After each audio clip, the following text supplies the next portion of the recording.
Hello, everyone. I'm Nat Vandez with Super Cringe Roleplay. Let's check the chat. Y'all seem like you were busy while I was getting set up here. Hey, Justo. Captain, thanks for the sub. Thanks for the prime. Really appreciate it. Let's see what's going on today. Justo, how's it going? Oh, I hope I say your name right. First time in chat. Is it Diluke? Hunter? What would you prefer to be called? Hey Kai, thanks for stopping by today. Vexel, Shadows, thanks for stopping in today. And as far as airbending, there you go. How's that? Oh, hey William. I can't believe I skipped over you. And Parmo. Man, everyone, all the heavy hitters are here today. So, plans for today, we're going to do a short for episode 31. Again, there will be minor spoilers. Nothing too major. I actually have a couple options here. I'm not sure what I'm going to pick. But we'll watch one of the sections together. And we'll see how it goes. So let me get this set up. I already have DaVinci open. Hey, Mr. Hats. How's it going today? Thanks for stopping by. Okay, swapping over to DaVinci.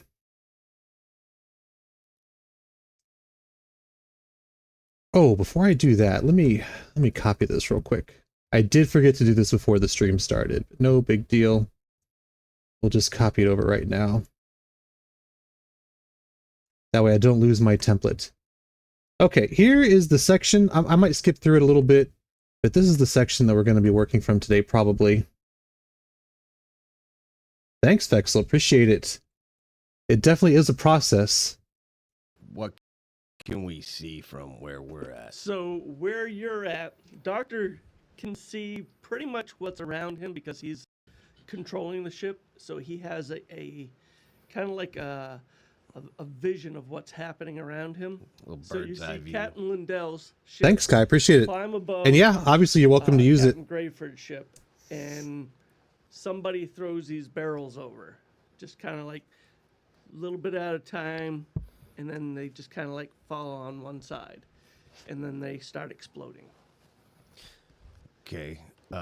Am I able to see this happening? Yes, no worry, William. You're seeing. I appreciate the lurking. Okay. Really appreciate it. So all the support that we get has been mind-blowing, so appreciate it, guys. Mm-hmm. So Guys and gals I'm and going to suggest to anyone who happens to be a friend here. Dr. Straw that we move in closer to the ship, but not too close, like on the other side, away from the explosions, just in case he needs to hop ship.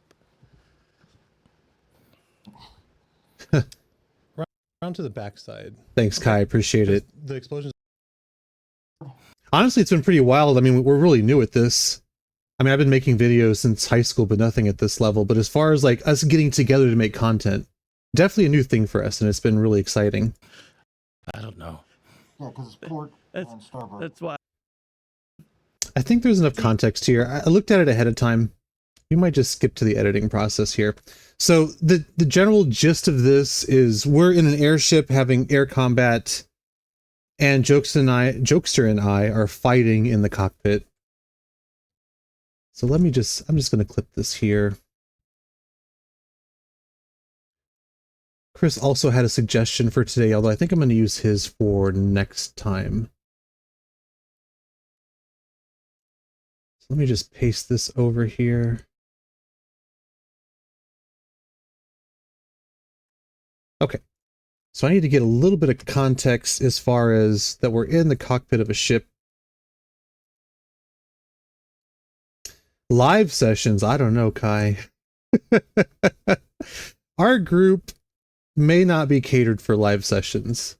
I do enough editing after the fact as it is. What? Oh, let me turn off the music here. I'm actually going to start it here.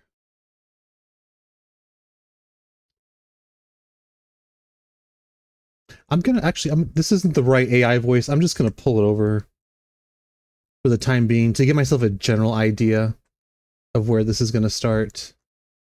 Okay, that should be fine. And let me turn off some of this. We won't need it for right now.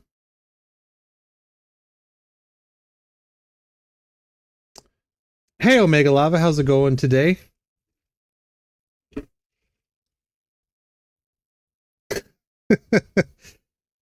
Yeah, no, we've thought about that.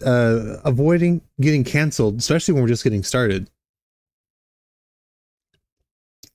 I think some of the earlier episodes are a little bit rougher. If you go back and watch them, there was more editing. I think we've been doing...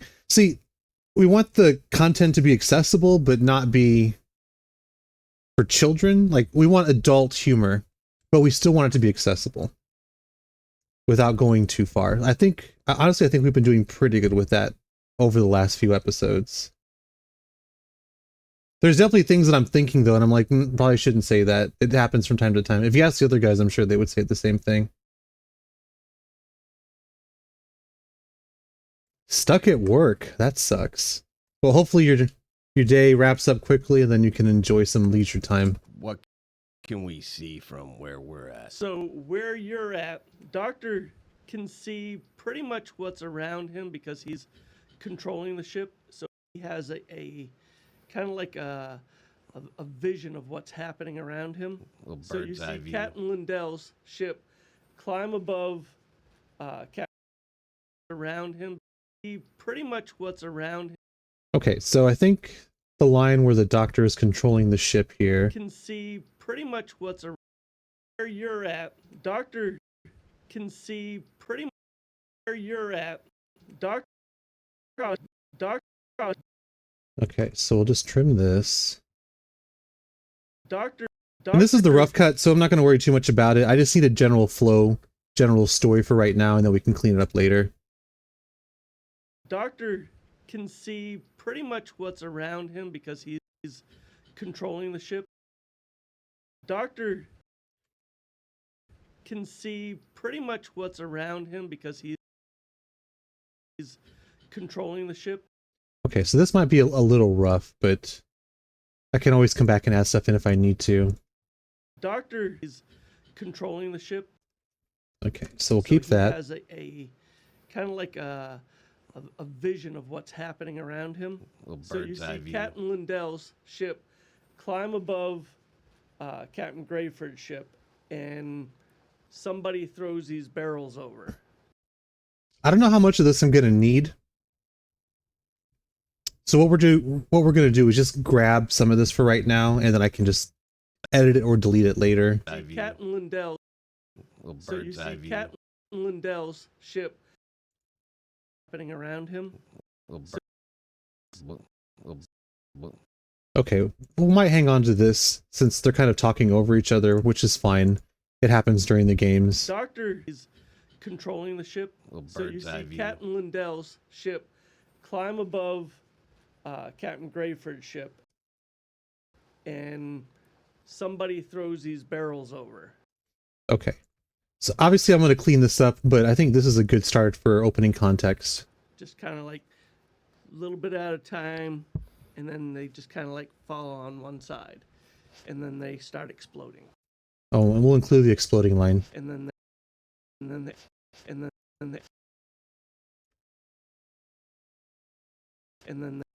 they start exploding. Okay. Am I able to see this happening? Yes, you're seeing this happen. Okay. So I know he's on board that ship. Mm-hmm. So I'm just going to suggest to Dr. Straw. I don't know if that is going to be important, but I'll include it. Jokester was talking about Nocturnal being on the ship where the explosions are being dropped on. So let me grab this line too, just in case. So I know. Now.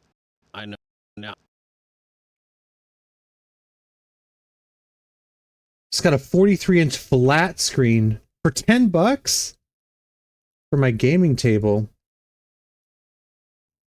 Get a game table tomorrow where I can Bob Avila it up. So, and I had thought about doing this because I want to make a gaming table at some point. So you're going to use the TV, and that's a great deal, by the way. That's an amazing deal. You're going to use the TV to kind of like at the top of the table so you can change the terrain out like with images. Because I imagine that I would want to do that at some point when I'm not using real terrain. He can glide. Well, yeah. Although he doesn't have his wings anymore. I'll again, minor spoilers. I believe he has a potion of feather falling on him, but I can't remember if he uses it or not. I don't think he does.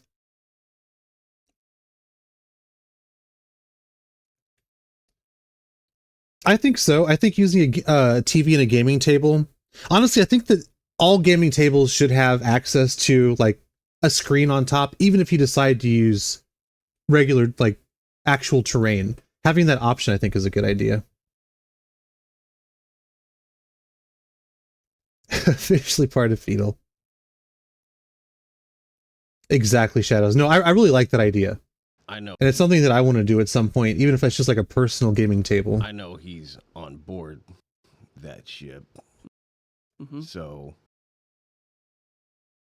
I know he's on board that ship. Mm-hmm. So I know he's on board that ship. Mm-hmm. So board that ship. Okay, so we'll clip it there. Mhm. So I'm just going. Oh yeah, no, I think you're right, William. He had the fleshy ones removed. But I believe he does have shadow wings. That's correct, yes. It's an ability that he can cast 3 times a day. Mm-hmm. So I'm just going to suggest to Real terrain was messy? How was it messy, Kai? I'm curious. Dr. Straw that we move. I know he's on board that ship. Mm-hmm. So I'm just going to suggest to Okay, so we'll start it here.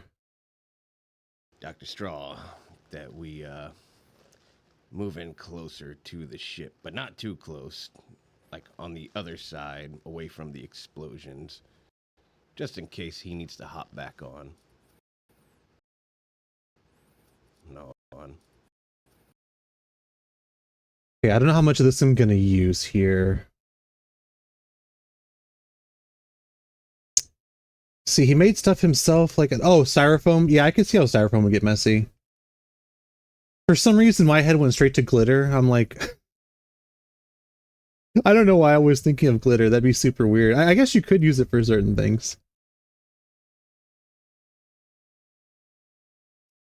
I do want to get a miniature. Honestly, I would love to have a miniature for this character, but we're not using terrain yet. Yeah, USB power. Yeah, sounds like you're gonna have the bells and whistles, cup trays. Having a built-in cup tray would be pretty cool, and even a dice tray. Although I do like the wormwood ones. I would actually like to get one of those at one point. I'm sure you guys have. Well, maybe you haven't, but they're wood and they have like leather on the bottom, and they sound really cool when you roll the resin dice. There was glitter on one of them. Okay, that makes sense. Yeah. Yeah, if I was using real terrain, I would... Well, if you're using styrofoam, I guess you can't help it. But I was thinking like 3D printing at some point.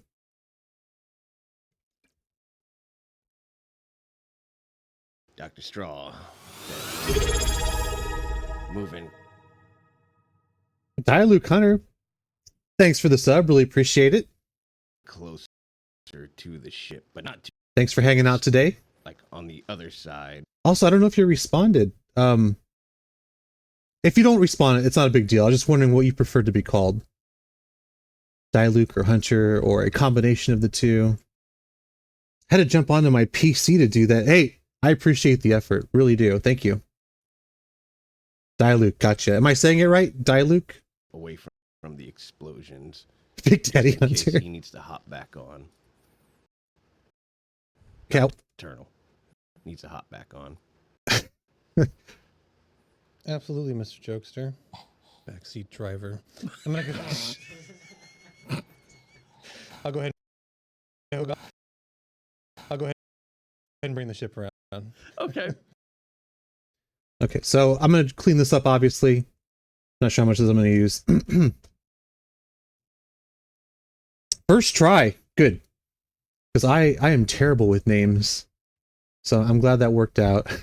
So where exactly are you bringing up your ship along Captain Grayford's ship? Around to the backside, Okay. because the explosions are happening in the front of the ship, right? It happening along the left side. So to the right side, then, like the back, Okay. right. Back right. Okay. Port or starboard? Just kidding. Wouldn't that be starboard? I don't know. Yeah, because it's port on starboard. That's why I'm not saying it, because I don't keep them straight. So I say left and right. Okay, yeah. Good old American way. Let's not get nautical with it. I do not always bring it up from the rear. That is Burden's job. Thank you very much. Honestly, when you watch this, Luke, thanks for the gift. Did appreciate it, man. In this episode, I don't want to ruin it for you guys, but we actually get into like a cramped tunnel, and I wish I had been in the rear because it would have saved me a lot of trouble. More incoming. I appreciate it. Man, y'all are wild today. This is great. The rear starboard. Okay. So you bring it up onto the backside. Anything else you do? The dialogue with another gifted. Thanks, man. I know you said more incoming, but I'm going to acknowledge them because I really appreciate it. Okay. Me personally. Are there any like portals that we can see through or anything like that? Do a perception roll. Guidance. I need to think about this for a second. So we have the section where I'm moving the ship around. Okay. Let me skip ahead a little bit. Chambers. Nothing's moving in there right. You'll have one.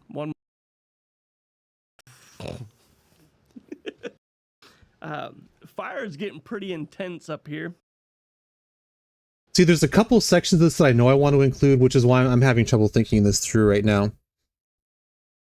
That's what I should do. I should grab the sections that I know that I'm going to use, clean those up, and if I need more, then I can add more in. I definitely need the context, though, of us being on the ship. And let me find the other section that I need here.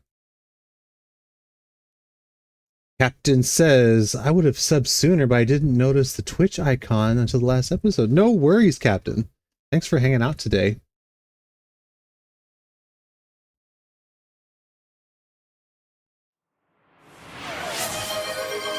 Wow, Diluc with the 5 gifted subs. Thank you so much. I appreciate it. Yeah, you and Lorekeeper are legendary.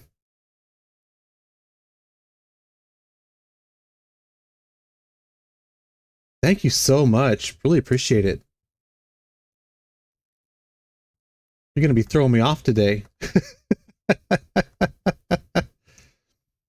Also, I'm super blind, so my chat, like, I have it really large here in OBS, and so, like, I have to scroll up to see stuff. Okay. All right, let me find the section that I know I want to include here. Position? Well, do a perception roll. Yeah, do a perception roll. I definitely don't endorse violence, but I can understand why.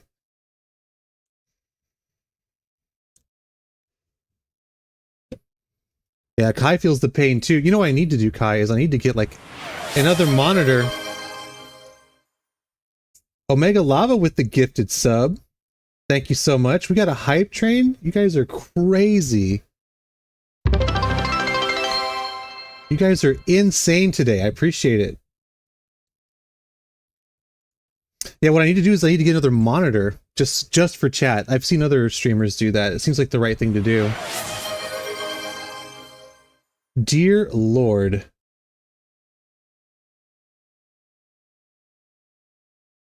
Wow, you guys are incredible. Thank you so much. The challenger. Hey, there's no need to do this, but we really do appreciate it. And it's nice to know that you guys appreciate our work. It feels good. I think this is where we roll the nat ones here. Natural one. Nat 1. Okay. So I need to find the section. Also, I have been so far behind on this because I've been busy with other stuff. I need to get emotes going. I just haven't had a chance to do it, but that will happen at some point. Now that there's actually a bunch of you that have subs, it really needs to happen. So I will prioritize it after I get the next episode done for tomorrow. But thank you guys so much. I'm going to have to die, Luke. Oh man, there's so much to do. I appreciate it. Okay, so we're watching, I think, Burden throw down a spear. Do Jokester and I see any of that from our position? I'm gonna need some of this too. Sweet. They're actually okay. I'll let you use it like a spear. Yeah. God from God them. Okay. So, Not with the but I bullet. still have the ballistas, right? Yeah, but I have the With the but I bullet. still have the With the I know he's been working out. I don't, honestly, because I see him every day, it's hard for me to tell. Not with the but I bullet. still have ballistas from where. I look like Nightcrawler teleporting. Am I able to get a good vantage point with the ballistas?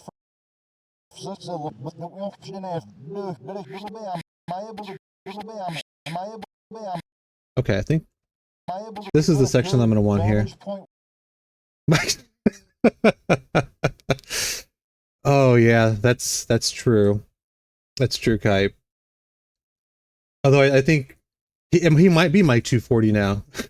Am I able to get a good vantage point with the ballistas from where? So he goes by Mike 240, but when Chris made that joke about him being 290, yes, it was a fat joke. But yeah, like no, as you said, if he's losing weight, he might be Mike 240 now. He might be less than that. I have no idea, honestly.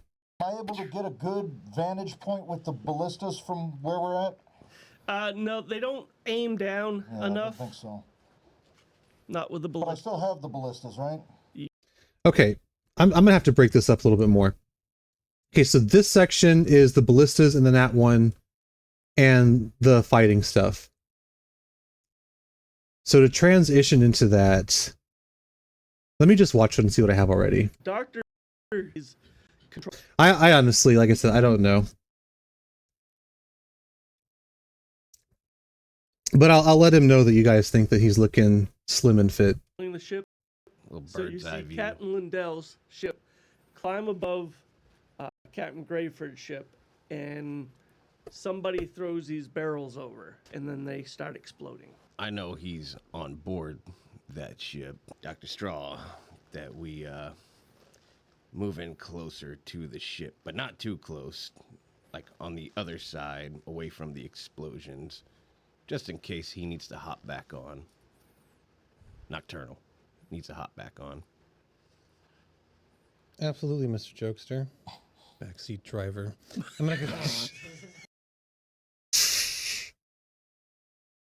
Honestly, look, I think that's part of the joke now. Is that like he's a bard that has all these instruments and he's terrible with all of them. I think it's a good bit, honestly. He said he wanted to take lessons, but I don't know if that's going to happen now. I think we've encouraged him too much to be bad at music.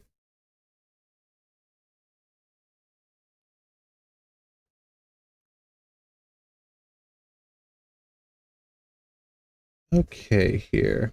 Bards that can't sing, play instruments are really fun. Yes, exactly. Well, originally he was supposed to be like a gladiator style bard, so his entertainment value, or his entertainment came from him like being a fighter. But honestly, like if you're gonna play a bard, like play a musical bard, even if you suck.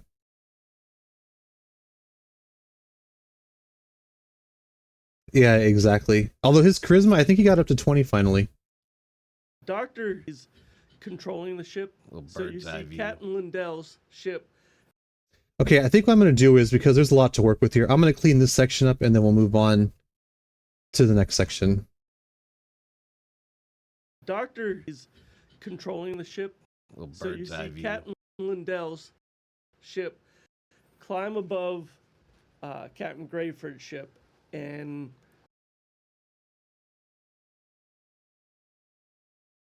Your dark blue GM cloak arrives. Sweet. That's right, you said you were going to add some like trim onto it, which is pretty cool.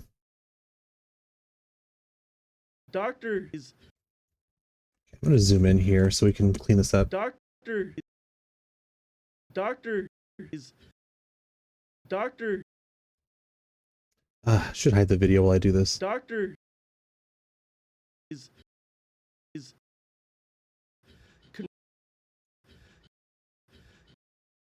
As you can tell, I'm cutting out the breaths. There's no breathing in shorts. Doctor is controlling the ship. Controlling the ship. Little So you bird's eye see view. Captain Lindell's ship climb above Captain Grayford's ship, and somebody throws these barrels over, and then they start exploding. Doctor is controlling the ship. Little So you bird's eye see view. Actually, I don't know if... I might have to rearrange this a little bit just for context. Little So you bird's eye see- view. Little so bird. you- Little So you bird's eye see view. Captain Lindell's ship climb Lindell. View. Cap, Eye see view. Eye view. Captain Lindell's ship. Captain Lindell's. Yeah, exactly. Cramming the content in.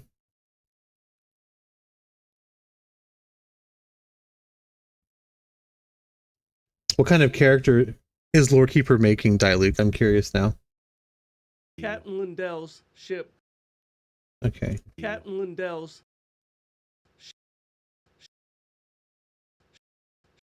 Okay, so we'll trim that a little bit. Captain Lindell's ship. Ship. Climb.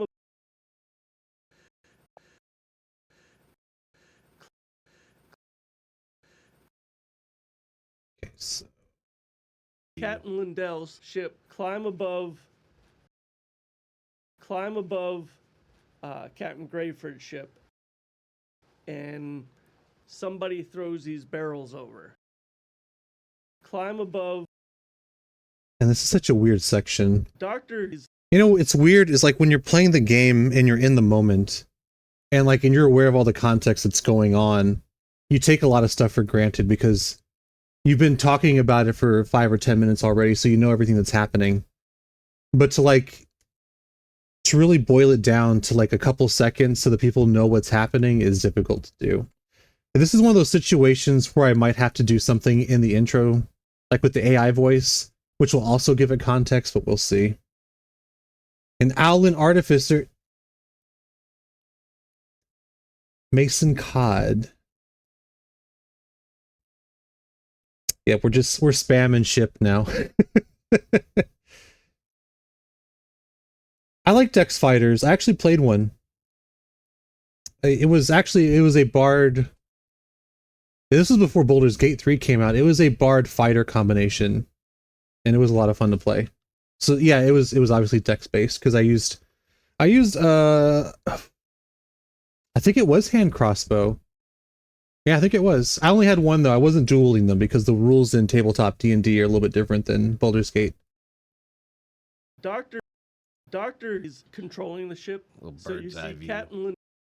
Captain Lindell's ship climb above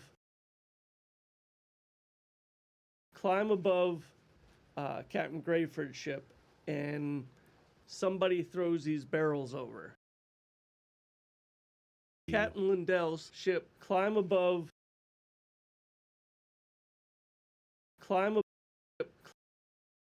Captain Lindell's ship We don't need climb. climb above. Okay, we're gonna try and get frame perfect on this one here. Above.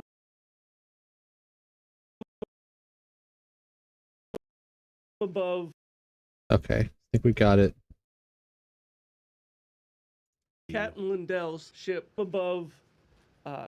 Above. It's just gonna be a choppy fucking mess here. You should try it. D&D is a lot of fun. Honestly, D&D is one of those games where you get out of it what you and the rest of your friends put into it. That's why I would recommend, if you can play with friends, it's better. Just because you've known these people for a while. I know it's hard. I understand that. We're super lucky. We happen to have known each other for years, and we're interested, if not willing, to play D&D together. And I've played with other groups too, but really, like, when you have the freedom to roleplay and to put that effort into the game, you get more out of it. Because I've actually been a part of some games where it was mainly like combat focused, and it's just not as fun. While combat is a lot of fun, and don't get me wrong, like if you're sitting there with a bunch of people who you just kind of know, and there's no real role playing going on, it's just like, okay, now I attack, and then now I attack, and then we examine this, and it's just not the same. Doctor is controlling the ship. So you see Captain Lindell's ship above.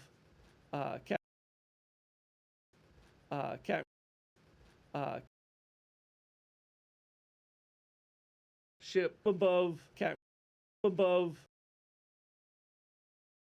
Ship above Captain Grayford's ship. And somebody.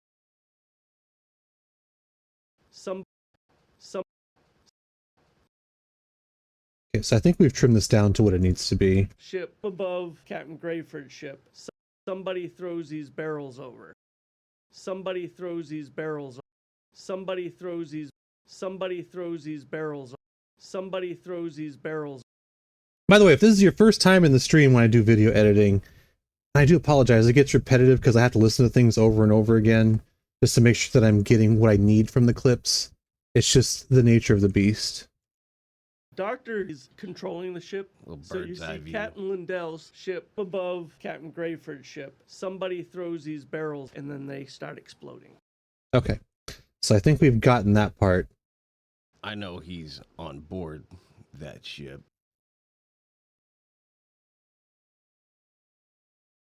I don't know if this context is important. Because this Jokester here is saying the Nocturnal is aboard the ship that's getting bombs dropped on it, essentially. But when you're doing short form content like this, you want to get to a joke as soon as you can. And even with cutting what I already have, we're looking at 12 to 15 seconds, and that's rough. You want to get it in as quickly as you can. Shut it. You want to get the jokes in to the short as quickly as you can. Lizard Folk Monk. I played a Tabaxi Monk. I think I mentioned that before. That was a lot of fun. Fight fake friends with friends.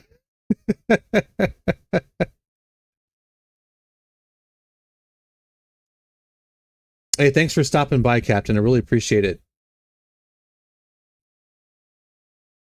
That was a joke.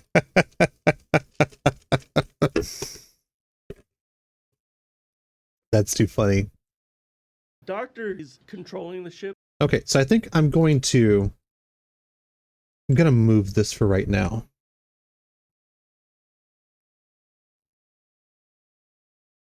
I think we'll just move it over here, out of the way. Honestly, I think there will be enough, because Jokester's going to be asking me to pull around to the side of the ship. I think that will be enough context without them explicitly saying that I'm flying the ship, hopefully. Just grabbing these to move these down a little bit. Little bird's eye view. Little bird's eye view. Okay, so I don't want this.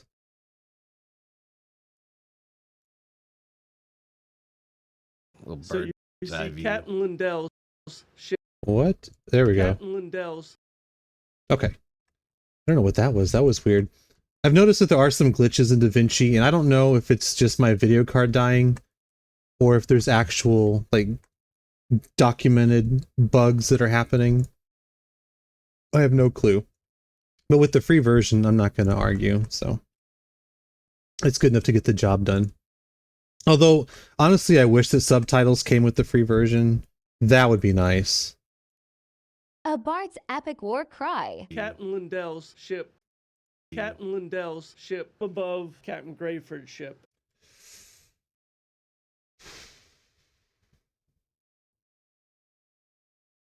Ship.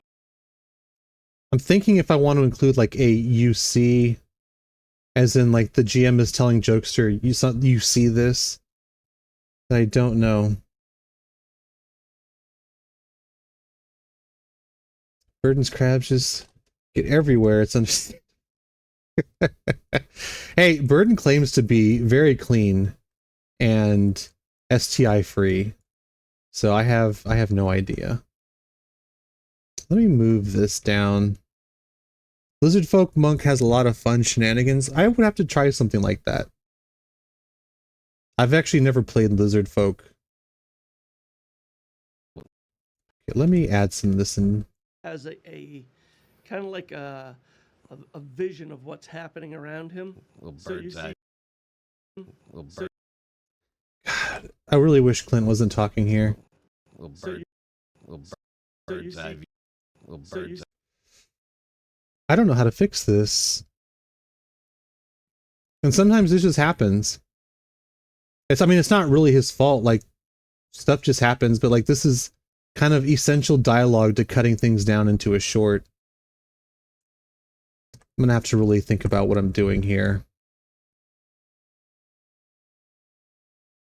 Strength-based lizard folk can just grapple and bite spam. Yeah. That sounds like fun.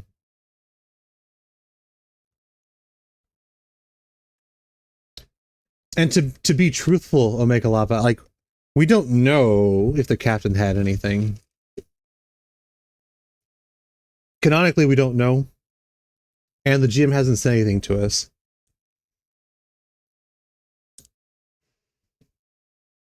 Okay. Little So bird's you eye. see. Little Okay, so if I just try and isolate, let's see how much of this. Let's see how it sounds. Little So- bird. Little bird. Little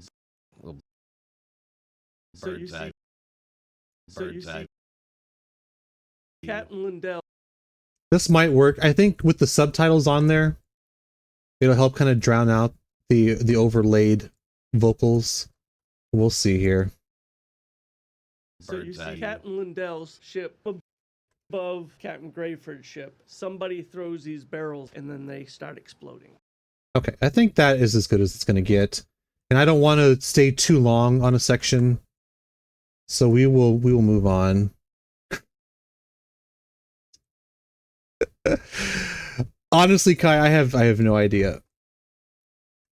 You know, Aaron's really good about not telling us too many things away from the table. Obviously, we talked to him about certain things like ideas or plans that we have for our character. But as far as like things that are happening in the background, because good GMs will do that. Like there's the story that's happening, and there's like what the characters are affecting, and then like there's a broader things that are happening that may or may not have been caused by what the players are doing. And he really doesn't tell us too much about that. Like he might mention something after the fact. Like if something has happened, he'll like, oh, that might have happened because y'all did this or this was going on. But he does not let us know ahead of time, which is good. So you Bird's eye see view. Captain Lindell's ship above Captain Grayford's ship. Somebody. Captain Grayford's. Captain Grayford's. So you Bird's eye see view. Captain Lindell's ship above Captain Grayford's ship. Somebody throws these barrels and then they start exploding. So you Bird's eye see view. Captain Lindell's ship. So you Bird's see eye. Captain Grayford's ship. Somebody throws these barrels and then they start exploding. Okay, I think honestly, We're gonna have to trim this down too. This is just too much. So you see Captain Lindell's. So you see Captain Grayford's ship. Somebody throws these barrels and then they start exploding. Ugh.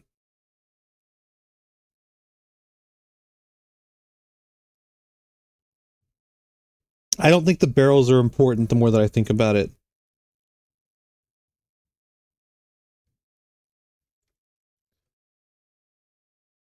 I don't think there's anything that's going to happen with the barrels that is part of any of the comedy that's coming. Let me move this off to the side. Yes, please drive safely. Please drive safely. I don't think anything relevant from the barrels. Captain Grayford's ship. Above. So you see Captain Lindell's ship above Captain Grayford's ship. That might honestly, the barrels. Okay, I'm going to move the barrel stuff off to the side. I don't think we're going to need that. Somebody throws these barrels and then they start exploding. But I am going to save it. So we're just going to move this down to... So you see Captain Lindell's ship above Captain Grayford's ship. Somebody... Okay, I really don't think this is going to be relevant, but I'm going to save it just in case. Better to have it and not need it than need it and not have it.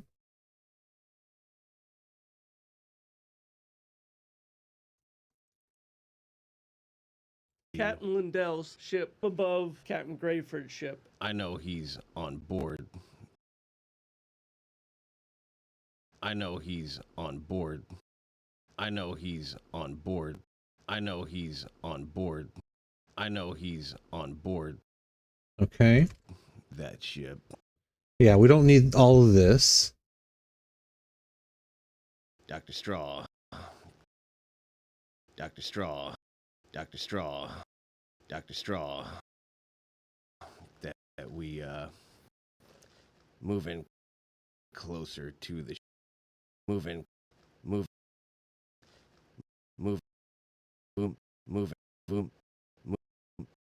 Okay. Now this is a long sequence here. So what I want to do is I want to get the essence of what he's saying, where he's like telling me how to fly the ship, and that's annoying to my character, without it being 20 seconds long. Let me go ahead and just move this down. Save it. I hadn't saved it in a while. That would have been a nightmare. So you see Captain Lindell's ship above Captain Grayford's ship. I know he's on board, Dr. Straw, moving closer to the ship, but not too close, like on the other side, away from the explosions, just in case he needs to hop back on. Moving closer to the ship, but not too close. I think we'll use this first part of the line here. Moving closer to the ship, but not too close. Like moving closer to the ship, but not too close. Like on the other side, away from the explosions. I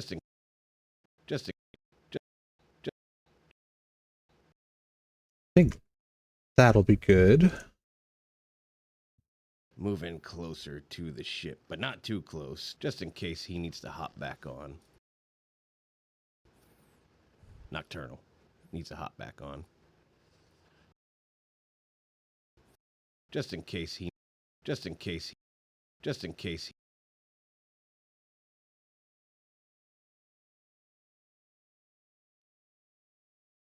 I think I like the line with Nocturnal in it better. Chaotic Goblin, thanks for stopping by. I'm doing well today. How are you doing? I can't speak for the rest of the guys. I'm not sure where they're at. Sometimes they hop in, sometimes they don't. He needs to hop back. I think we're doing all right today, though. On. Nocturnal needs to hop back on. Just in case he needs to hop back on. Nocturnal needs to hop back. Nocturnal. That's actually kind of lucky. Nocturnal needs to hop back on.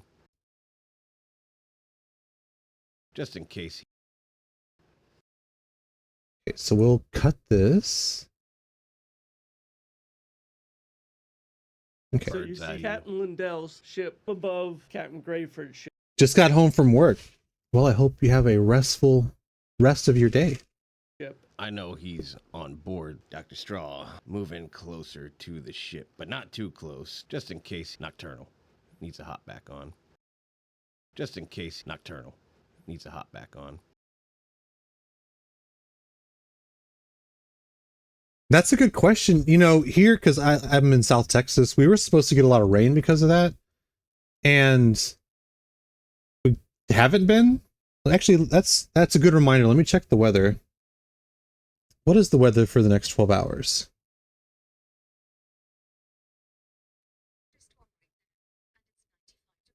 Okay, so if my stream dies, it's probably because there's a thunderstorm.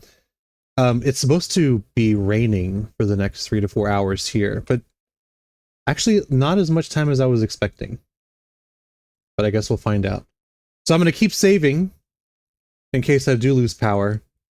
But just keep that in the back of your mind. So you see Captain Lindell's ship above Captain Grayford's ship. I know he's on board, Dr. Straw. Moving closer to the ship, but not American Airlines and FedEx closed? Yeah, I could see that. too close, just in case Nocturnal needs a hop back on. Nocturnal needs a hop back on. Okay, so I want... Absolutely, Mr. Jokester. Backseat driver. So I want, like, maybe a second of lead-in. We'll start with 1 second. Absolutely. And that's to kind of build tension and to show that I'm annoyed.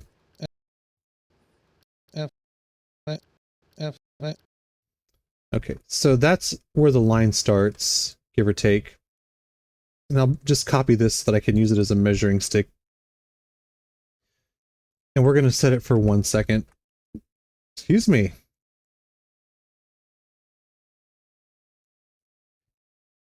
It's raining today till late. Tornado watch. Yeah, be careful, Shadows. I used to live in the Midwest. I remember having those a lot.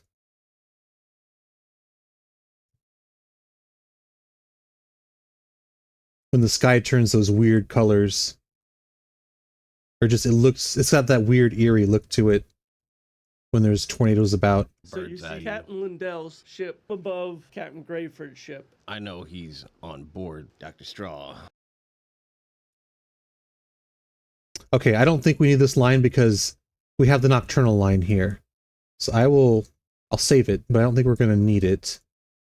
So I really wanted to get a joke in the first 12 seconds. So I think we're going to be closer now. So you see Captain Lindell's ship above Captain Grayford. 57 tornadoes in Ohio so far? Dang.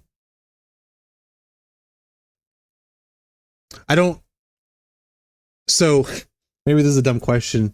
It sounds like a lot. And from my memory, like even when I used to live in the Midwest, I lived in Indiana. I don't remember there being that many tornadoes. Like there'd be several, maybe dozen or so throughout the course of the year. But 57 sounds like a lot for a year so far. So you see Captain Lindell's ship above Captain Grayford's ship. Dr. Straw, moving closer to the ship, but not too close, just in case Nocturnal needs a hop back on. Nocturnal. Okay, I think I'm going to trim this, but I think we're good here. Nocturnal. Nocturnal.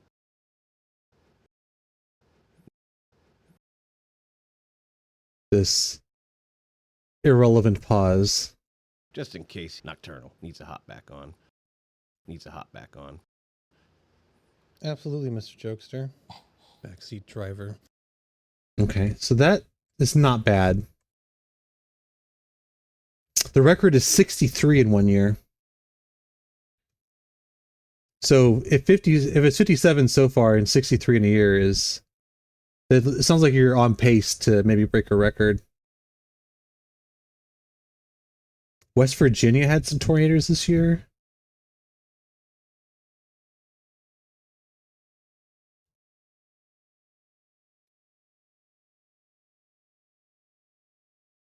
I have never been to California. I have some friends that live near San Diego, but I have never been there. I've never been anywhere on the West Coast. So from Washington all the way down to Baja, California, I've never been anywhere along the coastline. And don't go to California.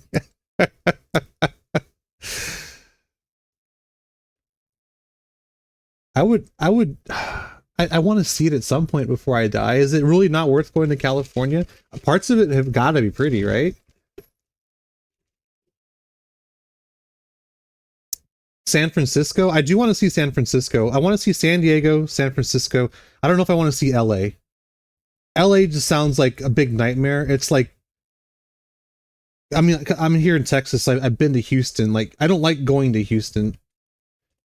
Houston is just so big, and it's a nightmare to drive around in. So that's when I envision like LA, I think of just like Houston on crack, essentially. I wouldn't mind seeing Disneyland though.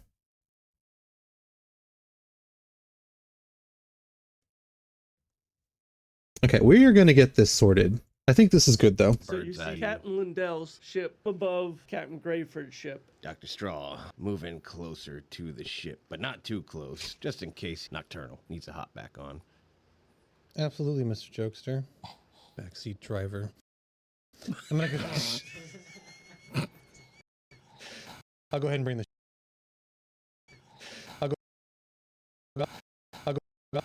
Okay, so we'll trim this here. I want to use some of this, and not all of it, obviously. It's not worth visiting. Not even for the experience. Not even to say, you know what, I went there, it wasn't for me, I'll never go back. I would love to see Washington.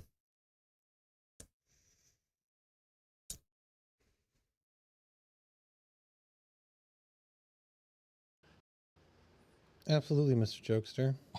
Backseat driver. Absolutely, Mr. Jokester.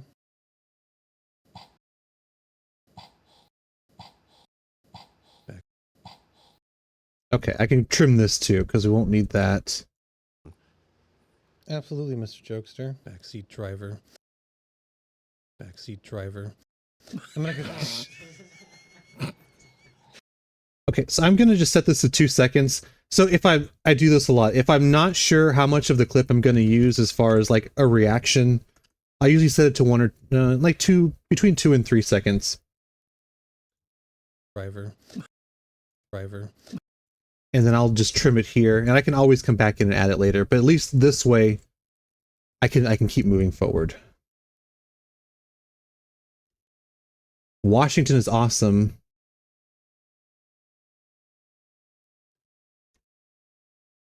I'm guessing, do not go to California for everything.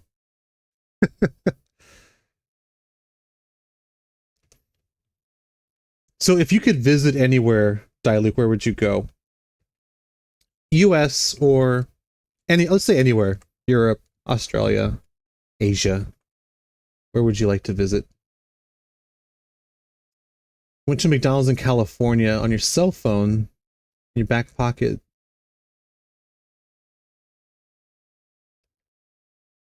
Yeah, actually, that's a good point, Shadows. I've heard that too, although it was mainly like my parents used to tell me that. But it was just like a general word of advice, like just keep important things in your front pockets. It's easier to steal from a back pocket than a front pocket. And that's what I do. I used to, when I was in my undergrad in college, when I was in my 20s, I had, God, so how many of y'all have seen Seinfeld? How George used to have like that big fucking thick wallet that he would carry around with him. Mine wasn't that bad, but it was along those lines. And so like even when I would sit down, like I'd be off to one side because I had such a stupid fat wallet. And it wasn't like there was money in it. It was just like receipts and other garbage that I kept in there. I was very young when I watched Seinfeld. Thank you very much. I am not a boomer. I am a millennial though. But maybe like 10 years ago, I stopped doing that because it was just dumb. And so now I have like a really thin wallet. with just like 1 or 2 cards in it, my ID, maybe a couple bills of cash, and I just move on with my day. Less back problems too, and I can keep it in my front pocket, so I'm not worried about it getting stolen. Louisiana.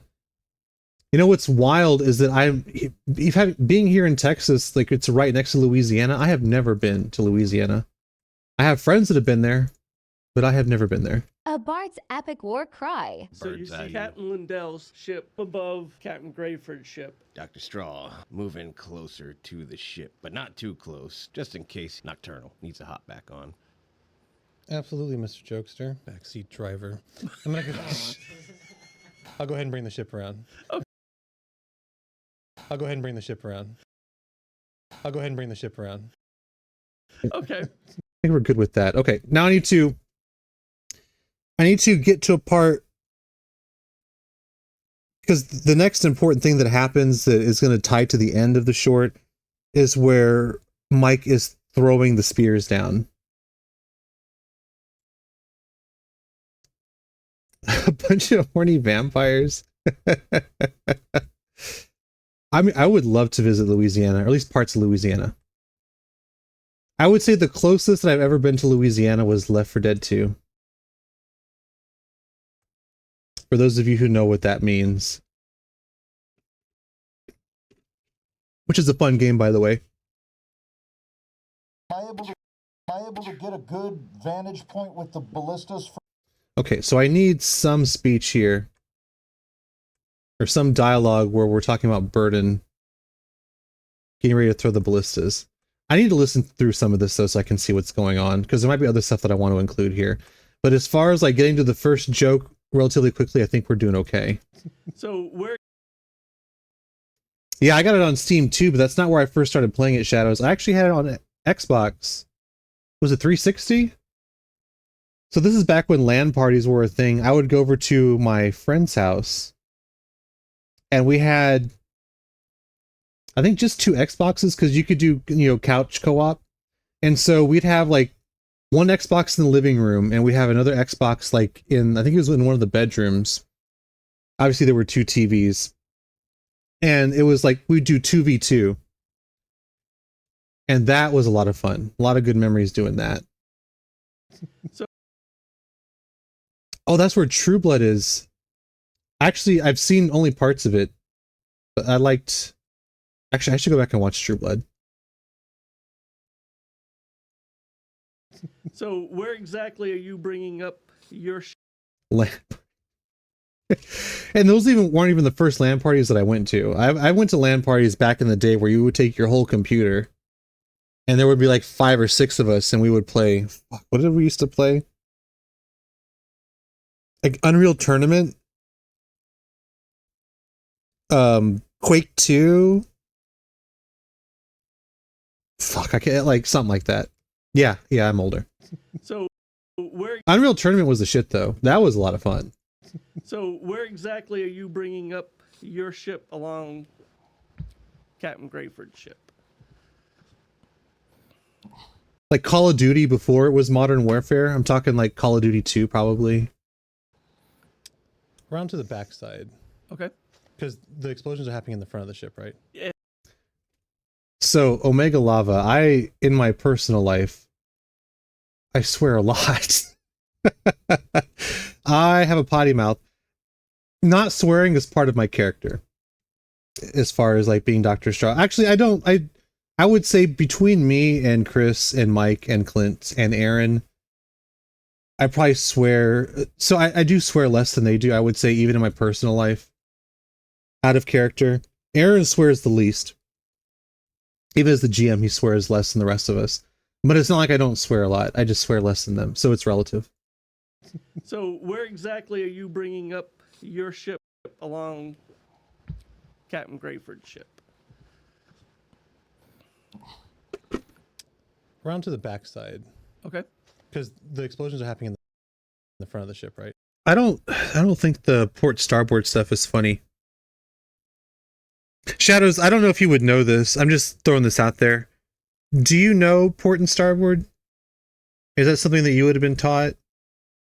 Because, and I could be wrong, in my mind, I'm thinking port is the right side of the boat when you're facing the front of the boat. Front of the boat. There's a word for that too that I can't think of. Stern? I don't know. And starboard is the left side, but they use port and starboard because you don't know what your orientation is going to be on the boat, but if you're like it's on the port side of the ship, you know which way to go. Is port the right side of the ship? I'm guessing that's what that yes is for, but I just want to clarify.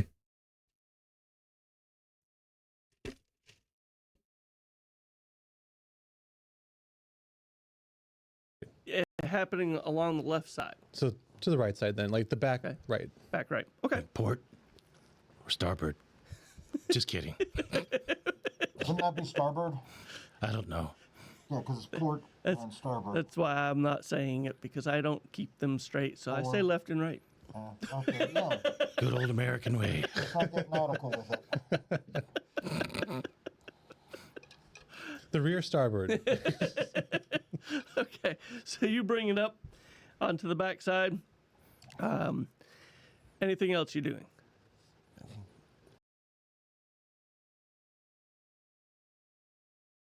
Port is left and starboard is right. So I had it backwards. Okay.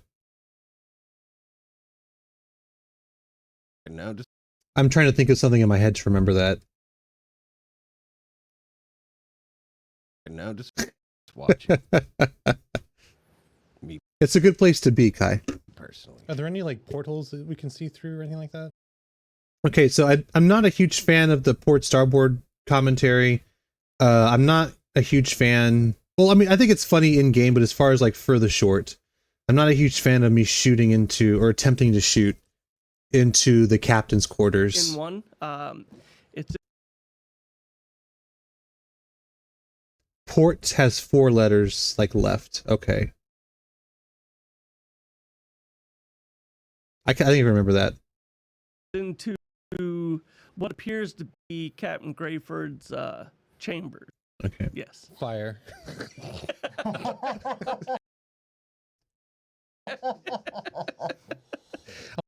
Over your cramming. Goes Actually, I might need to include this because this is part of us fighting here. Oh, I missed. It's 5. I'm only firing one. Okay, so we have I'm gonna go. I'll go ahead and bring the ship around. so from there we'll lead into seeing Grayford's. Actually, I should ask the question about the porthole. on Captain Grayford's ship. Around to the back side. Okay. The back Okay. right. I don't know. Them straight. So I say left and right. The rear starboard. Okay. So you bring it up onto the back side. Anything else you're doing? Right now, just watching. Okay. Me personally. Are there any like cleaner that are there Okay, so this is where I ask about the portholes. So we'll go ahead and move this down. And we'll move this section down as well. We are really bad about that, aren't we, Chaotic?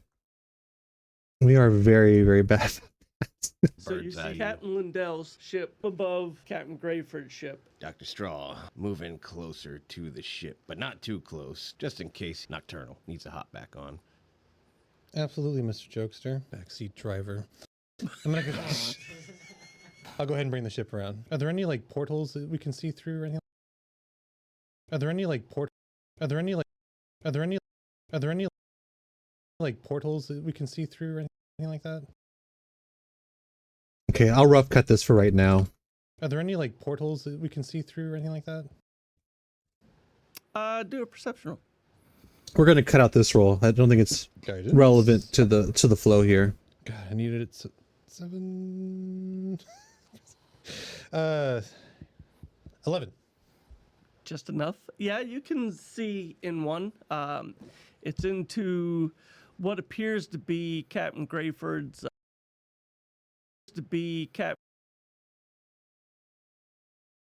What appears if you pay attention, he burps a lot during the show. In the earlier episodes, he would do it loud and proud, but lately, I'd say probably like the last 20 episodes or so, he like covers his mouth and tries to do it quietly.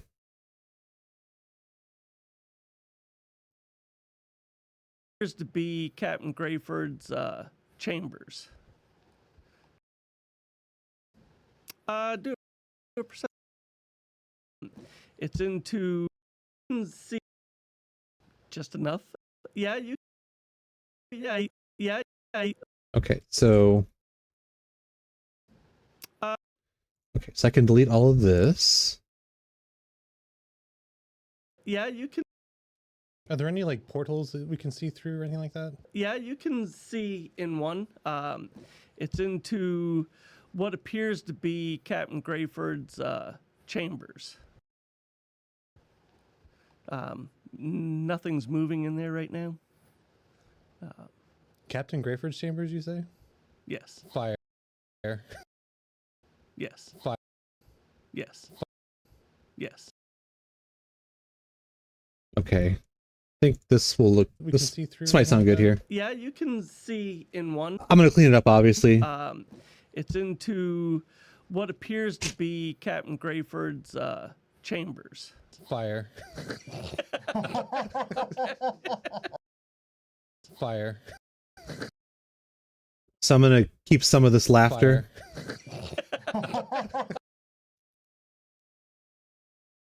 Fire. Okay, just going to trim it. Oops. So another thing that I don't like about DaVinci is sometimes you grab like, because it allows you to move. Maybe there's a way to lock it. I bet there is a way to lock the UI user interface. But sometimes I end up grabbing handles that I don't mean to, and then I pull things, and I'm trying to keep what's on screen, and sometimes I end up covering stuff up. Yeah, he's been covering his mouth a lot. Don't like that half the dragons lost half of their abilities instead of a cone. It's a line. Did I miss some context? Oh, Goblin. Yeah, I missed that context. A revamp to the upcoming D&D classes. I have not. You know, a lot of people are complaining about, at least from what I've seen other YouTubers are doing, they're not too happy about some of the changes that are coming. And they're saying that it's more of like an update versus like a new edition, 5.5. I think is what some of them are mockingly calling it. Honestly, I haven't been following it too closely.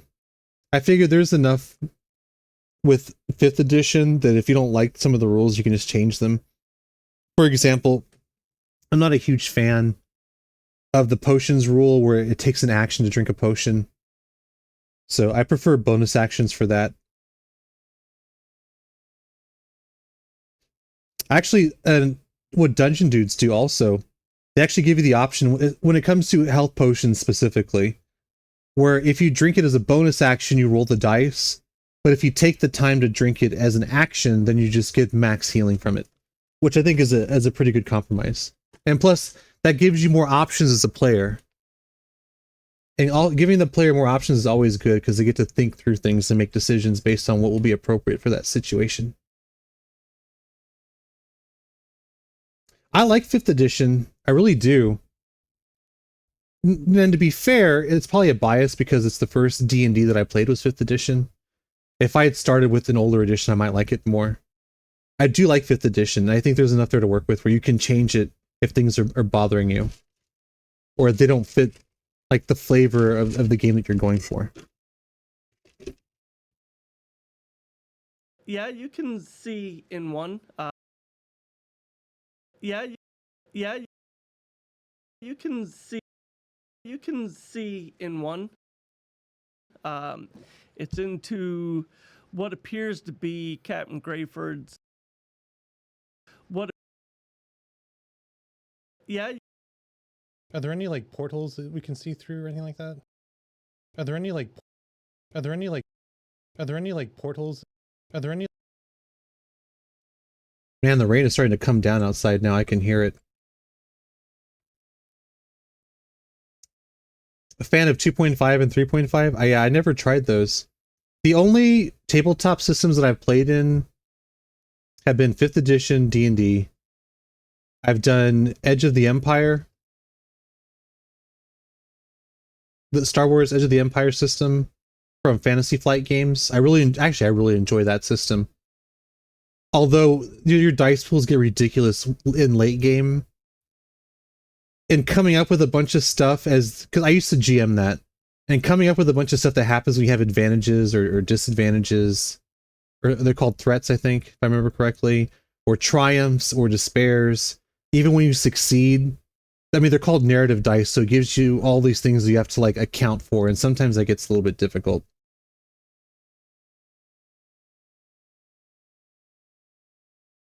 What is it that you guys have to roll so high just for a chance to hit? So that is based on the armor class of the enemy that we're trying to hit. I don't know. So here, for example, we're looking at Burden right now. So this is Burden's armor class. So when the enemies attack Burden, they have to roll a 16 or higher to hit him. And you would think it's difficult to roll a 16, but with the bonuses you get from your character sheet, like rolling a 16 isn't too bad. Because usually you'll get bonuses of like, +2, +3, +4. So it's not like he has to roll a 16. Like say you have a +4 on your attack roll, then you would only have to roll a 12 or higher to hit. And you started with 1st edition. That is wild. I think Aaron started with 1st edition. I'll go ahead and bring the ship around. Backseat driver. I'll go ahead and bring the ship around. Are there any like portals that we can see through? Are there any like portals that we can see through? Or anything like that? Are there any like portals that we can see through? You can. Okay, so I can remove this. Man, the rain is really coming down now. I know you guys can't hear it, but it's raining. Honestly, that's great though. It will lower the temperature. And even when it stops raining, yeah, it'll be probably really humid. But as long as we have cloud cover, it won't be too ridiculous. Okay, we're about the halfway point here. I need to listen to see what we have so far. Captain Lindell's ship above Captain Grayford's ship. Dr. Straw, moving closer to the ship, but not too close. So, William, you bring up a great point. I would say, while combat is enjoyable, one of the biggest complaints that people who complain about combat have is that it takes a long time. And that is a valid complaint. So other systems try and do combat differently. I would say, because the only 2 systems I have experience in are 5e and Edge of the Empire. I would say early game, if you're playing Edge of the Empire from Star Wars, combat goes a little bit faster. Because they use range bands instead of like an exact measuring system. So there's like short range, there's engaged range, there's medium range, there's long range. And when your character moves, they move within range bands versus like I move 20 feet or 30 feet. So I would say early on combat is quicker in the Star Wars system. But late game, when you have to assemble your dice pool, it takes even longer. Unless you have like your dice pool preset or use an app. We used to have apps set up too just to make it go faster. But yeah, combat can take an hour or 2. Sometimes it'll take the entire session. Because generally when you play D&D tabletop, you want to shoot for like 4 to 5 hours if you're playing with your friends.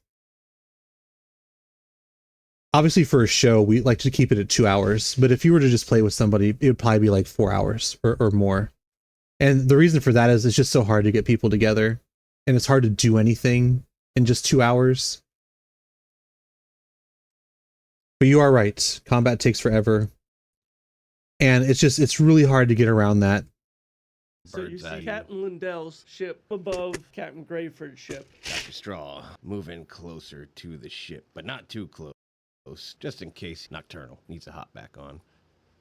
Absolutely, Mr. Jokester. Backseat driver. I'm gonna go. I'll go ahead and bring the ship around. Are there any like portals that we can see through? You can see in one. It's into what appears.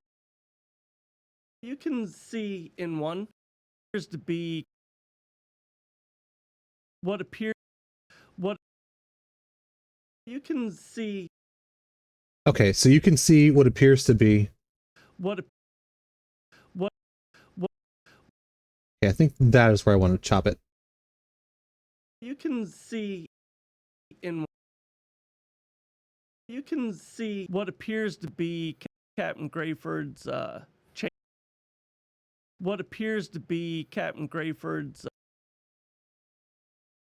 What appears to be Captain Grayford's.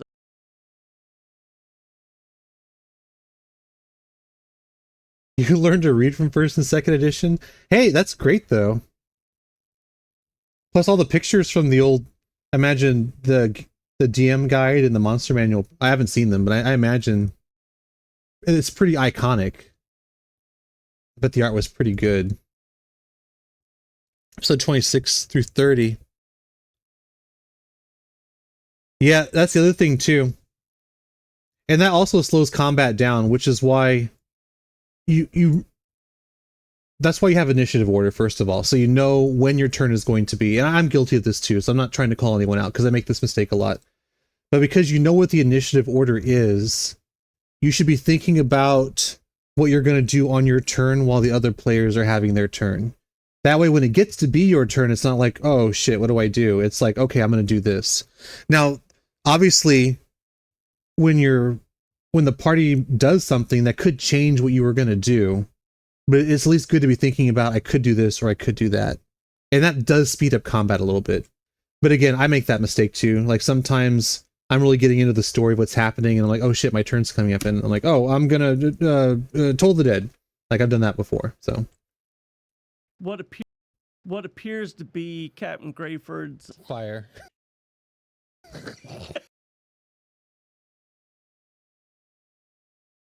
I'm going to add that line back in. I don't know if we're going to use it. I think it's pretty funny though. So I'm going to try and add it back in. Fire. So let me drag this out here. Nothing's moving in there right now. Captain Grayford's chambers, you say? Captain Grayford. Okay. I would like to include this. We can cut it if we need to. But I think it's funny. What appears to be Captain Grayford's. Captain Grayford's chambers, you say? Yes. Captain Grayford's chambers, you say?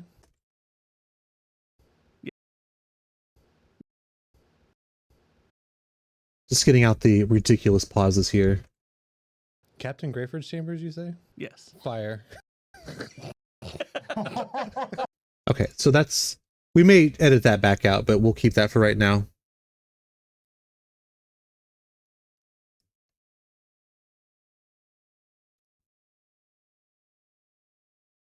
I think I missed something, William. I'm sorry, my dude.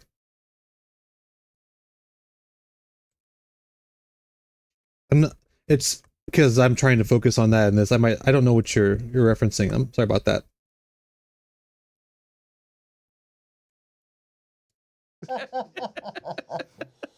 I'm only firing one though. Okay.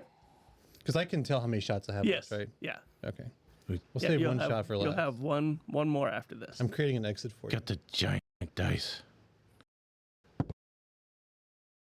I don't know if I want Nocturnal's line here. The giant. Exit for you. Got the. I'm creating an exit for you. Got the.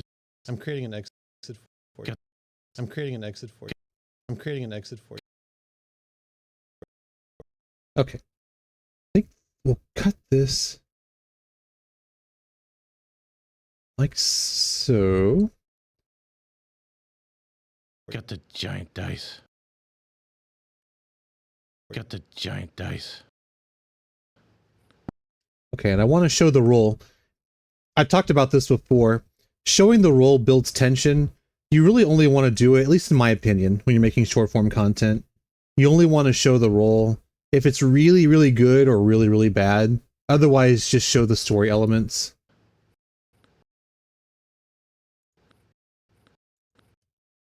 Right about there. Got the giant dice.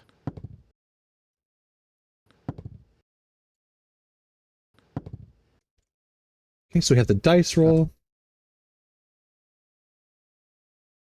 Oh, be careful, William. Yeah, no, I forgot about that. Yeah. No, don't. Maybe later we can talk about it when you're not driving. It's all good. Oh, I missed. It's 5. 5. It's 5. It's 5. Okay, so we'll move this down. It's 5. Yeah. A 5 misses. Mhm. Goes wide. It's 5. Yeah. A 5 misses. Mhm. You guys be careful. I appreciate the lurking, but be careful. Yeah. A 5 misses. Mhm. Goes. Okay, it goes wide. It's 5. Goes wide. What's up with the warning? Goes wide. Goes wide.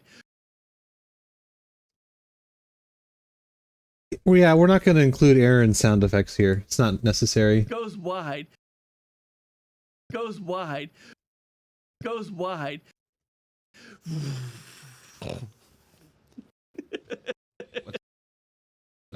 What's up? Okay, and then Jokester's line about the warning shot, which is a reference to something that happens earlier in the episode. No spoilers. Goes wide. What's up with the warning shots? Move over, you're cramming me here. What's up with the warning shots? Move over, you're cramming me here. I'll move this down. I need room.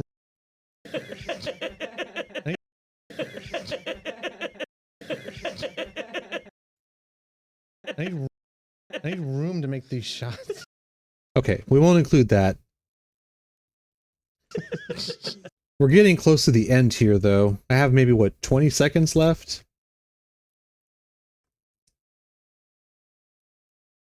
Make sure I'm not missing anything. Okay, so I need... This sucks. So I need Burden... I need Burden throwing something and us missing it, and that's where the rolls, the ones come in, where we're fighting. So let me play this out a little bit. I might have to cut some of this too, but we will see. I need room to make these shots. All right. So the next barrel explodes. Fire is getting pretty intense up here on the Grey Wolf.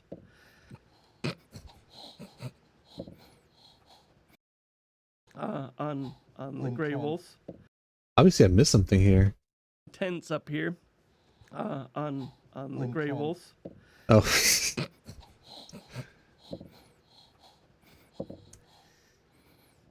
You see a couple people run over to the right side of the ship. This guy grabs this awkward-looking contraption, puts it on, ties it down, jumps over, and extends these wing-looking things, and he starts gliding down. That's not good. Is there any more of those? Do a perception roll. Okay, so we don't need any of this. Not that you can see right. Are the other guys still trying to throw barrels over? Yeah, there's 2 more guys still throwing barrels over. Take a few shots at him. Wow, it is so windy outside right now. Okay. Shadowbow.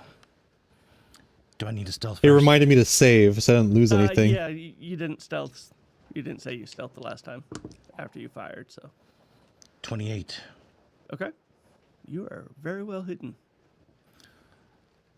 feel like I've cut too much here. It's fire. And would you say that as this is happening, the rain is starting to pick up? Yes, it is. 26. Thank God for natural sound effects. It may be starting to hail too. We filmed this segment on Sunday, and while we were shooting, it started pouring outside. And producer E was saying that he could hear the rain in his headphones. I can't tell right now, honestly, because it's raining outside too. But I'll probably find out more when I edit the episode later. It may be starting to hail too. Oh God, I hope not. My poor car. You didn't park in the covered parking lot structure? In the parking garage? There was free valet today. 18 damage, 2 necrotic. Okay. So my shadow bow. So, Shoot him. do you want to hit the guy that you've already hit or another guy? Same guy. Okay. So you loose that arrow, it flies, nails the dude in the back left shoulder, and he kind of falls overboard with the barrel hit he was trying to throw over. He went with the barrel. Yes. It just blows up with him holding on to it. That's not good. Is it taking the rest of the barrels with them? Right now, what's happening, the barrels are actually getting caught on the lip. There's just enough of a lip to get over the railing that the barrel. I feel like I lost some of this section here. Are hitting it and staying. So these guys are freeing them and throwing them over. So each barrel has to be loosed individually. Okay. So currently you don't know if he's holding on to the barrel or he just. I can. Okay. I'll let you have another shot before the next barrel goes off. Bird. Again, you see Nocturnal appear, then he disappears, and somebody gets hit with an arrow. I look like Nightcrawler teleporting. Am I able to get a good vantage point with the ballistas from... Okay, I think we'll have to start there. Nightcrawler teleporting. Am I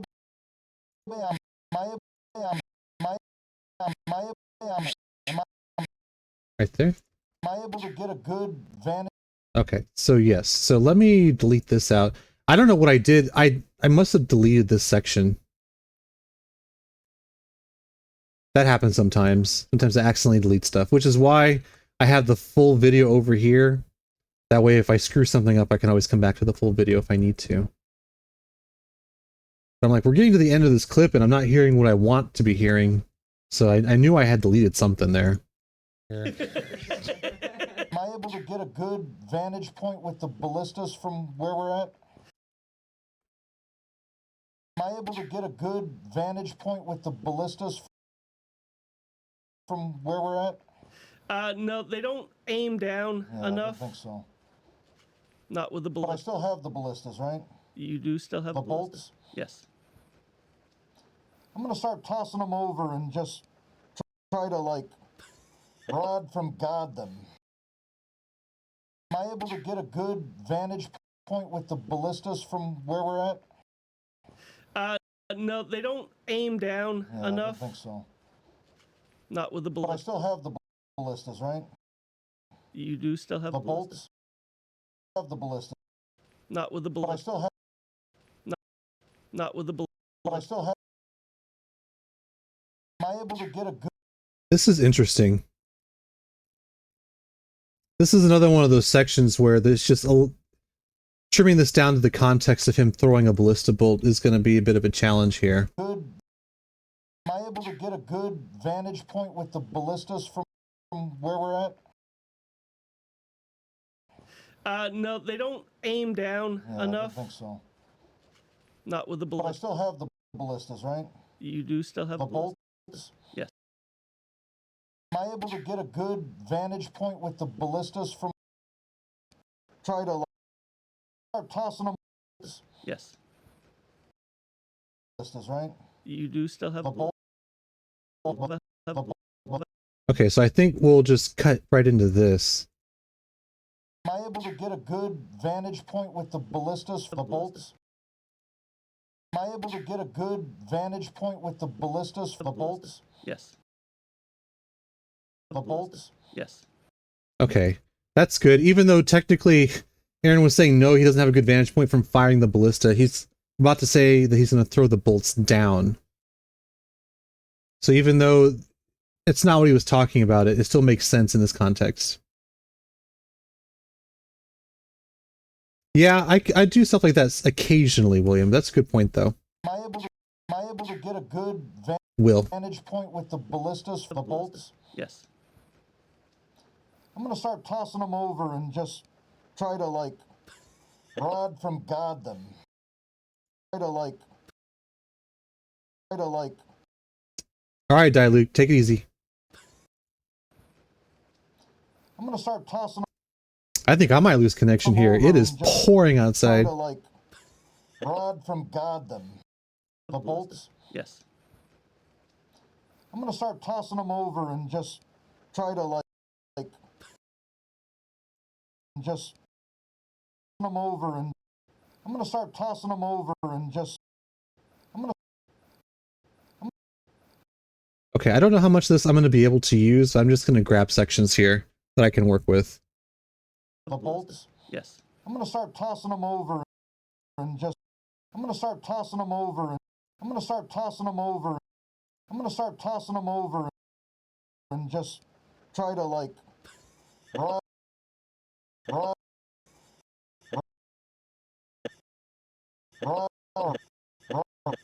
Okay, rod from God them. I think that's pretty funny. Rod from God them. Rod from God them. Okay. Okay. Okay. Okay. I don't know how much of this laughter I'm going to include either. Rod So I'll just drag this over. from God them. Actually, I don't think that's... What is this?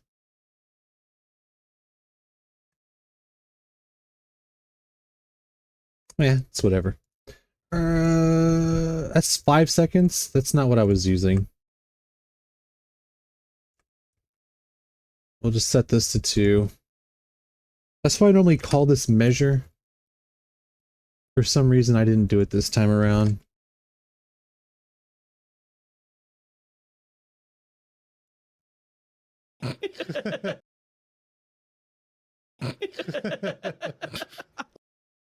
Okay, that's a good amount of laughter for that. I'll let you use it like a spear. Yeah, it's innovative. Little mini spears. 6 or 7. What time is it we're at now, Shadows? All right, so you want me to roll it like a spear? Yeah. All right. Yeah, do you hear the rain? 18. Oh my god. It's That's getting a rough hit. outside. Sweet. So it's gonna be so it's gonna be raining for a while then. Same damage as spear? No, it'll actually do 2d6. Sweet. They're actually bigger than a spear. So none of this is really important for the short. 10. Okay. It's nocturnal. As you're getting ready to shoot again, you see this ballista bolt just boom, hit the next guy. Again, you see. So, but I think I'm gonna need this. So let me delete this out. We're getting there. We are getting there. We're about an hour and a half, hour and 45 minutes into the stream, and we almost have the rough cut done. Partly cloudy and sunny. Dude, that sounds like Texas weather. The other day I was riding with Clint. We were heading to, this was 2 weeks ago or 3 weeks ago. I was riding with him. We were heading to record. And it's like bright sunny outside and it's raining at the same time. It is the weirdest thing. It really feels like Texas weather, but I guess it would happen other places too. So you Bird's eye see view. Captain Lindell's ship above Captain Grayford's ship. Dr. Straw moving closer to the ship, but not too close, just in case Nocturnal needs a hop back on. Absolutely, Mr. Jokester. Backseat driver. I'm gonna go. I'll go ahead and bring the ship around. Are there any like portals that we can see through? You can see what appears to be Captain Grayford's. Captain Grayford's chambers, you say? Yes. Fire. Got the giant dice. It's 5. Goes wide. What's up with the warning shots? Move over, you're cramming me here. Am I able to get a good vantage point with the ballistas, the bolts? Yes. I'm gonna start tossing them over. Rod from God them. You see this ballista bolt just boom, hit the next guy, and kind of comes down on his left shoulder, and it's just kind of like sticking out. The dude's like, Does it pin him to the ground? No, it does not go all the way Oh. through him. Darn. I call down, "You're welcome."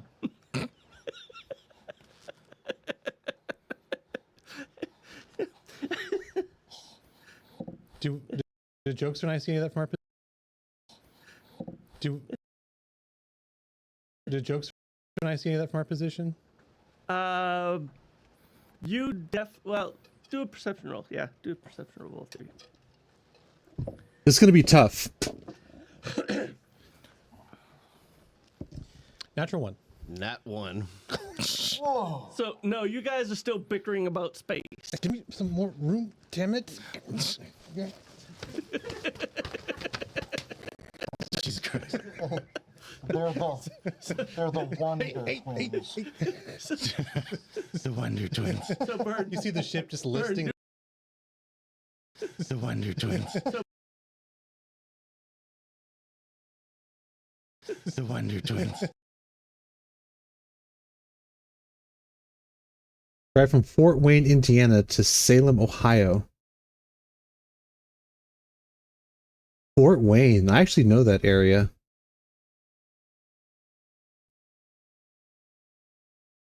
Four hours? Yeah. That's still a long drive, though. Honestly, I hate driving for more than an hour or two at a time.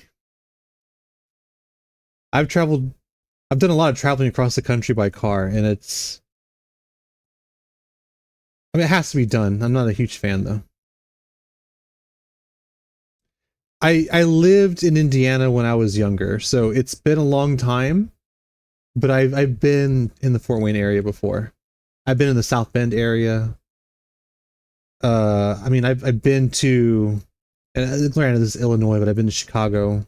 I've been to Sandusky. Cedar Point is there.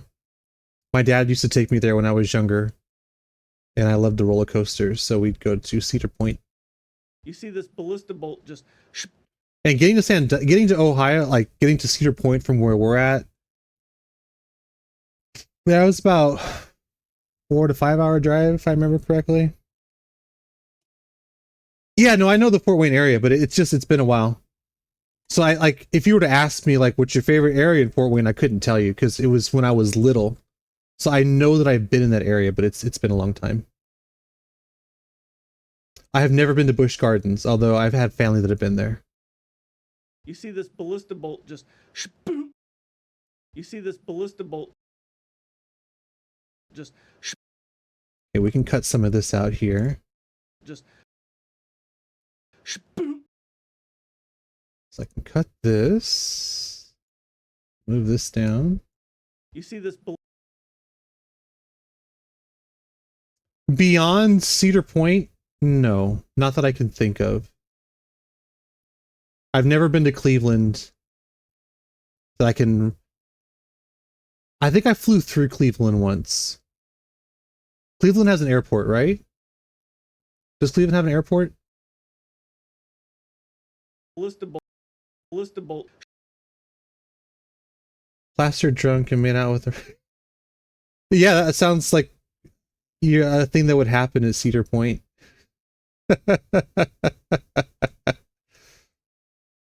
You see this ballista bolt. One time, okay, so this is kind of like unlocked a memory. At one time when I went to Cedar Point, and again, this was a long time ago, I remember I was riding the mean streak, and I was little. I was 13 or 14. I was with my dad at the time. We were riding the mean streak. Was it the mean streak or the blue streak? It might have been the blue streak. whichever one has like is the side by side coaster. It's like the racing one. I can't remember which one. I think it's the Blue Streak. We were on the ride and we're going up the hill, and like it comes down and it curves around to the left, and before the first drop, I remember looking out over. I think it's Lake Erie, right? I think it's Lake Erie, and we see like 3 water spouts just like out there in the lake. So we finished the ride. I mean, honestly, like I wasn't too worried. I didn't really think about it, but apparently they were heading towards us. And so when we got off the ride, the employees there at Cedar Point were having all of us like go under, like where all of the electronic stuff is for the roller coaster. It was like under, you know what I'm talking about. Like there's the building where all the housing of all the electronic equipment, all the mechanical equipment. And so we were like under that. And, I mean, it was a pretty big area. And it just starts pouring, just like crazy amount, like buckets, what it looked like. You just look out and it's just like a wall of water just coming down. And apparently the water spouts had like traveled into the park, and they were just like all this rain was coming down. And it was wild. They had shut down the rides for probably a couple hours. And I remember we were under there for quite a while. It must have been, I don't know if it was a full hour, but we were down there for a while.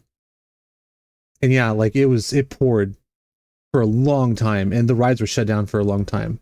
But it was pretty crazy. And to think about it now, like had we been on the ride when the water spouts hit us, probably would have been really bad. So we were lucky that we got off when we did. You see this ballista bolt boom, hit the next guy, kind of hit the next guy. Boom. I am not. I'm actually older than that. I am 40.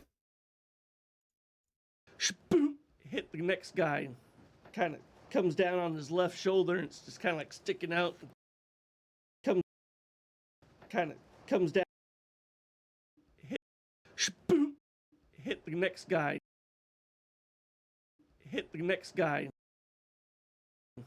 kind of comes down on his left shoulder, and it's just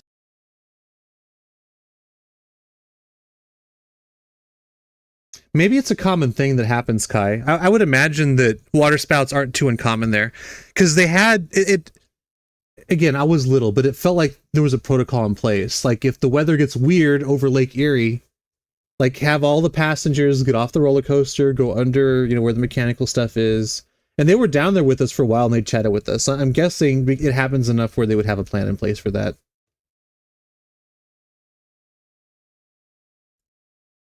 I don't know how. So be honest with me. You know that I'm 40. How old do I look? Either here or on camera. Like, how old do you think I look? Or how old did you think I was?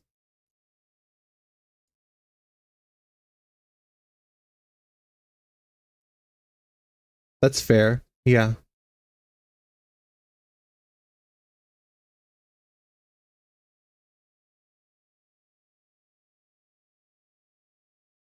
$288 to $35. Yeah, 30. I'm a lich if you didn't know. 35 to 40, 28. I've gotten guessed as low as like my late 20s. No one ever guesses that I'm 40 though. It's usually like late 20s to like late 30s is what I get guessed at. Aaron, I believe, is in his 50s. I think he's early 50s. You'd have to ask him though. He's old enough to have been GMing first edition.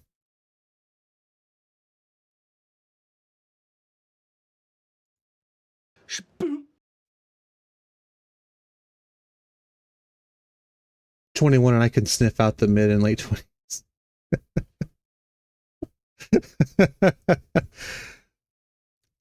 Is Aaron a boomer? He might officially be a... Is he? Or is he an Xer? I don't know. He might be on the cusp of being between boomer and Gen X. I really don't know. Like, my parents are boomers. Definitely. But Aaron, but they're older than Aaron, so I don't know. Did jokes when I see any of that from our position? You see this ballista bolt boom, hit the next guy. Did jokes when I see any of that from our position? Did jokes when I see any of that from our position? Well, do a perception roll. Yeah, do a perception roll. Yeah. Well, do a boost. Okay. So obviously I'm going to have to cut some of this. So I'm just trying to get it rough in here. The jokes are Jesus. I'm just trying to get the rough cut in place. And I would like to have this done within the next half hour. That way I can start on all the fun stuff. the jokes are nice. See that from our position? Do a perception roll. Yeah. Do a perception roll. Yeah, do a perception roll, both of you. He's probably 12 at heart. I think that's fair. Okay, so I need the 2 rolls here from us. That's excellent. I love it when it works out like that.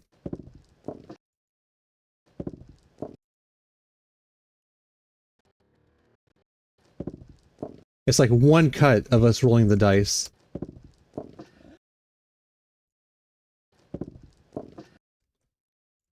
Oh man, sometimes things just work out really well.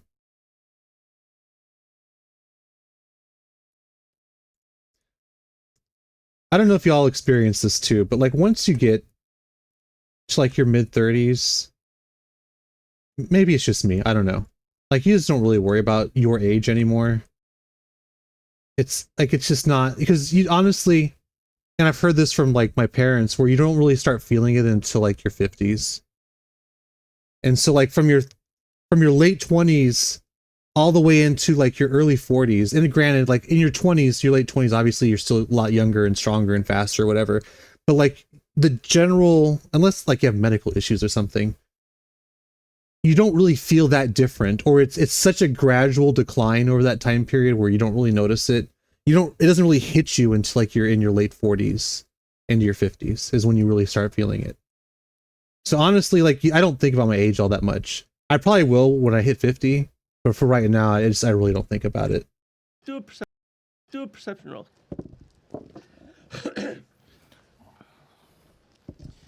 Natural one.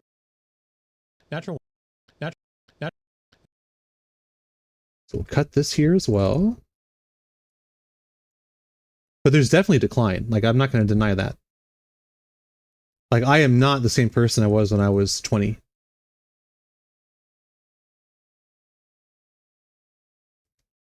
Would have loved to be in this campaign as a tank. I don't know if D&D has any tank classes. Not official, but like if you play a barbarian or a fighter, generally, or even a cleric, you can play as a tank, although I wouldn't recommend it, but you can. But generally you just have to have higher constitution and a higher AC. And generally for a higher armor class, you're looking at, well, barbarian doesn't have a higher armor class, but like a fighter, barbarians tend to be tankier because they have the highest hit point dice. I think they roll D12 when they level up. So barbarians tend to have more hit points, where your fighters tend to have a higher AC and a high HP pool. Paladins too, yes, thank you, Kai. Paladins can be really tanky as well. And paladins generally have like a high hit pool and they have a high AC. Kind of like fighters. Although I think paladins... The paladins are, yeah, they can be pretty tanky. Natural one. Nat 1. Oath of Vengeance? Is that what you're talking about? Natural one. Natural one. Nat 1. Natural one.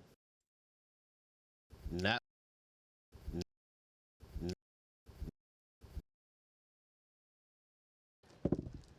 Natural one. I feel like I've cut something that I shouldn't have here.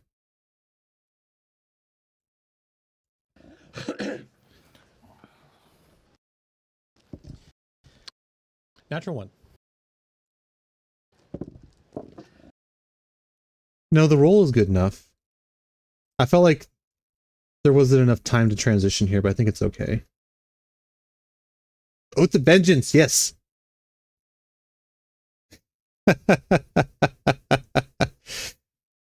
Honestly, we have thought about this, guys, as far as like playing with people from the community, and it's just, at this point, it doesn't seem like it's possible. I know there are a lot of people that want to play with us, and I get that. Like, I totally understand that. Because, like, I feel the same way when I watch other YouTubers or other D&D content creators. But logistically, it's just so difficult.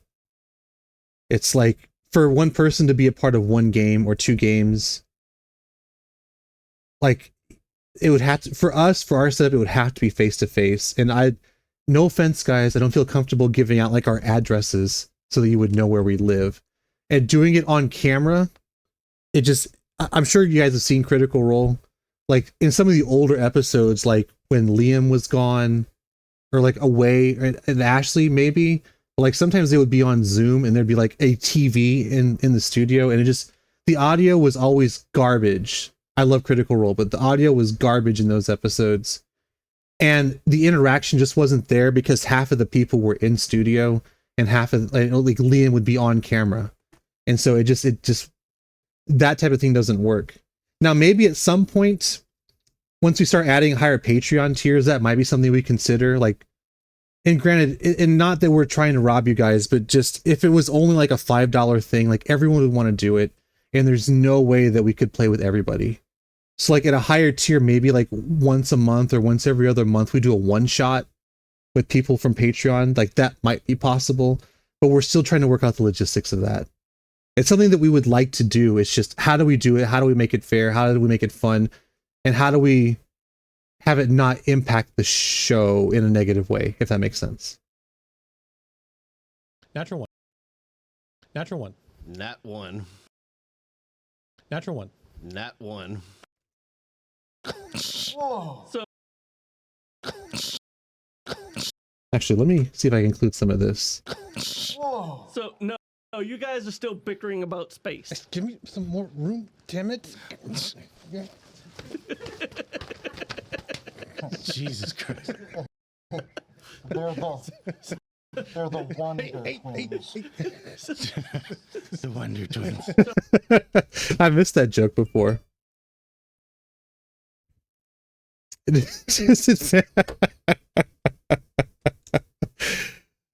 Now, what's funny about that Omega Lava is that Aaron said that a couple of times to us before we even started filming the first episode, and we thought it was funny, and that's why he included that. Because we filmed all of the interruptions before we started recording the episodes. And so that's why he said that. We thought it was funny. You see the ship He still threatens it to us. Like, he still threatens with giving us disadvantage if we don't do stuff. just listing left and right. Perception roll. Okay, so we're getting to the point where I can't include all of the stuff after this. So I think what I'm going to do is I'm going to find the best part of this section. Natural one. 31 goes up tomorrow. Nat 1. So what you're seeing is kind of like a sneak preview here. Natural one.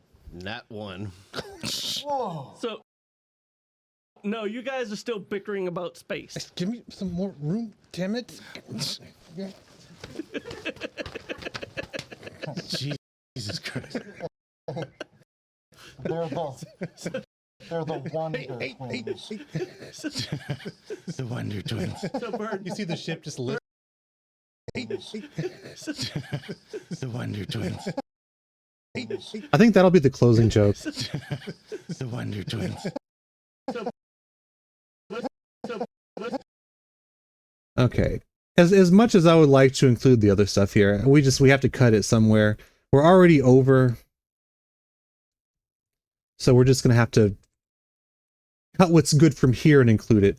So I need to watch this again to kind of get a general flow for this. Yeah, that is a typical DM thing, right? To threaten disadvantage. You know, on the flip side of that, why are we not getting advantage during the game? He never gives us advantage. Aaron, if you're watching this, we need more advantage, my dude. As far as like inspiration. I feel like we play our characters so well that we should be getting inspiration all the time.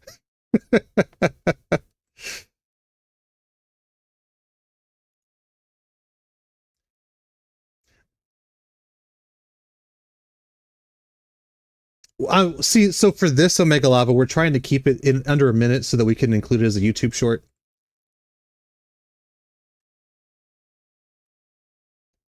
So I do need to cut it a little bit so we can get it within the 1 minute time range here.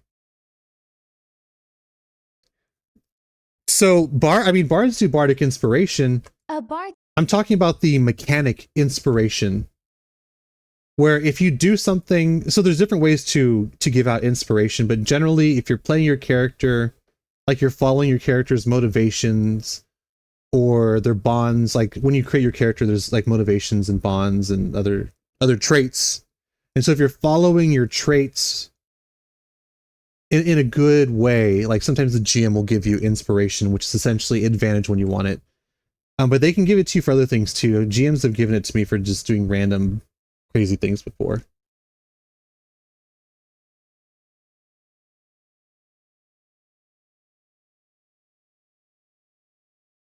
Yeah, I could see that too. Like, just if what you say is just so good, don't roll for it. But honestly, that kind of, I can see the flip side of that too. Because if someone is also playing a charisma character and they're not as naturally charismatic as you, and just making them roll for it could be a weird thing to come across. Where it feels like even if what you say is good, maybe if what you say is good, give you advantage on it, but still do the roll. Because if someone is just like not as skilled at role playing or not as charismatic, and making them roll feels kind of like a punishment. So you see Captain Lindell's ship above Captain Grayford's ship. Dr. Straw. So you see Actually, I think I can cut some of this too. So you see ship above Captain Grayford's ship. Dr. Straw. So you see Dr. Straw. So you see Captain Grayford's ship. Dr. Straw. Move in closer to the ship, but not too close, just in case Nocturnal needs a hop back. Kind of like if you have enough standing with a certain action. Barring or convincing them you might have advantage. Yeah, exactly. If I were to GM something, if I were the GM, and let's take bartering for an example. If a charismatic player like a sorcerer or a bard or paladin like approaches and they're trying to barter, and the player says something really clever, I would probably give the character advantage on the roll. But I still wouldn't make it free. Because if I had someone else at the table that wasn't as charismatic, like enforcing them to roll when they say something that's not as charismatic feels wrong.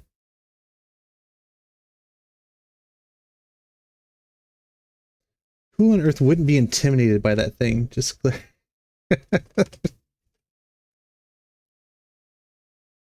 I tend to not play, actually, so I have played very non-charismatic characters before, and I have played charismatic characters, and while I appreciate y'all being in the stream with me, I wouldn't consider myself an extremely charismatic person.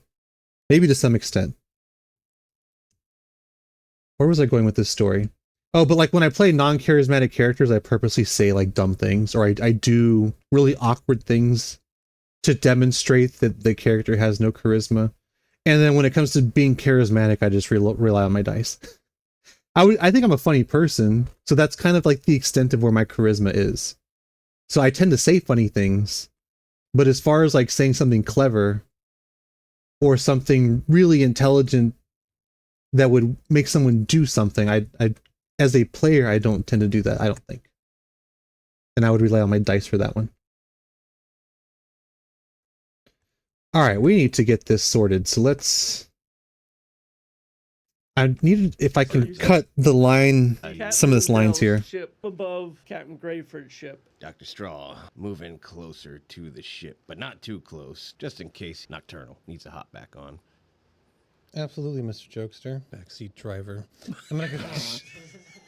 I'll go ahead and bring the ship around. Are there any like portals that we can see through? You can see what appears to be Captain Grayford's. Captain Grayford's chambers, you say? Yes. Fire. Got the giant dice. It's 5. Goes wide. What's up with the warning shots? Move over, you're cramming me here. Am I able to get a good vantage point with the ballistas for the bolts? Yes. I'm gonna start tossing them over. Rod from God them. You see this ballista bolt boom, hit the next guy. Did Jokester and I see any of that from our position? Do a perception roll. Natural one. Not one. Whoa. So no, you guys are still bickering about space. Give me some more room, damn it. Jesus Christ. They're the Wonder Twins. The Wonder Twins.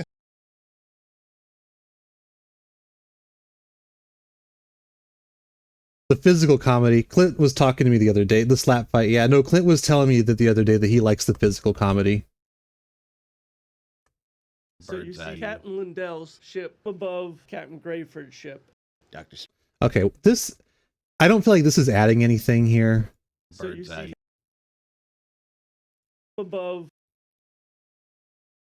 I'm gonna move this over to the side in case, again, probably not gonna use it because we're trying to cut this down now. Let me move this out of the way.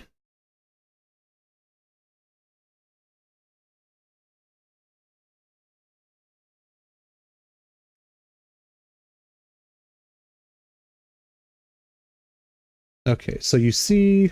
So you Bird's see eye. Captain Grayford's ship. Dr. Straw. My bugbear has the voice and personality of Gomer? Gomer? Terrible charisma, but the way he talks makes up for the lacking of it.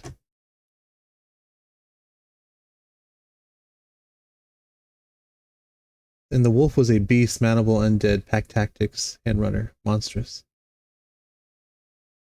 Gomer, am I missing something chaotic? What is... Who is Gomer? So you Bird's see eye. Captain Grayford's ship. Dr. Straw. Moving closer to the ship. Gomer Pyle. You see, I'm not a boomer because I didn't know. You see, that's proof. I legitimately didn't know who you were talking about.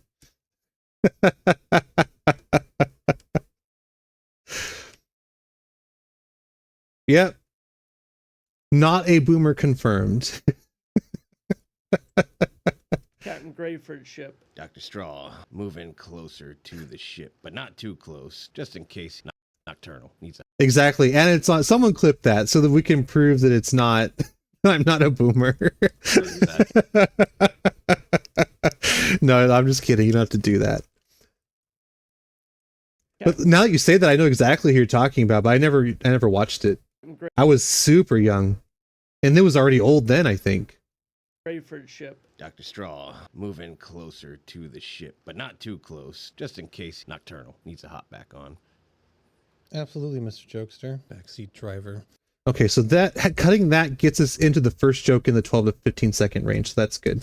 Sus, uh-huh. I'm gonna go, Nothing sus about it, Will. I'll go ahead and bring the... An undead warlock. I have not. The only warlock that I've ever played was in Baldur's Gate 3. And she was not undead. I'll go ahead and bring the ship around. Are there any like portals that we can see through? That's exactly what I'm saying, Will. I have never seen this show, but I know who you're talking about. I do like the warlock build in Baldur's Gate 3 where you have darkness. I think that's a really busted build, and it comes online pretty early. As far as being undead, though, don't know. I'll go ahead and bring the ship around. Are there any like portals that we... Form of dread. Oh, like... So is undead like an official like race species in D&D? Which would make sense because Laudna in Critical Role is undead. And she does the Form of Dread thing, so that... It's gotta be a... It's a race, right? Or a species, technically? I'll go ahead and bring the ship around. Are there any like portals that we can see through? You can see what appears to be Captain Grayford's. You can see what appears to be See, I don't need all that. Captain Grayford's. Captain Grayford? You can see Captain Grayford's. Captain Grayford's chambers, you say? Okay. So you Bird's see eye.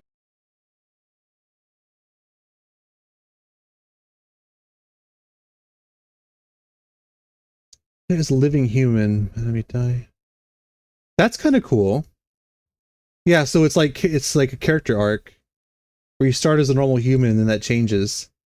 Honestly, hold on.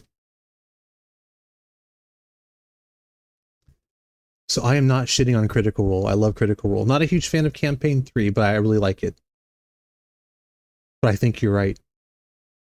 Even if you weren't suggesting this, I think this would have been the smart thing to do. If Marisha's character had been alive at the beginning of the campaign. Now, granted, I know there's a whole story there where she's tried to the tree and she was found. Yeah, I get all that. I get it.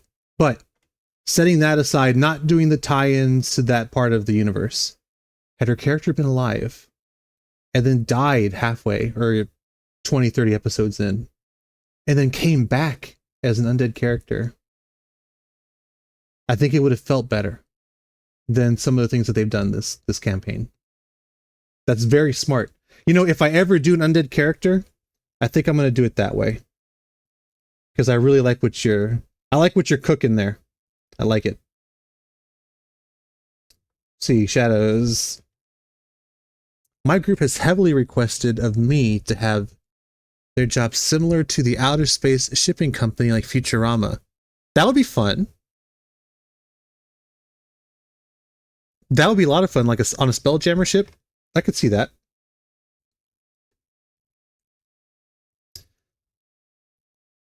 So your character got jacked up by the BBEG. Family got killed. Yeah, no, that's brilliant. That's kind of what Will does in Baldur's Gate 3, without spoiling that for anyone.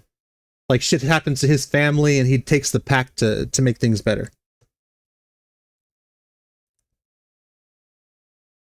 No, that's great, Kai. I really like that. If I ever do a character like that, I'll give you a shout out if I remember. And if I don't, I apologize. My memory's really bad, and it gets worse as you become a boomer.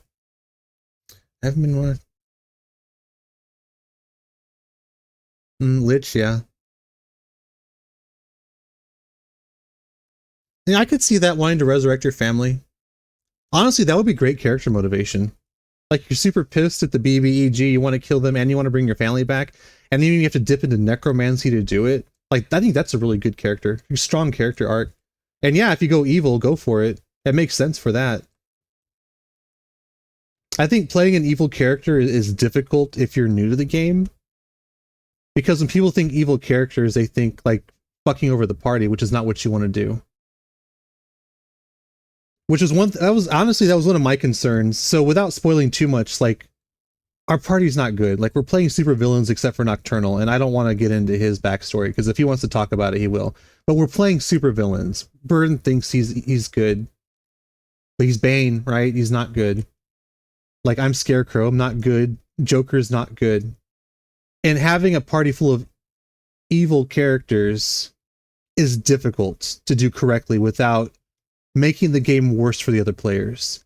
So I wouldn't recommend it for newer players, and I was worried about it going into this, but I think everyone's handling it pretty well.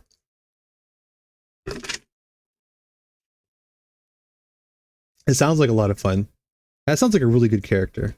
So you see Captain Grave Or a really interesting character, I should say. for the ship. Dr. Straw, move in closer to the ship, but not too close, just in case Nocturnal needs to hop back on. Absolutely, Mr. Jokester. Backseat driver. I'm gonna go.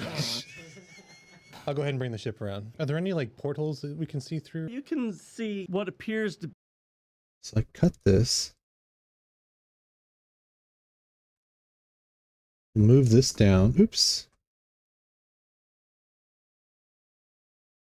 You can see Captain Grayford's. Captain Grayford's chambers, you say? Yes. Fire.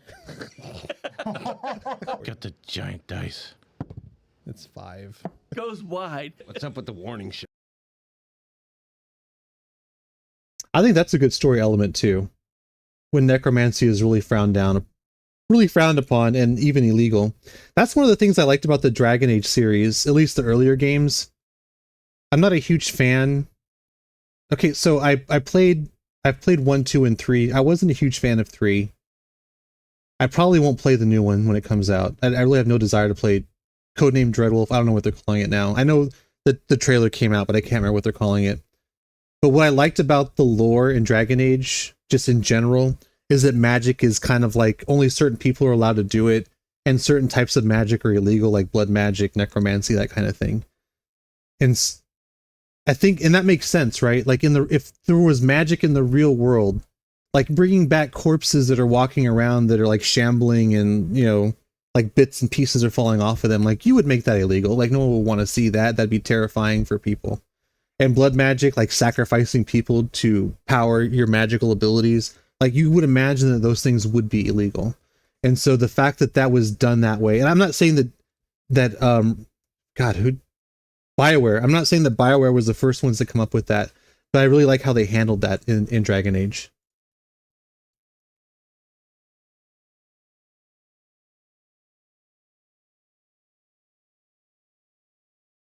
Let's see. Still like them, not just last group of ideas. And he left their Discord way too many people wanting.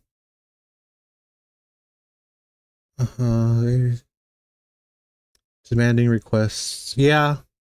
Yeah, some people get overly, I don't know if passionate's the right word, but they get overly into it. Yeah. Yeah, like I appreciate people really being into something, but if it gets to the point where you're being toxic with other people, it's just not good.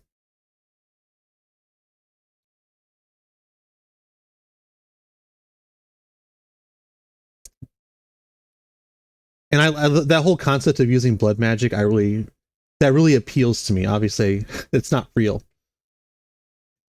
But if it was, it would be something that I would be interested in. Only sacrificing only evil people, of course, right?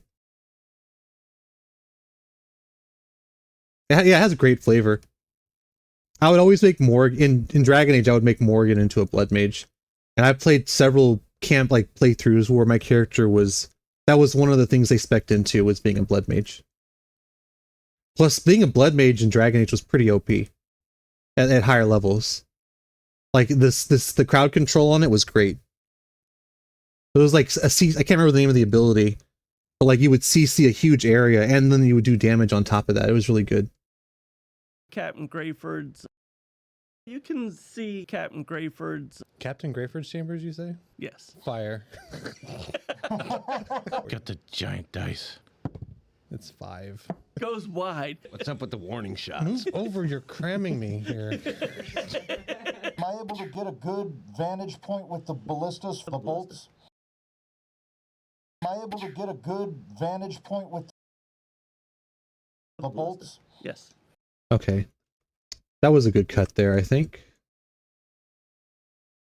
We had the rough cut down now. We're just trying to trim it to make everything fit. The bolts? Yes. I'm gonna start tossing them over. Rod from God them. You see this ballista bolt. Boom! Hit the next guy. Did Jokester and I see any of that from our position? Do a perception roll. Natural 1. Natural 1. Not one.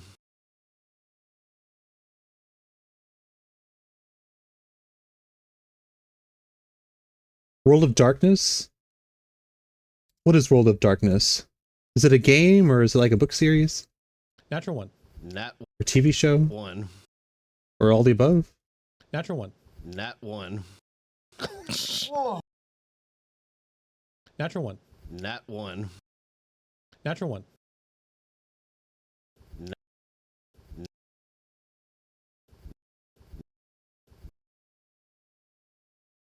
Natural 1. Not one. Whoa.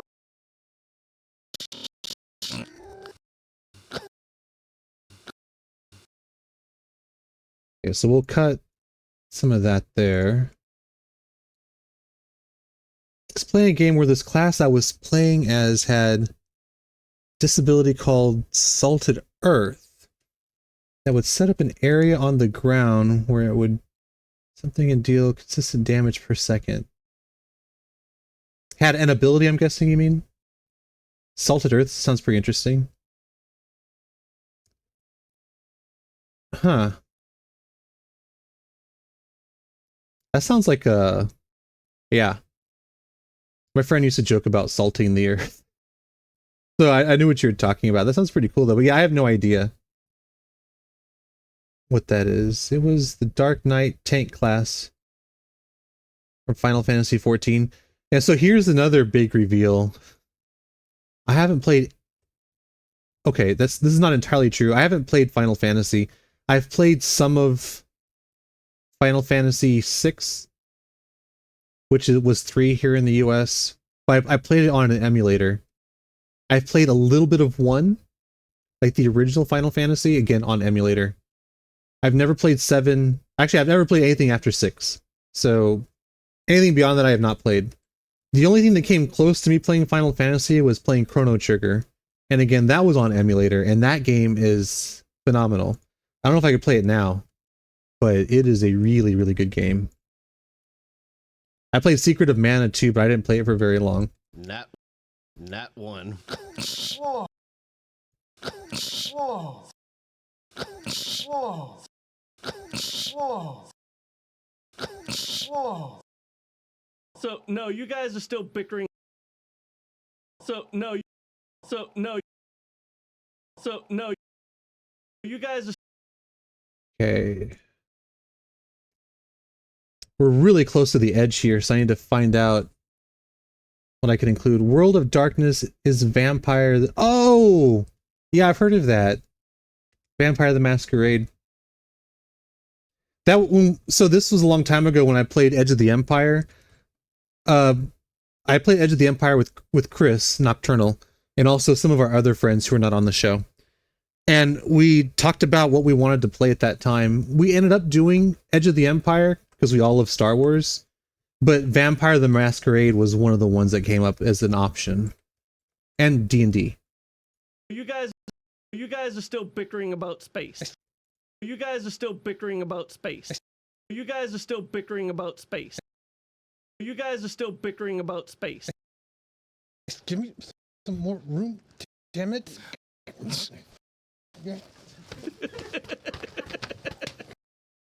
Jesus Christ. Damn it.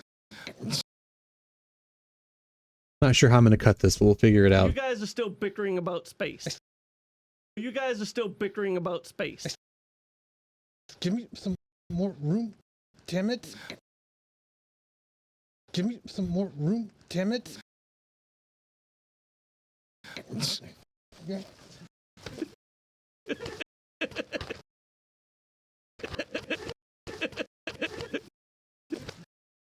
think that's where I want to start the shot. You guys are still bickering about space. Give me some more room, damn it. Give me some more room. I don't even need the damn it in there. We'll cut that out. You guys are still bickering about space. Give me some more room.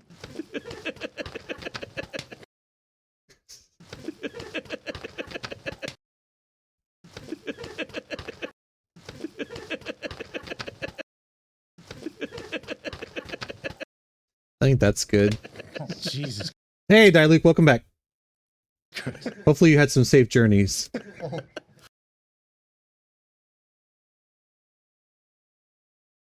I mean, there's more of it, Goblin. There's definitely more of the slapping there. The thing is, I mean, look where we're at now in the timeline, and I still have another joke I have to fit in there. Which means I'm going to have to cut more. So more than this is going to be hard to justify. Actually, let's see how long that is. That's not a bad idea. Let's see how long this segment actually lasts. Wow, it's close to 2 seconds. I've been doing this so long. Yep, I was 2 frames off of 2 seconds. We'll just make it 2 seconds then. There we go. That's funny. Just eyeballing it, I was 2 frames off. Which is 1/30th of a second because this is 60 frames per second. Jesus Christ. They're the Okay, so we'll cut all this.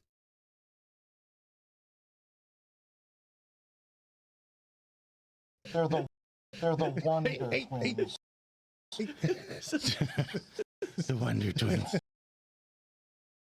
Ooh, man. They're the Wonder Twins. 10 minutes of hand slapping. In the actual episode, it was like 10 seconds, maybe? Something like that. They're the Wonder Twins. They're the Wonder Twins. They're the Wonder Twins. The Wonder Twins. Okay, I think that's... He's just being repetitive. It is funny, but there's no need to include that. Okay, I still need to trim this down a little bit. So let me just watch this again. I'm actually about to take a bathroom break, I think, but we're going to watch this real quick before I do that.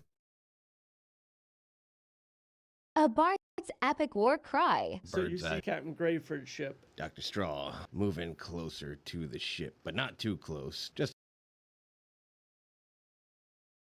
move in closer. Actually, so now that I'm thinking about it, this could be one of those things where the context, and I mentioned it earlier in the stream, where the context comes from letting them know like that we're attacking another ship. And if I start there, I can cut Aaron's lines entirely. Not that I want to cut him out, but so that we can fit everything in here. So you Bird's see eye. Captain Greyford's ship. See, I don't even like this. We're gonna figure it out. Like there's over talking here. It doesn't really add a lot. And it's something that it can be done with the AI voice, I think. So we're just gonna start it here. And the AI voice is gonna mention that we're essentially doing like a mid-air siege of another ship. I'll figure out a way to word that here in a minute. All right, but assuming that's what it says, let's just watch this again. And if you'll notice, we're within the timeline now. All right, so let's see what we got going here.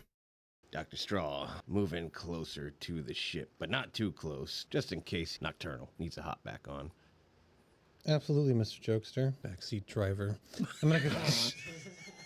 I'll go ahead and bring the ship around. Are there any like portals that we can see through? You can see Captain Greyford's. Captain Greyford's chambers, you say? Yes. Fire.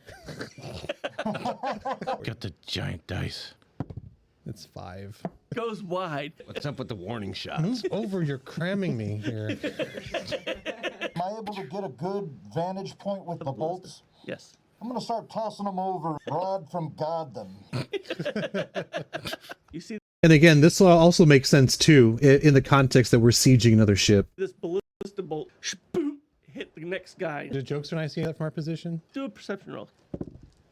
Natural 1. Not one. Whoa! You guys are still bickering about space. Give me some more room.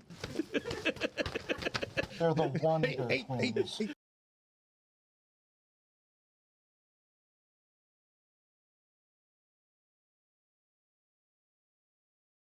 Hey, if you want to make a prediction, go for it. It happens in this episode where I roll a natural 100 on the D100. I'm not going to confirm or deny anything, but you're more than welcome to make predictions. Okay. I need to use the restroom real quick, and I want to grab a drink. So what I'm going to do is, let me pull up the webcam while I get this set up. I am going to pull up one of our episodes here. One of the clips. Yeah, we're going to mute that so you don't have to listen to the ads. Yes, I meant Wednesday's episode. That is correct. So the whole me rolling the D100 happens in the upcoming episode, which airs tomorrow. So yes, you are correct.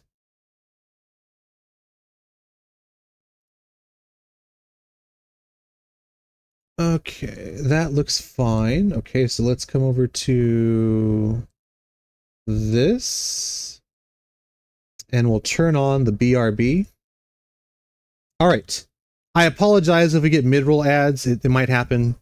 I don't want to be gone too long, but I need to go use the restroom and grab a drink, and I will be back.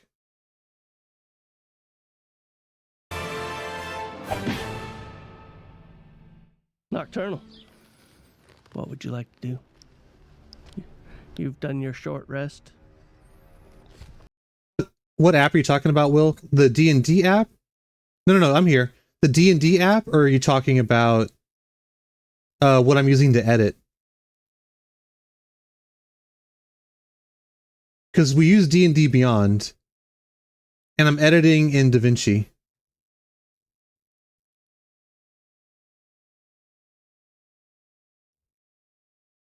I'm going to give you 10 seconds before my bladder explodes, and then I'm going to go.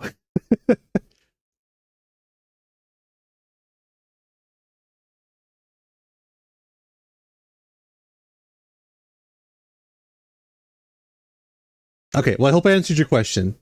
I use DaVinci Resolve to edit this, and then the app that we use for D&D is D&D Beyond. So I will be back.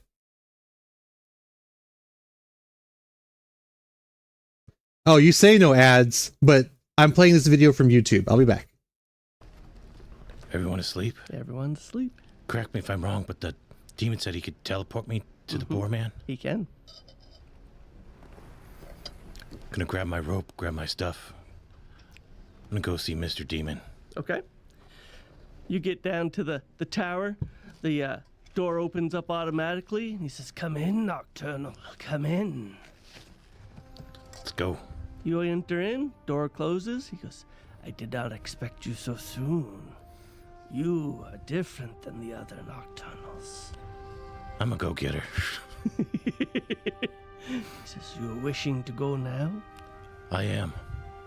Are you ready?" It's now or never. He starts moving his hands, and you disappear. And you reappear in the chambers of the Boorman, who is currently sleeping. Stealth it up. Okay. Advantage because my training. Mm-hmm. That, and it's dark in here. 21. All right. So you slide off into the shadows, moving quietly. What would you like to do? He's sleeping in this large bed. A couple of women sleeping with him. Ooh. That changes things.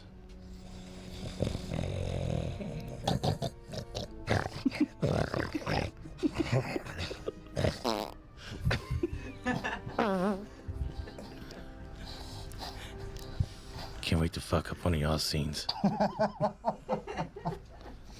We edit that out.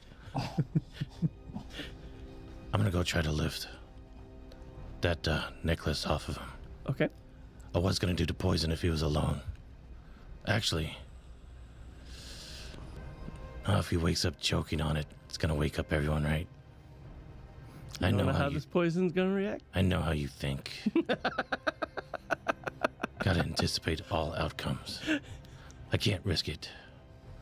Gonna try to slip it off, get his necklace. Okay. How are you doing this? Sleight of hand. Sneak But up. How are you?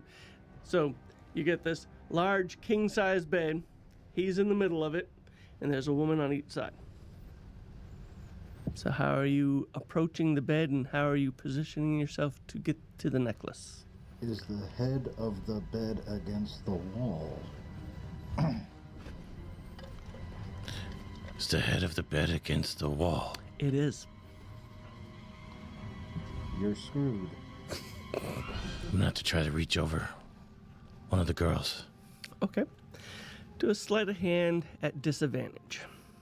Let's try it.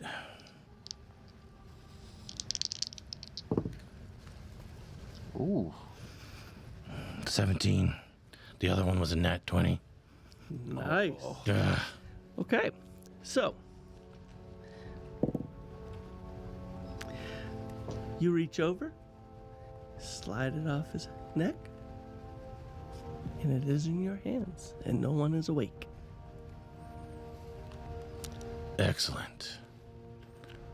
Sneak on out of there. All right. So you get to the door or the window. Let's do window. Okay. So you get over to the window, and it is locked. There are and have been multiple brands out there that are putting up ads, deceiving customers into believing things like our products are not organic, our products have fake mushrooms, our products aren't third-party tested, or that the fruiting bodies the only beneficial part of the mushroom. I just want to clear up some of the lies. First, our products are 100% certified USDA organic. Our products contain organic, yes, real mushrooms, often in 2 times the dosage of our competition. Our products are third-party tested. We have 2 full-time food scientists rigorously studying the quality of what we put out there. Then there's this narrative that the fruiting body is the only beneficial aspect of the mushroom. So a mushroom has 2 parts. There's a part that sits above the ground. It's the visible part. It's the emoji, all of that. And there's the mycelium, the root system of a mushroom. Each mushroom has different bioactive compounds that can be beneficial to humans. That's why we use full spectrum mushroom. Yep. So I think what I need to do, guys, I just need to get YouTube Premium to avoid that issue. Okay, let me get back on me here real quick. I think it's a nice idea, but that way it's just not dead silence when I'm gone. But having to listen to fucking ads that aren't even from this platform is annoying, so I need to get that sorted out. Yeah, see, the thing is we're monetized on YouTube, and so it feels wrong running ad blockers. It's like I can't promote ad blockers because ad revenue is what's going to keep us going at some point. That and Patreon support, which has also been incredibly generous lately. We do appreciate that too. Okay, let me just watch this again one more time. I think it's okay, and then we'll just start on the editing part. Actually, I think I want to do the AI voice, so let me watch this again real quick. Dr. Straw, move in closer to the ship, but not too close, just in case Nocturnal needs to hop back on. Absolutely, Mr. Jokester. Backseat driver. I'm gonna go. I'll go ahead and bring the ship around. Are there any like portals that we can see through? You can see Captain Grayford's. Captain Grayford's chambers, you say? Yes. Fire. Got the giant dice. It's 5. Goes wide. What's up with the warning shots? Move over, you're cramming me here. Am I able to get a good vantage point with the bolts? Yes. I'm gonna start tossing them over. Rod from God them. You see this ballista bolt boom, hit the next guy. Did Jokester and I see any of that from our position? Do a perception roll. Natural 1. Not one. Whoa! You guys are still bickering about space. Give me some more room. They're the Wonder Twins. I don't think it's our funniest one, but I think it's all right.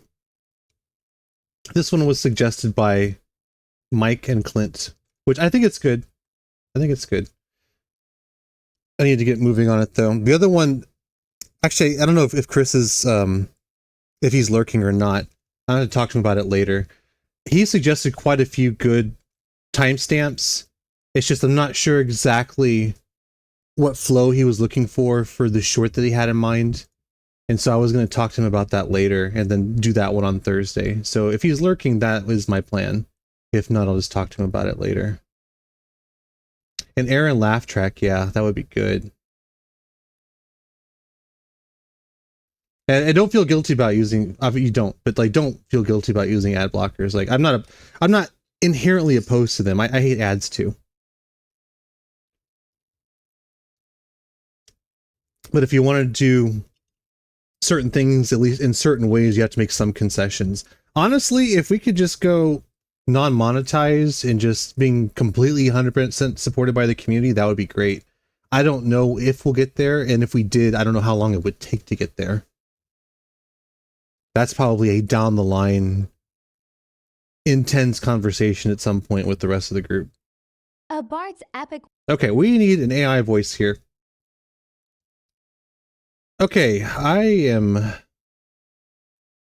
need to open my other web browser here.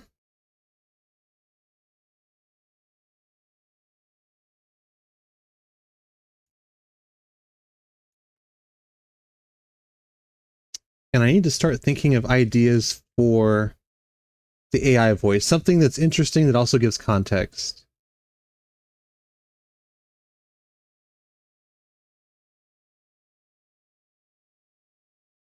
I have an ad blocker on for everything except for content creation. Okay. That seems fair. Like I said, I might just get YouTube, like a subscription to the YouTube Premium, whatever it is.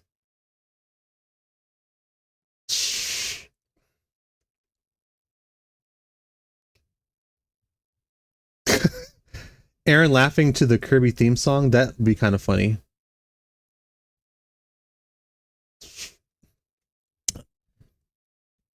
So for the AI, no, we use the trendy AI voice. I would like to get to the point where we don't do that anymore, but we've noticed that the videos get more attention when we use the AI voice. And when you're trying to grow your channel, you make, again, certain concessions, at least in the beginning. You know, if we had 100, 200k subs, and if we put out a video and it would just get automatically like 15, 20k views, I'd probably stop using the AI voice. But until that is a consistent thing that happens on YouTube, we're probably going to continue with it, unfortunately. But the plan is to get there at some point. Yeah, no, if we had a huge audience and just like when we threw something up, it was already getting a ton of views, it would draw more people in anyway. So there's kind of like a compounding effect that happens once you start getting bigger. And maybe we'll get there soon. Like in the next 6 to 12 months, maybe, I would think. Maybe. Not that we'll have 100k. I don't think we'll have 100k subs in 12 months. That would be incredible if we did, but probably not.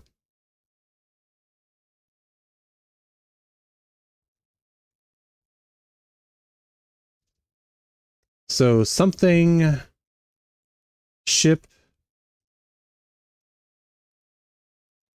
to ship combat, but something before that. I don't think the word epic is drawing as much attention as I would expect it to.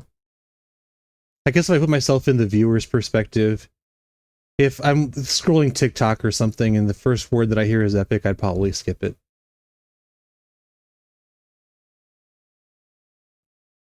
But ship-to-ship combat. Dynamic. That's not a bad word. The other thing that seems to be true, at least to an extent, is to keep the language at like a 3rd grade reading level. And that's not trying to be insulting, it's just the easier it is to understand, the more people are likely to engage with it. Unusual, yeah, stray. When skyships clash. Will, you might be onto something there. Because it's simple. Everyone knows what a skyship is. Yeah, no, that's a good one. We'll try it. We'll try it out. When skyships clash. I think you guys should be able to hear the voice. When skyships clash. When skyships clash.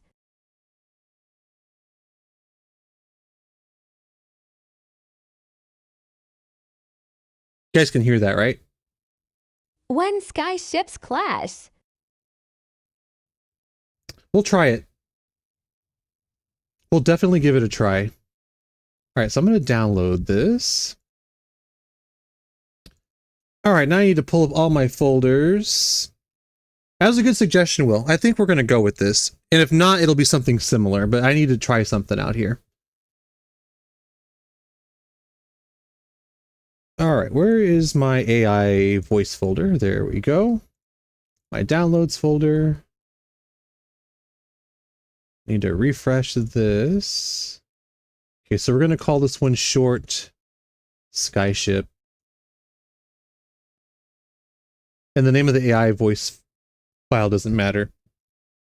I just change it so that I can have a different file name when I drop it into this folder here. Okay. So let me drag in the audio file. I should be able to see it now. It's right here. So we're... Hello. Okay, there we go. Now we're cooking. So we're going to delete this. I'm going to drag it into position, and I have to edit the audio in here so that there's less space. So I dragged down the bar over here so I could see it's called the waveform, because the waveform makes it easier to edit.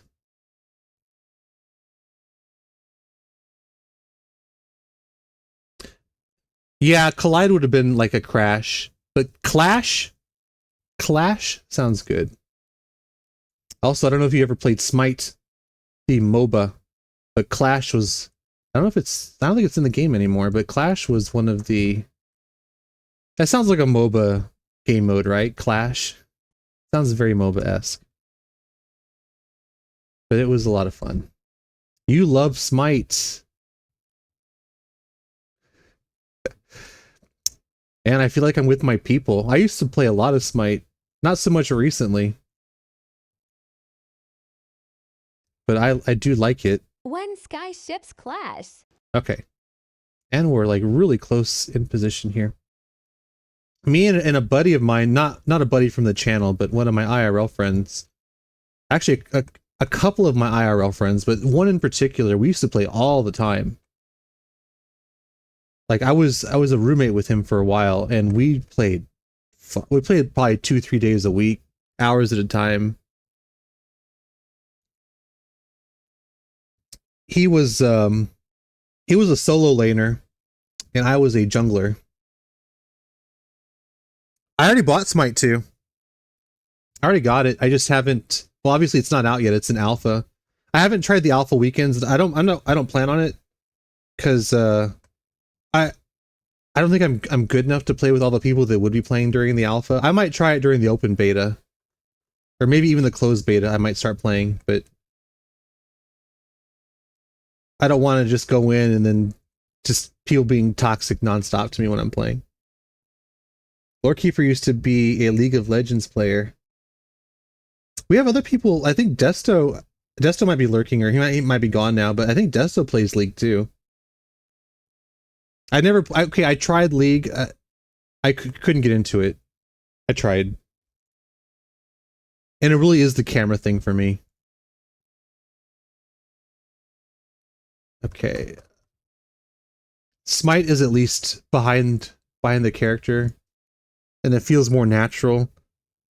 I mean, I used to play things like Age of Empires 2, StarCraft, Warcraft 2. I played all, so I'm used to that style of that camera style.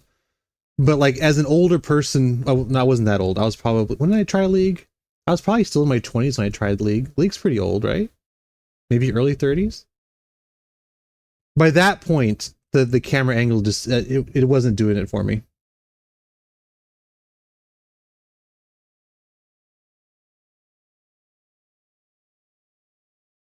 D&D got you through college? Yeah. Challenger, holy shit, he was really good then.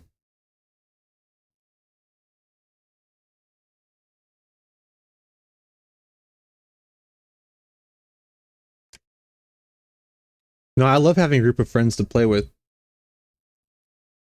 Although I'm too busy to play games right now, other than like stuff off stream at weird hours on my own. I've been playing, actually I still want to stream Elden Ring, but I've been playing a build offline that I want to play on stream. I just wanted to make sure that I understood it well enough to play it on stream. Let's see,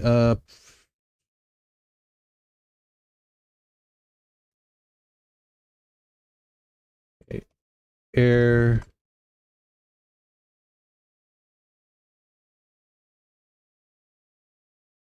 I feel like just airship combat gets the point across.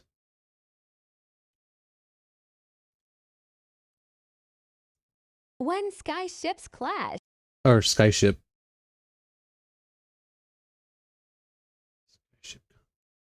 I feel like that's good enough.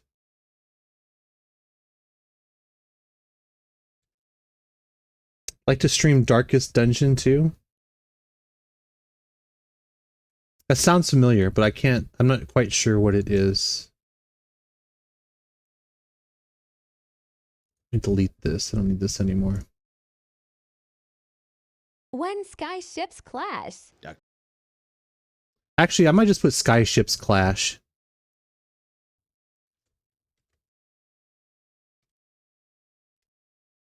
There. They'll do 3 exclamation points. Yeah. That feels a little needy. We'll go down to 2. When sky ships clash. Dr. Straw, move in closer to the ship, but not too close, just in case Nocturnal needs to hop back on. Absolutely, Mr. Jokester. Backseat driver. I'm gonna go. I'll go ahead and bring the ship around. Are there any like portals that we can see through? You can see Captain Grayford's. Captain Grayford's chambers, you say? Yes. Fire. Got the giant dice. It's 5. Goes wide. What's up with the warning shots? Move over, you're cramming me here. I might cut the dice roll from here. Am I able to get a good vantage point with the bolts? Yes. I'm gonna start tossing them over. Rod from God them. You see this ballista bolt boom, hit the next guy. Did Jokester and I see any of that from our position? Do a perception roll. Natural 1. Not one. Whoa! You guys are still bickering about space. Give me some more room. They're the Wonder Twins.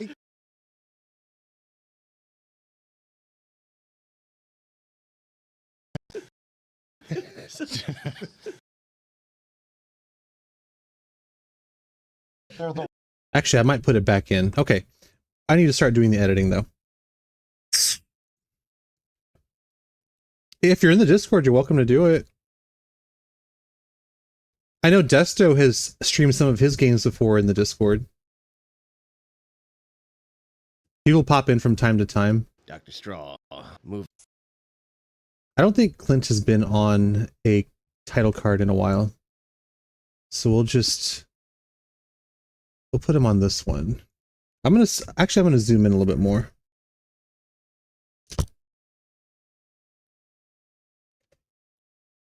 Yeah, I mean, if you want to stream in our Discord, you're welcome to do that through Lorekeeper's account. You can do that if you want. Like I said, I know people have done it before. I don't know how people are going to pop in. But yeah, like if you just casual gaming and you just want to share your screen, like you're welcome to do that. Voice to text, yeah. I know Overwatch does that, although I do play Overwatch occasionally. It's been a few months, but I don't have it turned on. Dr. Straw. Okay, zoom in here. We're going to start at a big zoom. Oops, not negative. It's 3460. All right, we're going to get Jokester into position here. Dr. Straw, move it. Okay, so we're going to unlink this. There we go. When sky ships clash. Dr. Straw, move in closer to the ship, but not too close. Dr. Straw, move in closer to the ship, but not move in closer to the ship, but not too close. Just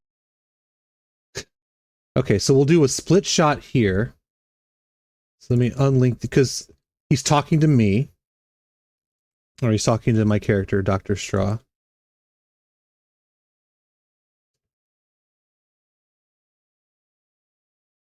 Yeah, go for it. Go for it. I popped in on Desto when he's done it before. But like I said, it's been a while. I need my splitter. So let me grab my splitter from over here. Shrink it down. That's way too big. Okay, now in this shot, I could do it where it's... Actually, let me zoom in a little bit. No, like if we were leaning in on each other and I could frame it better, I'd probably do it like a single picture of us together, or single shot of us together. But because we're so spread out here, I'm going to do the split shot like this. Went to the market store today downtown and bought this deep blue resin with glitter D20 container. Light up a D20 wizard staff. Ooh, sounds cool. Trinket handle with glow-in-the-dark pigment powder and epoxy from inside. That sounds really cool. All right, I need to find... Okay, so we're not in either of those shots. I need to find me or Clint. Okay, there's Clint. And he's the top one. That's the one I want. So we're going to go into Fusion here. We're going to copy this. Okay, let me hide this layer and that layer. Oops, not that layer.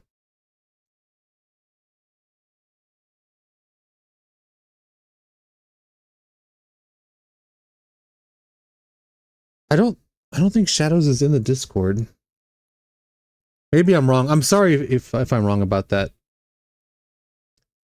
It's honestly, guys, it's going to get to the point where there's just so many people I won't be able to keep track, and I do apologize for that.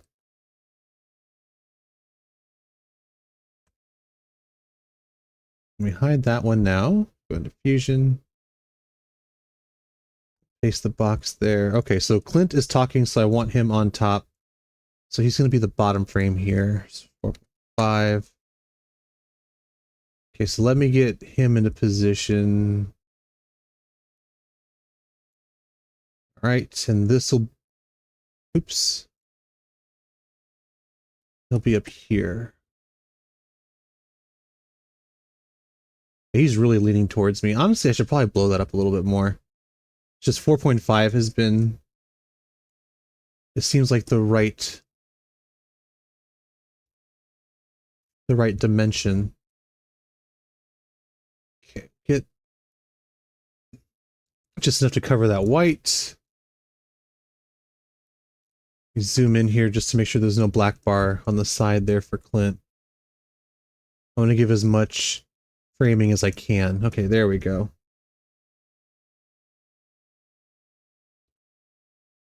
No, I'm trying. This is a new experience for me. So, like, I'm trying to remember stuff. But I'm going to struggle with it. It is what it is.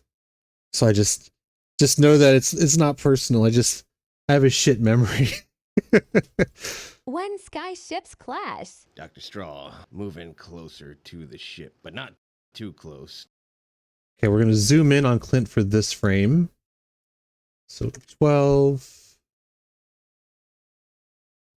Like, I'm okay at making videos. I'm not okay at memorizing things. All right, I'm about to itch my eye. So let me turn off my camera for a second here. It's like really... Oh my God. This would not be pleasant to look at, I promise you.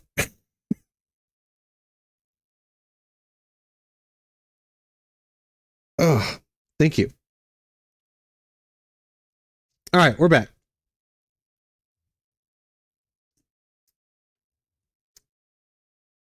You should totally go for it. Make something.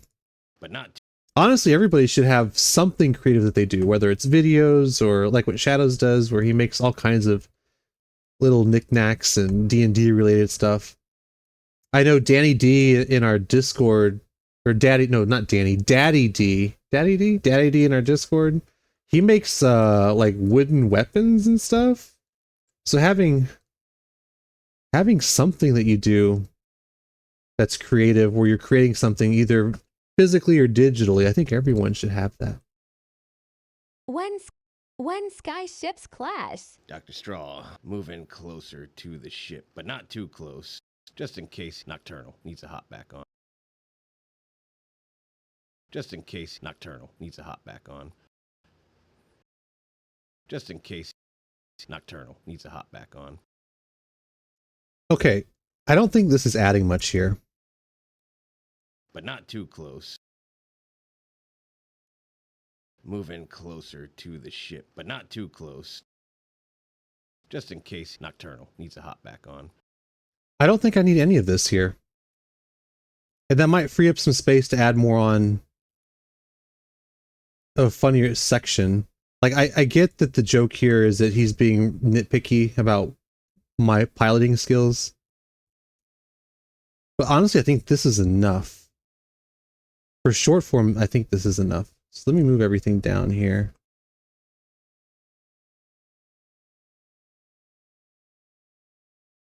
Well, that's very kind of you. What kinds of things were you thinking about making? When sky ships clash. Dr. Straw, moving closer to the ship, but not too close. Absolutely, Mr. Jokester.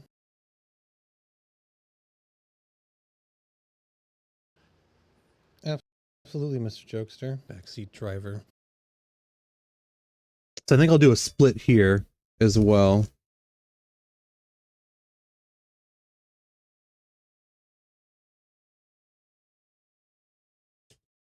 Well, I don't know who this is, but if you're in the stream, I'm not going to dox you, but we have a new patron. Thank you so much. I don't know if it's just you happen to be watching me or if someone just happened to join our patron, but I appreciate it.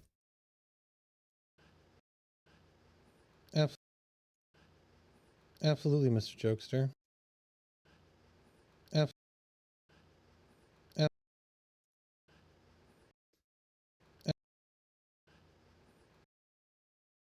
Absolutely, Mr. Jokester. Backseat driver. I'm gonna go. Okay, how do I want to frame this shot here? Absolutely, Mr. Jokester. I might do a split shot here. Absolutely, Mr. Jokester. That's what I said. I think that's what I want to do. That's you, Shadows?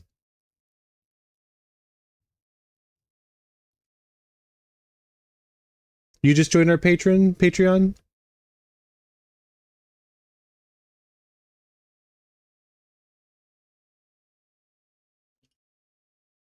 Yeah, don't dox yourself because I see a real name here. So let me see if I can go in and see a. Oh, you did? Okay, let me just. God, the Patreon app sucks, by the way.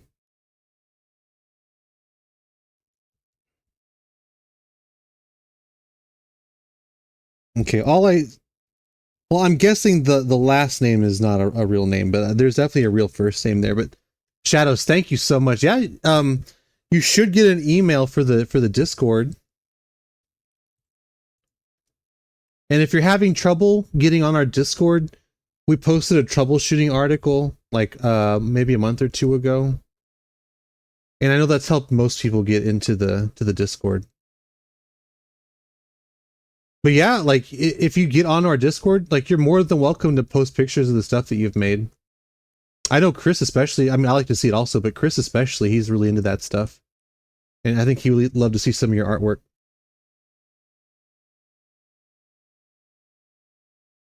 That really does help though, Will. It helps us keep track of that kind of stuff. Yeah, no, there are people in there that have like a different name everywhere, and it's like, I'm sorry. I just can't remember. It's hard to keep that shit straight. When sky ships clash. Dr. Straw, moving closer to the ship, but not too close. Absolutely, Mr. Jokester. Okay, we're doing a split shot here, so let me. And I'm going to invert it from this one. So I can't just copy the settings over because I want straw on top in this shot. So let me grab this. And we'll paste it here. All right, and I'll paste this here. All right, 4.5.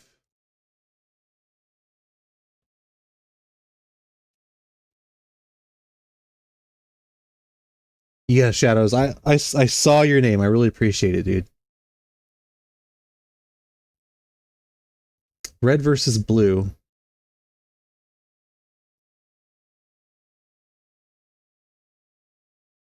So and speaking of boomer shit, Red versus blue. I think that predates my time on the internet just a little bit. I think technically I was there for it, but it wasn't something that I watched back in the day. I'm aware of it. I used to play Team Fortress 2, and I know Red versus Blue is like a different thing, but it reminds you of that time period. Because Team Fortress 2, like you picked red or blue, you were on the red team or the blue team, and I remember hearing about it. Red versus Blue was a Halo thing, right? If I remember correctly, like they used Halo assets to make it. I think that's the case, and I'm not sure.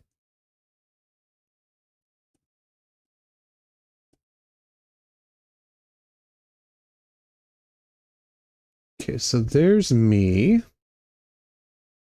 You zoom in on Mr. Jokester again.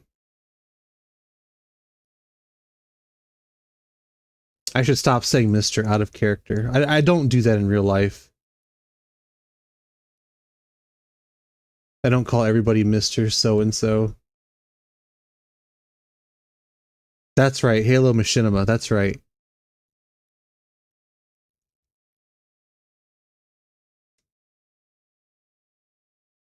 That takes me back though, Red versus Blue.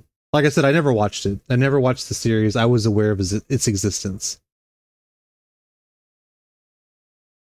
I did watch a lot of like Team Fortress Machinima, Team Fortress 2 Machinima. Also Manslayer, I think he was a member of Machinima. And Manslayer does all the funny YouTube poops for Skyrim and Fallout 4.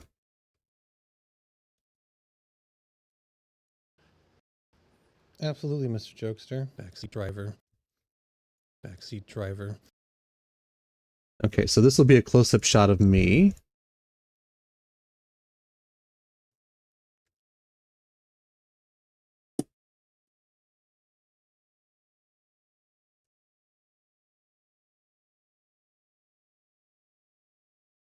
This might sound weird, but I think my hat looks better now. Now that it's like been used. It has like more wrinkles along the brim. I was noticing that when we were filming the other day.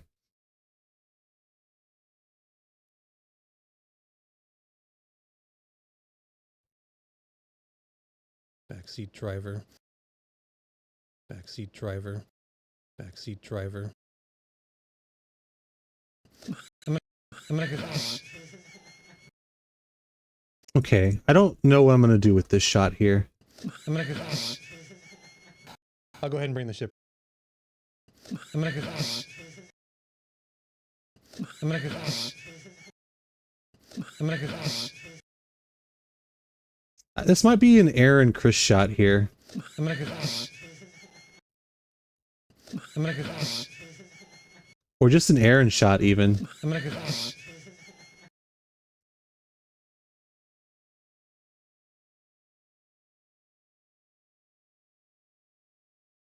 Yeah, 2009. I was definitely alive then, but I missed a lot of internet culture until I got older. I would say it's definitely a part of internet culture. I'm gonna go. I'm gonna go.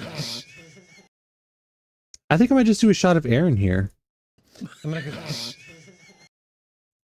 I'm gonna go. Because he reacts quicker, and it's more pronounced than what Chris is doing here. I'm gonna go. I'm gonna go. I'm gonna go. By the way, I'm listening to it over and over again to find how long the laugh should be, like just by feeling it, which is why I'm listening to it over and over again. I'm gonna go. Okay, I think that's good.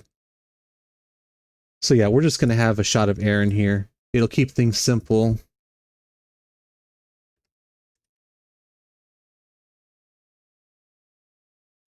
Uh, 10. 60. Don't want to zoom out that far. I want to be able to see what I'm doing here. Okay, I think this will be good. Backseat driver. I'm gonna go. I'll go ahead and bring the ship around. Okay. 10 for me probably here.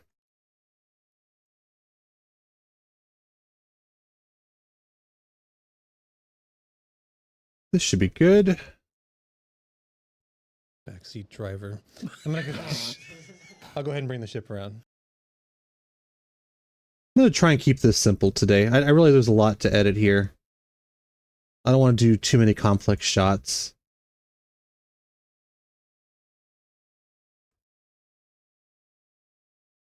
When sky I really feel like turning on the music too, but I don't know if I want to yet. Yeah, let's start feeling it out with the music. when sky shi I don't want to hear that one though. when sky ships clash. Dr. Straw, moving closer to the ship, but not too close. Absolutely, Mr. Jokester. Backseat driver. I'll go ahead and bring the ship around. Are there any like portals that we can see through?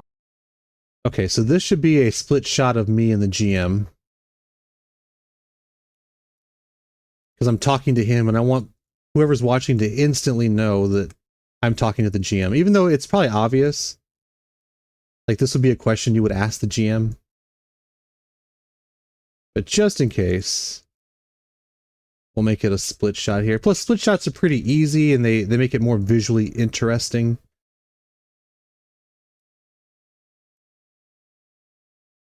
Okay, so I want Aaron on bottom, so he's going to be on the top one. I'll need to find him. That's a triple shot. Okay, so Aaron will be in both of these. So copy that from Fusion. Back all the way over. Okay, so Aaron will be on bottom, so he's going to be in the top layer here.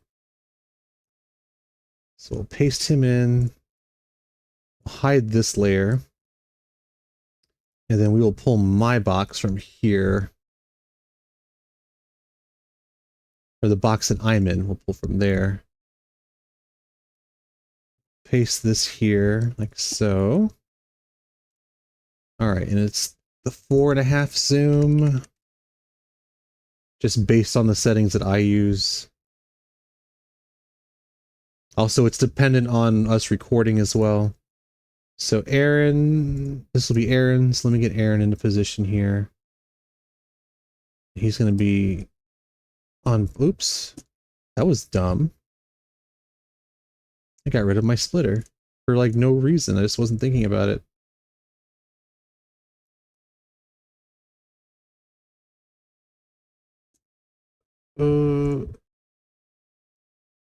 Okay.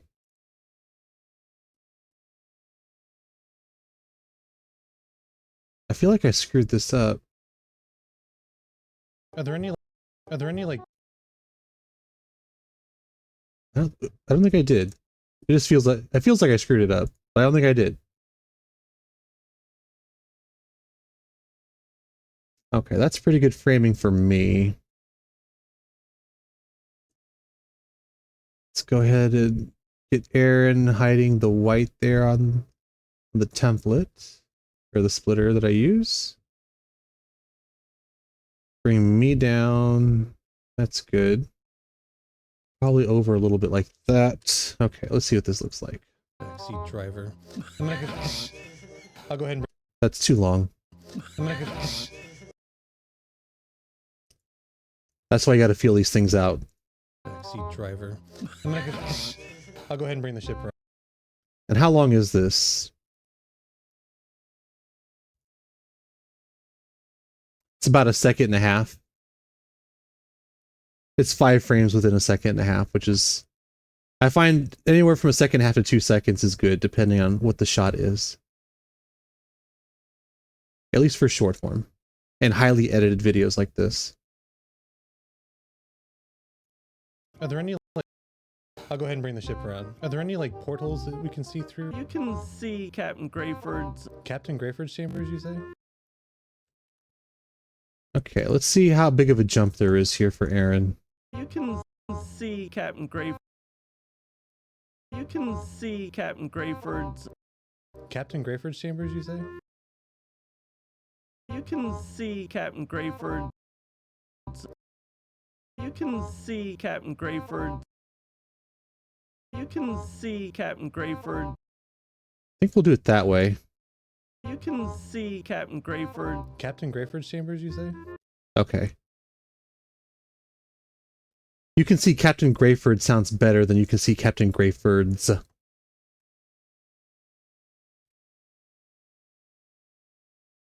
If he had said you can see Captain Grayford's quarters, I might have used that. But from what I remember from editing out what was there, he didn't word it that way. And that's why we had the issue with narrowing it down. You can see Captain Grayford. All right, so we're going to keep this shot simple. We're just going to do a max zoom here. And into a slight increased zoom. Just to emphasize it a bit. Also to kind of cover the jump cut. We might not see Captain Grayford after this. Just saying. No spoilers or anything, but do a small jump here.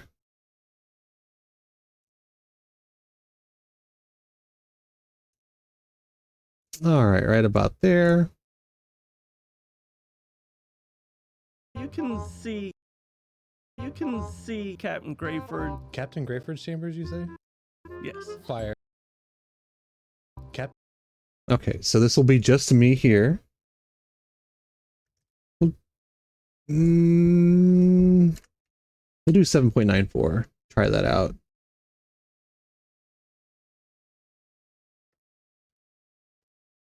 $34.60. Okay. Captain Grayford's chambers, you say? Yes. Fire.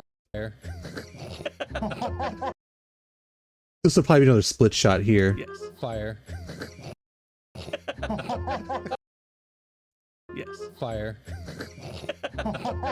Got the giant. Yes. Fire. Fire. Yes. Fire. Yes. Fire. Yes. Fire. This might be the group shot here. Where's my measuring stick?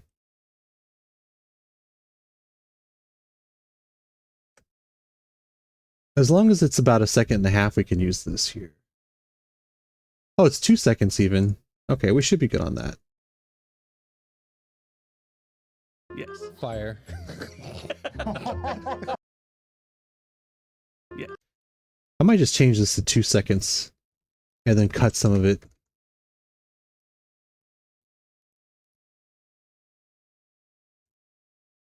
Yes. Fire. Got the giant. Yep. This really was a difficult section to work with. Sometimes the shorts just happen naturally, like everything just falls into position, falls into place. And then sometimes it feels like you just work excessively, like you put a lot of effort into them. And you're fighting with them the whole time. When sky ships clash. Dr. Straw, move in closer to the ship, but not too close. Absolutely, Mr. Jokester. Backseat driver. I'll go ahead and bring the ship around. Are there any like portals that we can see through? You can see Captain Grayford. Captain Grayford's chambers, you say? Yes. Okay, so this will be a split shot. Yes. Fire.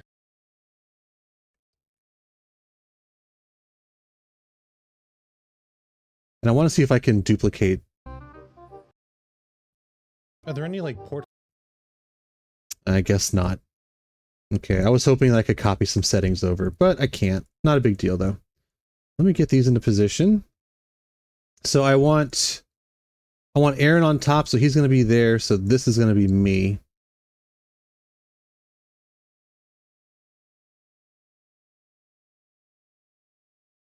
So I will grab this box here, like so.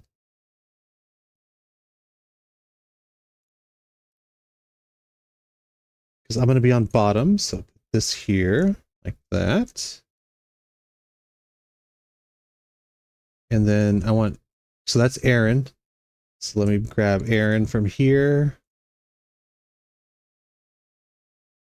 All right, then we'll hide this layer so I can paste it on the correct layer. Like that.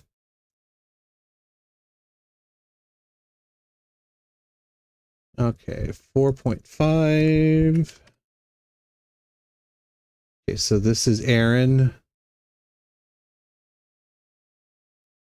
And this is me. All right, so I'll zoom in here. Also, if you don't have a mouse wheel, and I think most people should, you definitely need a mouse wheel for this kind of work. Clint also does some of the video editing, and he does the video editing on a laptop without a mouse.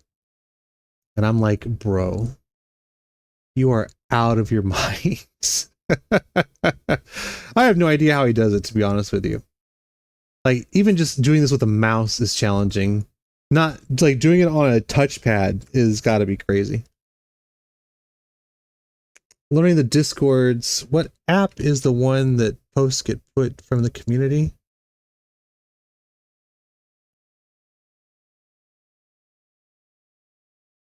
It's in the it's in our private Discord, which we're gonna make public at some point. We're still talking about when. It's in the Discord though. Do I have a... No, I don't have a Discord link here. I wouldn't do that. And you've already joined Patreon. You should get an email. But as far as like the channels within the Discord, you can post your artwork like on the art channel. Anything goes in the general chat. You could post it in the private channel. It's one that's labeled as private for like Patreon only.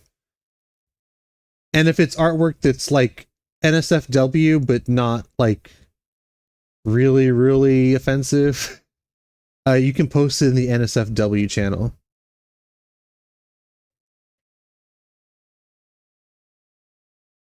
Yes. Fire. Yes. I don't know if that answers your question. I'm sorry if it doesn't. Captain Greyford's Chambers, you say? Yes. Fire. Okay, so we'll do a group shot here. Let me get rid of these so I know that I've already done them. I don't get them confused with a group shot.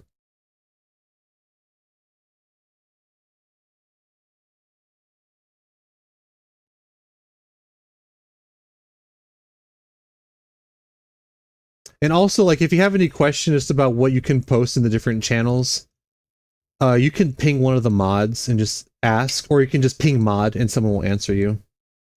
It might be me, but someone would answer you. Like, I don't know how much experience you have with Discord, but use the @ symbol and then just mod. And like, hey, can I post this here? Or what can I post here? And then someone would answer you. Yes. Yes. Fire. Okay, so this is going to be one of our group shots. So I'm just going to get it set up and do it later. Got the giant dice. Okay, we're just going to do a straight shot of Nocturnal here.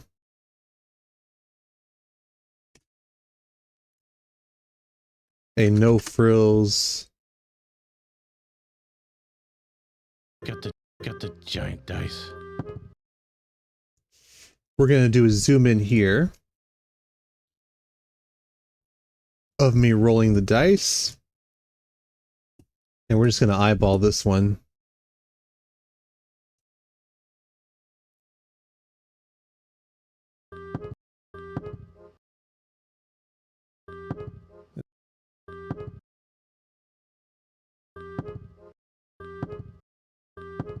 It looks like it moves my dice tray. That's kind of funny.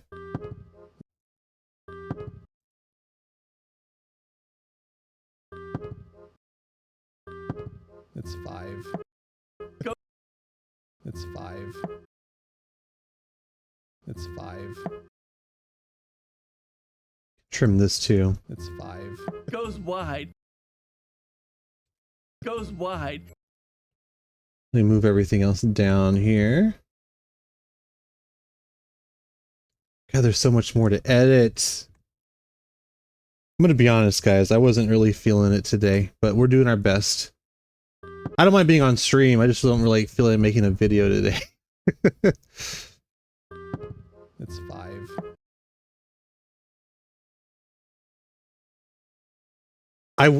It's just a huge die that I have.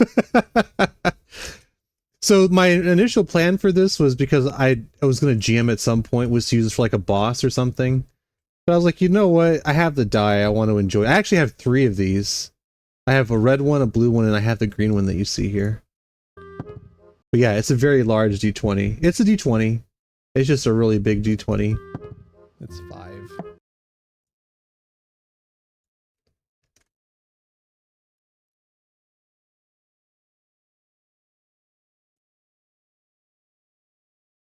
I think it's the largest die that I have.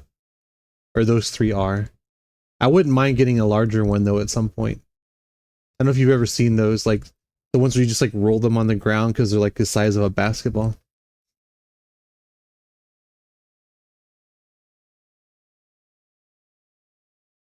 No, you're fine. You are fine. It's 5. Goes. It's 5. Goes wide. What's up with the warning? Goes wide. Okay, so we're just gonna cut to Aaron here, a no frills shot. By the way, when you see me looking down when I type in numbers, I'm looking at the numpad. I don't have it memorized. Or like where it's at. From like moving my hand from the mouse to the numpad, I don't have that memorized. Maybe someday, but that's why I look down when I do that. Goes wide. What's up with the warning shots? Move over, you're cramming me here.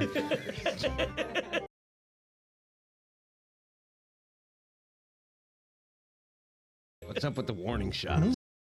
What's up with the warning shots? Move over, you're cramming me here. What's up with the warning shot? What's up with the warning shot? What's up with the warning shot? Move over, you're cramming me here.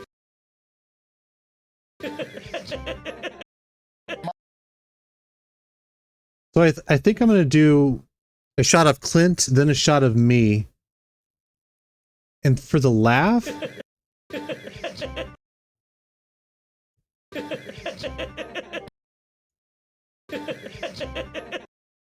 I might just do an Aaron shot again. When in doubt, just show Aaron's pretty face. That's all you have to do.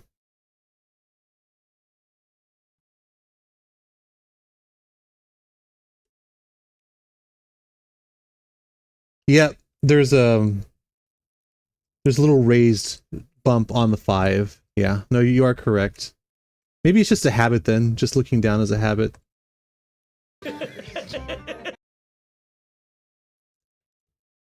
Okay, so a no frill shot from Jokester to myself. What's up with the warning shots? Move over, you're cramming me here. We'll keep it the same zoom level. Oops. It needs to be 3460, like so.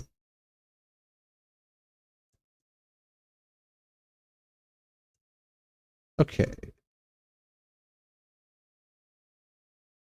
Okay, there's plenty of room to not show the black bar, so make sure I can get the eyes in the correct position here. So that looks fine. Actually, Over. it's good for the eyes to end in the correct place in the shot. For some reason, it just feels better. Actually, I might move it back a little bit, but... What's up with the warning shots? Move over. Okay, and then we'll go to me. And then because I sit up in my chair correctly when we play, I have to drop myself down so that our eyes are at the same level. I mean, I slouch all the time, don't get me wrong, but generally not during the game. Move back just a little bit more. What's up with the warning shots? Move over, you're cramming me here. Over, you're cramming me here. Okay. Where's the other one where Aaron was laughing? Backseat driver. I'm not gonna... Okay, so we're going to use these settings.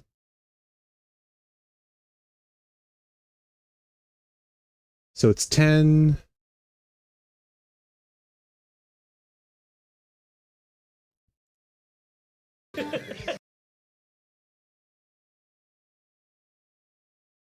So 10 here, and then we're going to copy the X over. And then we'll copy over the Y. Should be close. Got the giant dice. It's 5. Goes wide. What's up with the warning shots? Move over, you're cramming me here. God, this is so dumb, but I want to do a moving shot here.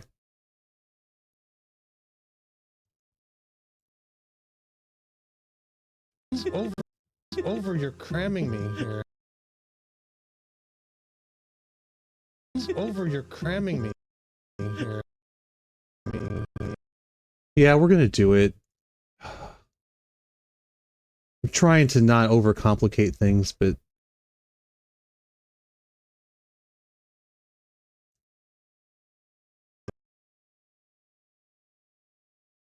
okay, let's see what this looks like. Over, you're cramming me. Over, you're cramming me here. Over, you're cramming me here. Over, you're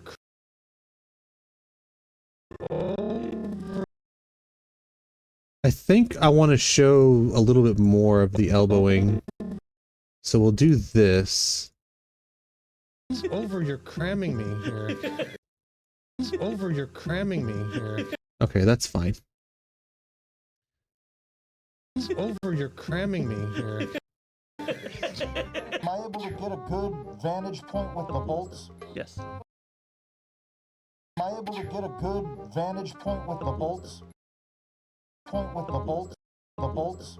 Vantage point with the bolts? Am I able to get a good vantage point with the bolts? Yes. The bolts? Yes. The bolts?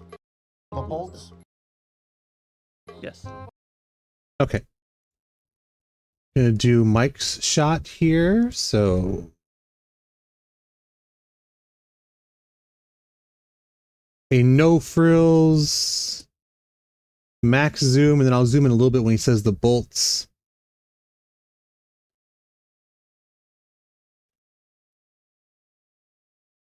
See, would it help you out, or would it help you out to edit individual characters if you guys switch to individual frames during the recording?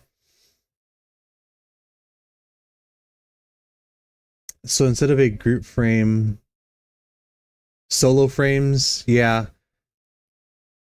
So if we were to do solo frames, which we didn't really discuss it, but if we were to do that, we would need 5 cameras. And that just compounds the cost of doing this. So even having 3 cameras was expensive because they're decent cameras. So having 5 would have been more costly. The other thing is that the way we hook them up is there's what's called a cam link.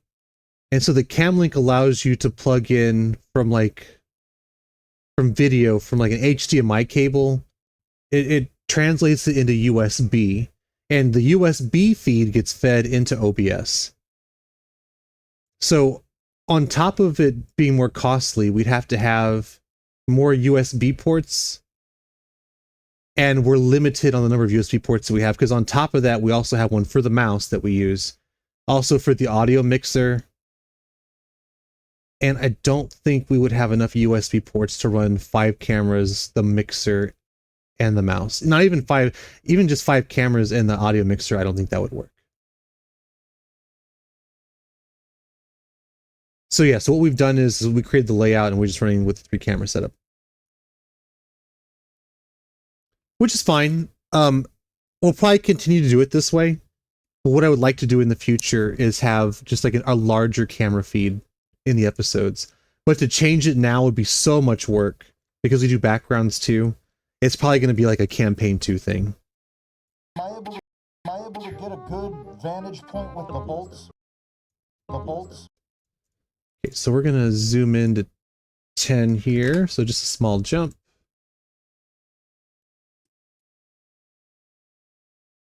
Honestly, if you watch the way Critical Role does it, and like Dimension 20, they really have a good system set up. And I say more Critical Role because Dimension 20 feels more like a produced show, as in they have like additional camera work that they do. But if you watch just the way Critical Role does their camera work, because when they started, I mean, it was Geek and Sundry, and they didn't have all the additional cameras. Like, it's just for this type of medium, it feels like the right way to do things. It's really hard to make it better. And there might be a solution to that, like a better way of doing it, but I haven't seen anyone else do it, and I haven't thought of anything. Am I able to get a good vantage point with the bolts? Yes. Okay, so we'll do 10 here.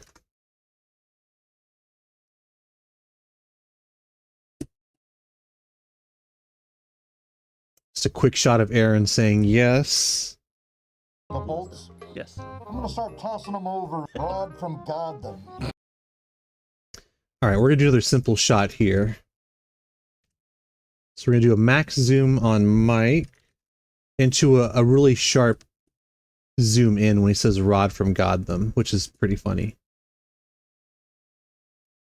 So we'll go to 12 here.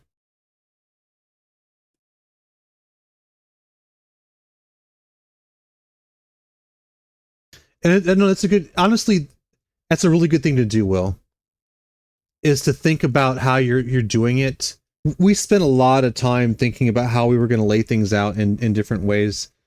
I think that's good to do that, because if you just do what other people have done, then you don't realize, you don't understand why they're doing things the way they do them. So when you attempt to, like, well, maybe we should try it this way, then you talk through it and think about it. And it's like, oh, this might work. This might be a smarter way of doing it. It's like, oh no, it won't work because of this. That's why they were doing that. And we, for months, like involving audio, camera work, backgrounds, like everything, like we talked through that stuff, and that's how we came up with this. And I don't think it's the best that it could be, but it's probably the best that we can do for right now. But it's a good mental exercise, because you might find a better way of doing it.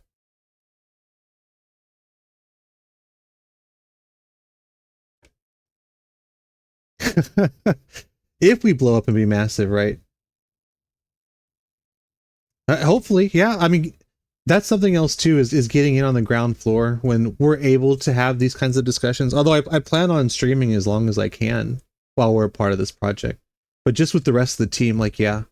If we had, say we had 1,000 people in the Discord, or, 5,000 people in the Discord, it would be hard to talk to everybody. It's just not possible. Yes. I'm gonna start tossing them over. Rod from God them. You see this? I feel like the laughter is actually too much. When sky ships clash. Dr. Straw. I want to make this bigger too while I'm thinking about it.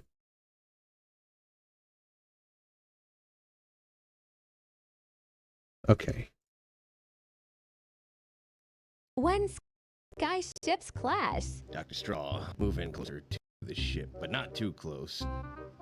Absolutely, Mr. Jokester. Backseat driver.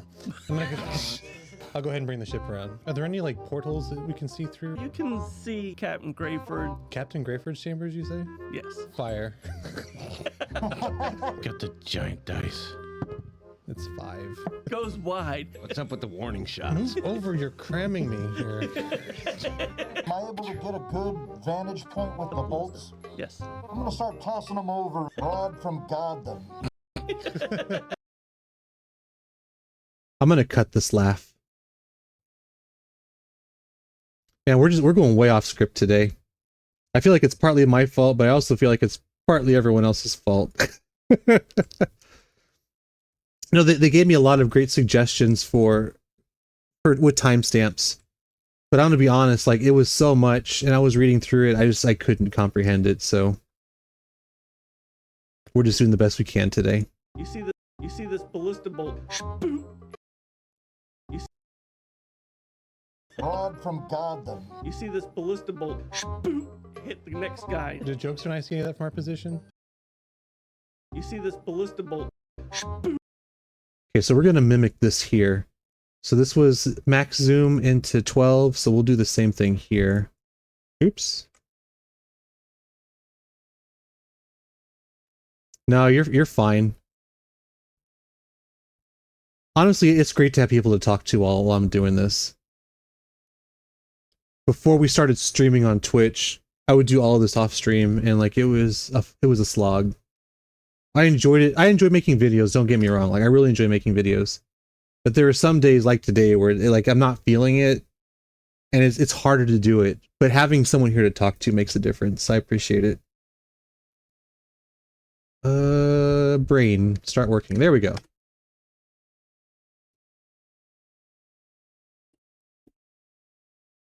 Oops, brain didn't work.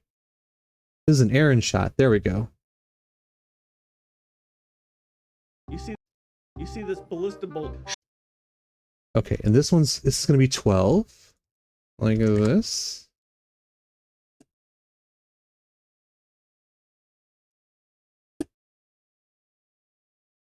That face.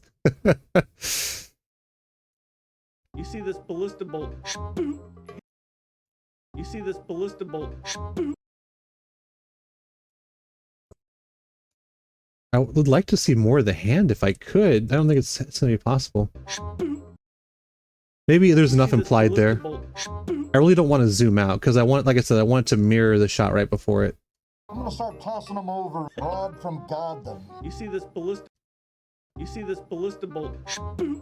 Hit the next guy. Jokester. Okay, and this will be just a normal shot here. Minus 3460.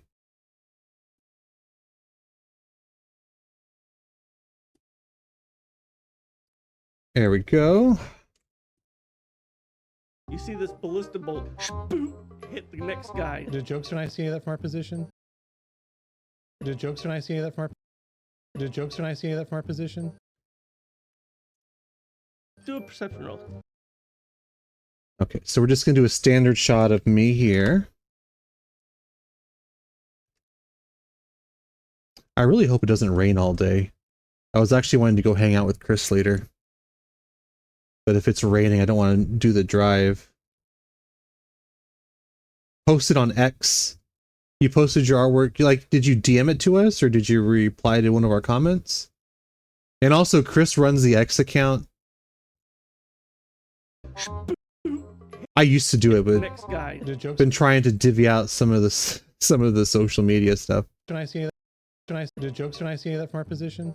Do a perception roll. 7.9. Press the plus button. Did you post in the...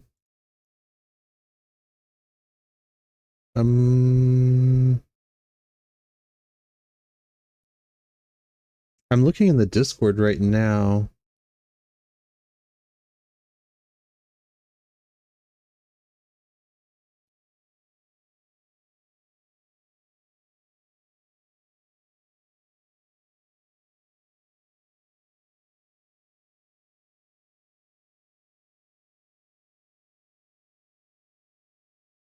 Did you, Shadows, did you join the Discord today at 5 o'clock?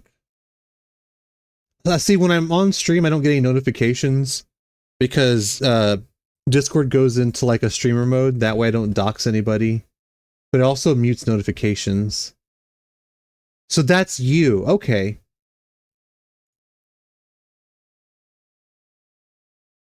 All right, so you're going to be one of those people that has a different name everywhere. That's fine. That's totally fine. Okay, I understand now.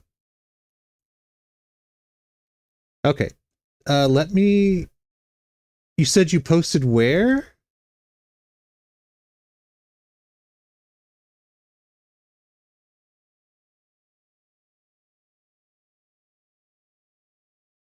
on X. No, I believe you. I'm looking through general.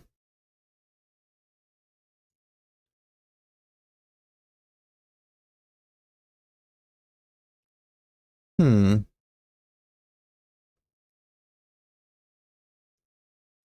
You know what? I'm just gonna ping you. I'm gonna go to the art section and I'll ping you.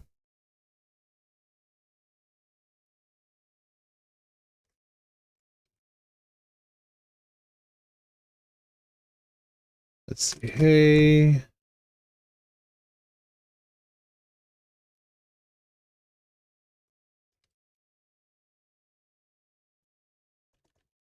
Why can't I ping you? I don't even see your name.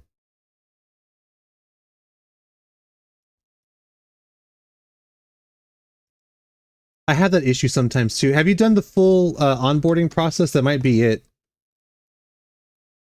Because it wants you to post something in the general chat. I'll have to take a look at it later. I need to get this done. I don't know what that was in response to, but I say a lot of dirty things on accident, so there's no worries there. It looks like you haven't finished the onboarding process yet, though. I could be wrong. Did Jokester and I see any of that from our position?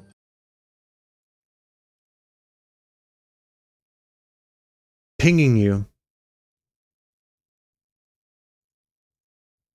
I was gonna send you a ping, but it wasn't. I wasn't able to see your username. Did Jokester and I see any of that from our position? Do a perception roll.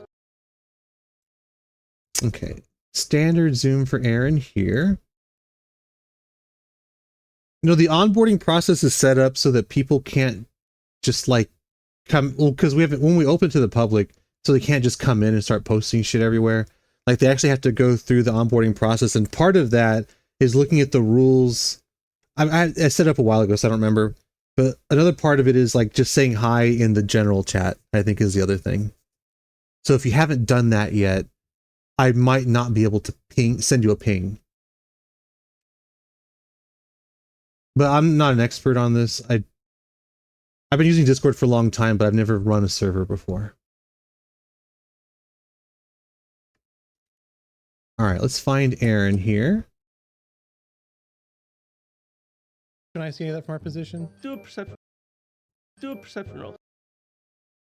Drag it over just a little bit more. Do a perception roll.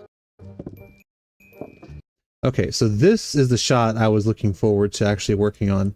I think we're just going to do a solo zoom in of Jokester and myself rolling at the same time. I might even just... We might just eyeball this thing. Our dice trays are close enough where it can be done.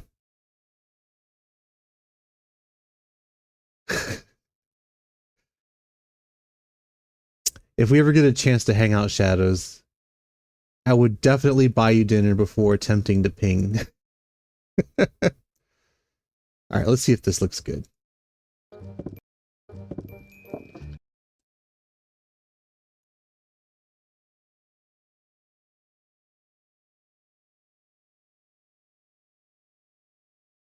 I think I want to zoom in more, actually. Let's go to 10. Because I don't want all that empty space at the top of the frame.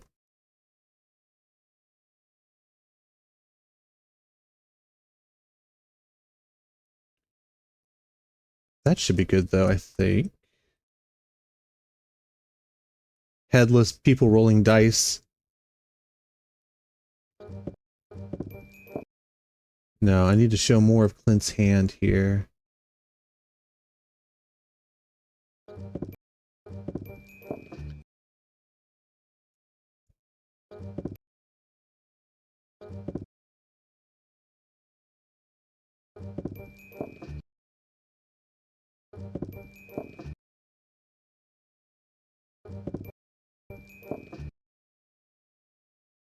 I feel like this is close. Okay, that'll work. Natural one. Natural one. Nat 1. Okay, so we're going to do close-up shots for both of these. We're going to go straight to 12 there.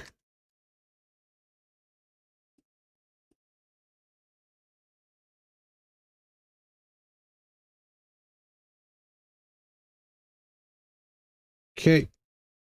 And then Jokester. Natural one. Natural one. Nat 1. Whoa.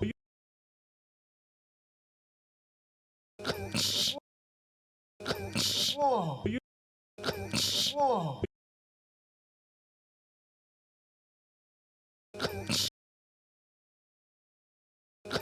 Whoa. So here,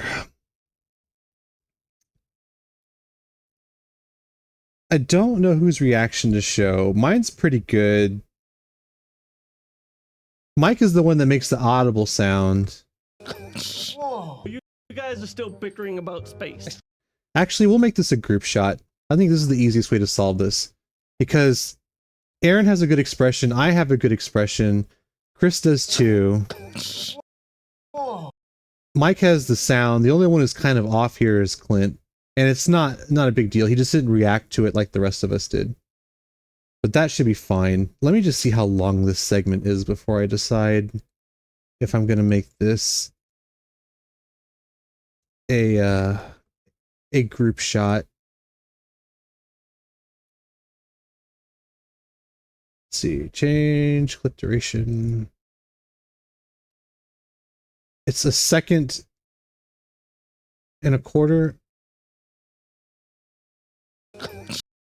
Whoa. That's long enough. Okay, so we're going to unlink these. Okay, so that's going to be a group shot. Okay, we are almost done with the editing, which is exciting because we have been streaming for almost 4 hours.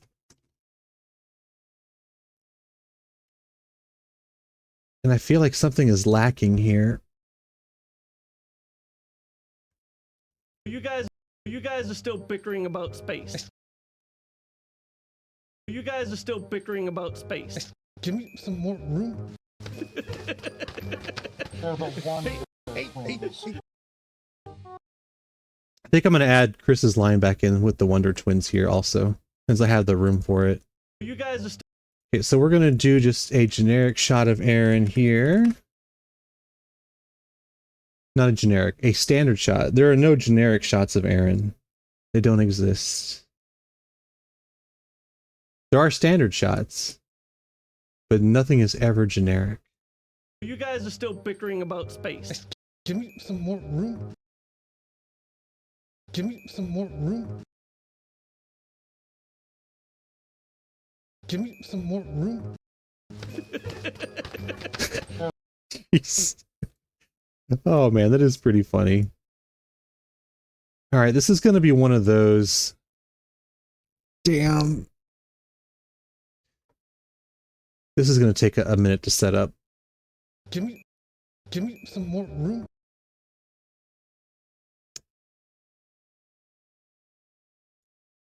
Give me some more room. I think what I want to do is I just want to show the elbowing here.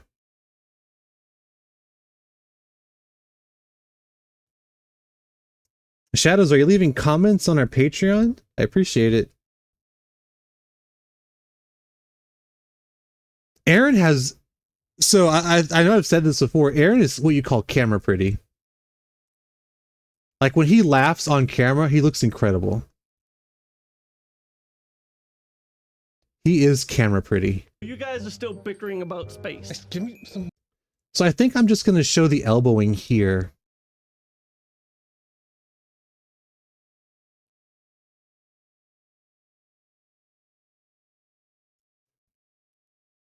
I've told him that to his face too, so it's not like I'm saying something that I wouldn't say to him.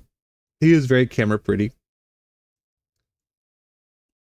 I think the elbowing is what I need to show here.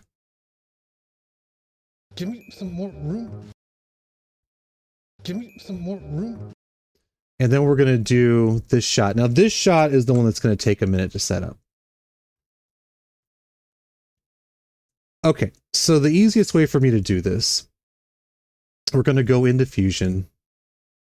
We're going to create a box. Now, because we're interacting with each other, it's going to be easier to set this shot up. But I want to create as much space this way and narrow it as much as I can. And the reason for that is because it's a vertical video.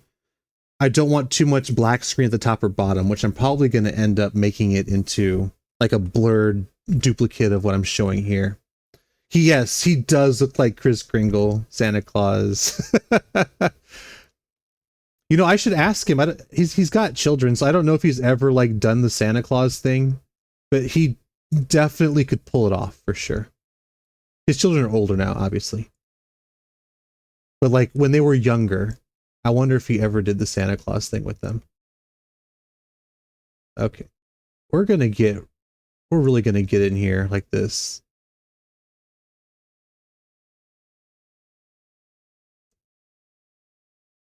Okay. Now I want to trim the bottom, but again, I want as much vertical space as I can.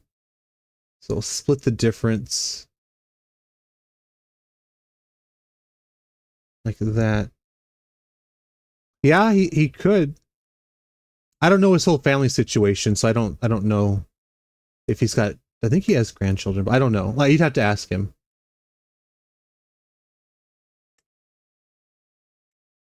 And I'm sure he's told me, and if he's watching this, he's probably gonna be mad that I don't remember. But again, it just happens. Okay, this might be the framing here. Do I have black bar at the top? I do. Dang it. Do I have black bar at the bottom? I do not. Okay, so we're just gonna move this down just a little bit. We're gonna remove that. There might be a way to just do the top or the bottom, because when you do it here, it does them both at the same time, which is kind of frustrating.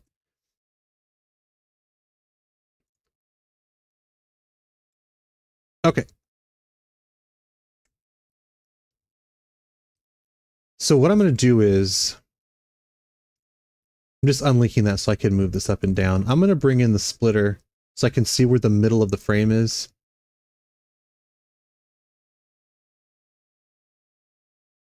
That's actually a great idea, Will.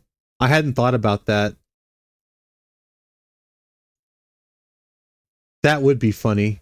Maybe even like a one shot where he's Santa Claus. That would be fun, I think. And he would totally fit the part too.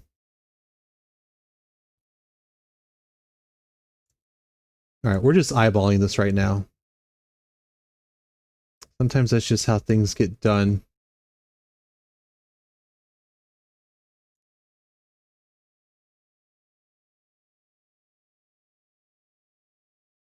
Okay, I think that's good. So I'm going to copy this X position because I'm going to move it over so I can see the bar. I'm going to center it, just eyeballing it, but as close as I can. And then I'm going to paste it.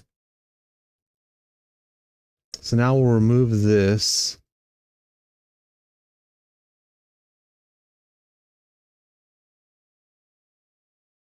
Okay, what I need to do. So I've copied this over. I'm going to hide this layer. I'm going to go and remove the box from the one that I copied.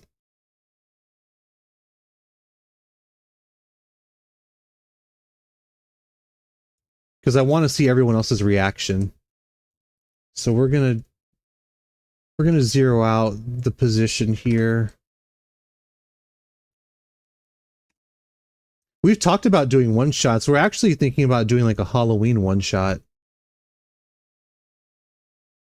Because our first episode aired on Halloween.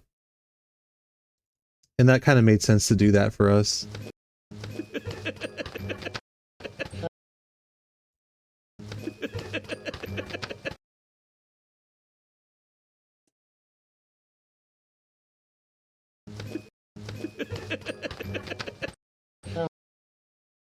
I think what I want to do here, I was looking for other reactions that I could include, But I think I just want to focus on Clint and I in this shot.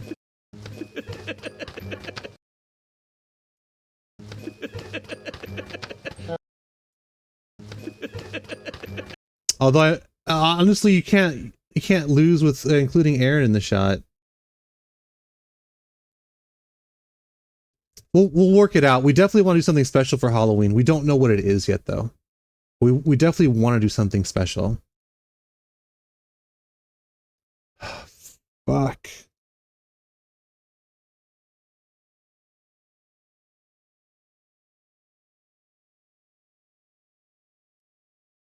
I'm deciding if I want Aaron in this shot or not. That's what I'm thinking about. We're going to go with no. Okay. I'm going to probably double this. Close to double it. Just so that it covers top and bottom. So even that wasn't enough. So we're going to go 8.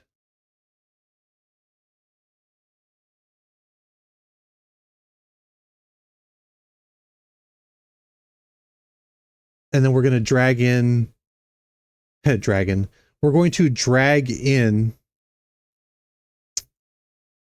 a Gaussian blur filter on the bottom one. And we're just going to blow it out like that. Give me some more room.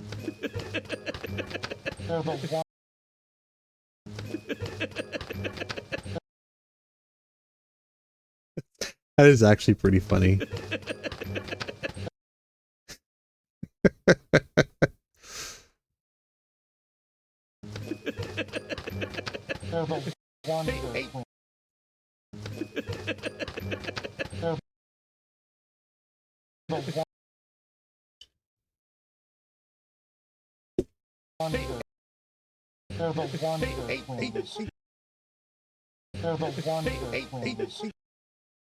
Okay. I think because I have the space, I'm going to include Chris's repeating it.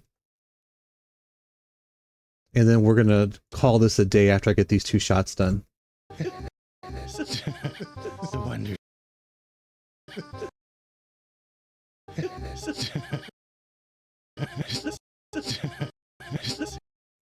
Okay, right there. The Wonder Twins. The Wonder Twins. The Wonder Twins. All right, that's good.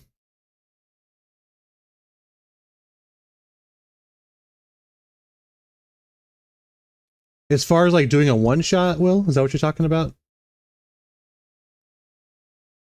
Honestly, it was something we were just going to do. You know what? We might put a vote on it. Or just ask the community for ideas. When I talked to Chris about that, actually, I'll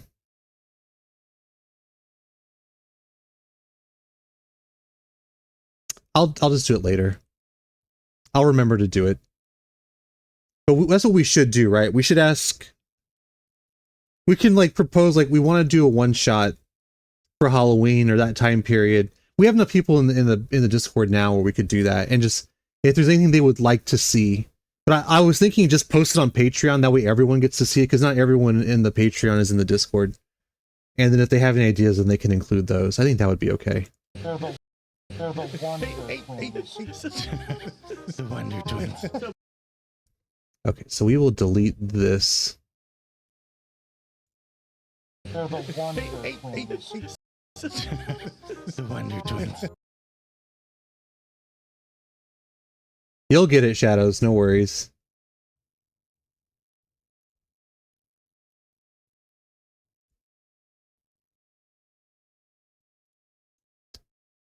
All right.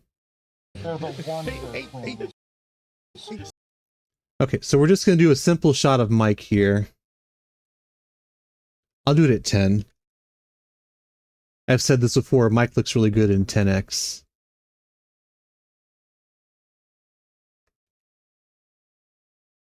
It's like the perfect framing for him. Actually, I need to show his finger in this shot. Dang it. All right, we'll do the standard zoom then. Like that.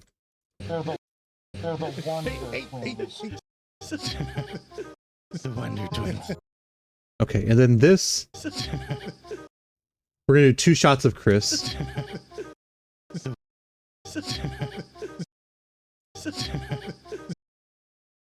Wonder Twins. Okay.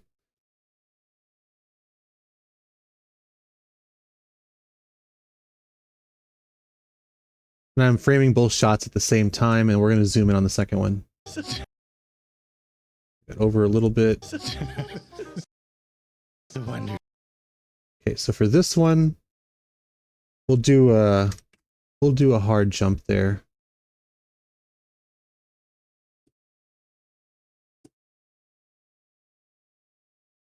We'll try to avoid derpy ears, Batman. So we're going to cut as little off the ears as possible.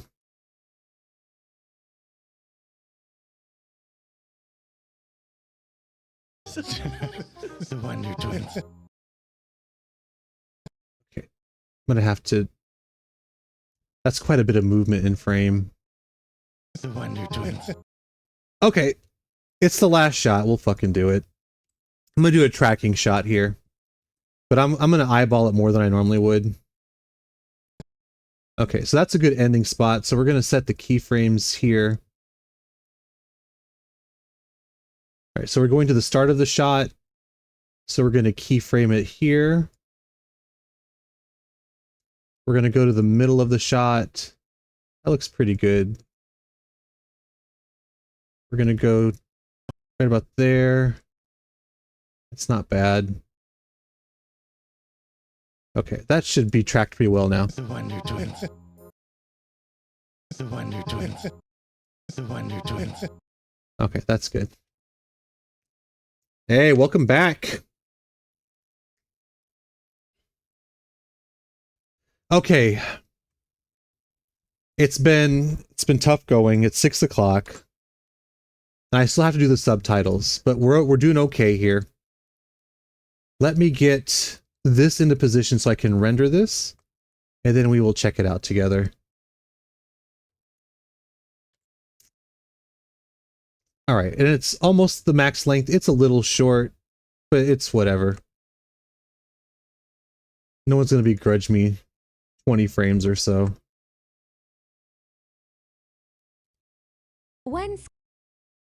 Okay, so we're going to set the I, the initial frame, I guess what I stands for. We're going to set the out frame. We're going to save this. And it stopped raining, so that's good. All right, we're going to go over to the deliver tab like so. And you can't see this, but I have my folder open now. This is episode 31. So I'm going to create a new folder for episode 31. So shorts 31.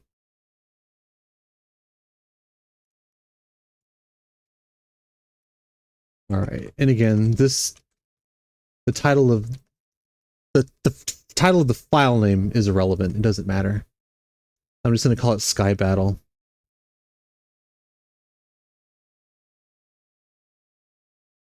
Zoom in a little bit here. Oh shit. I forgot to do something. Damn it. Before I render it, I have to do the 2 group shots.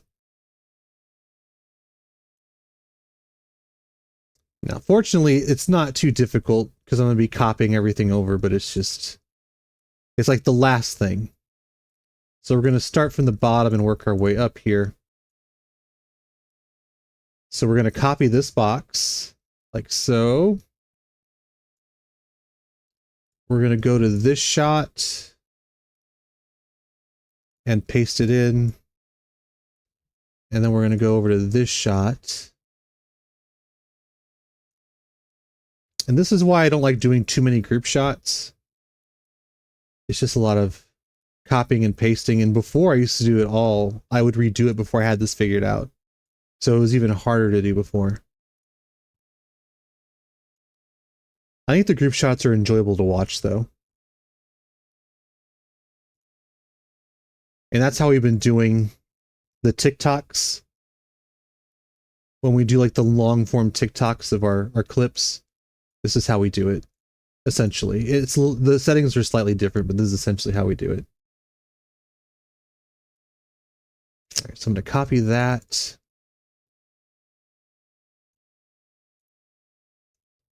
Paste it there, and then we're going to paste it over here.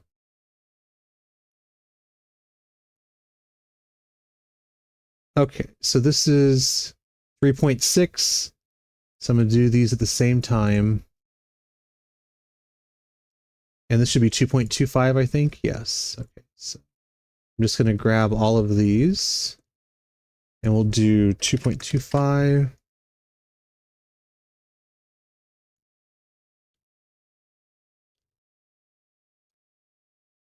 Oh, don't worry about it, Will. No, I'm going to post in the Patreon and on Discord just for suggestions for like our 1-year anniversary Halloween episode. We were thinking about doing a spin-off, but it can be like just general suggestions too. It's been a while since we've asked for suggestions. And so I'll do that probably tomorrow. I'll make the post in Discord and on Patreon tomorrow about suggestions for that kind of stuff.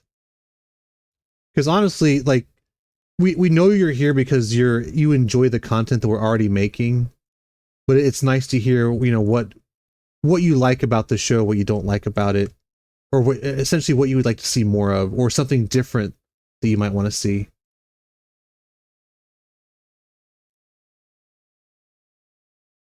My brain stopped working. I think we're doing the Y coordinate now. Crap. Oops, come back. Hello? Can you do both at the same time? No, you can't. I was getting excited there for a second. Okay, paste. All right, and the last one.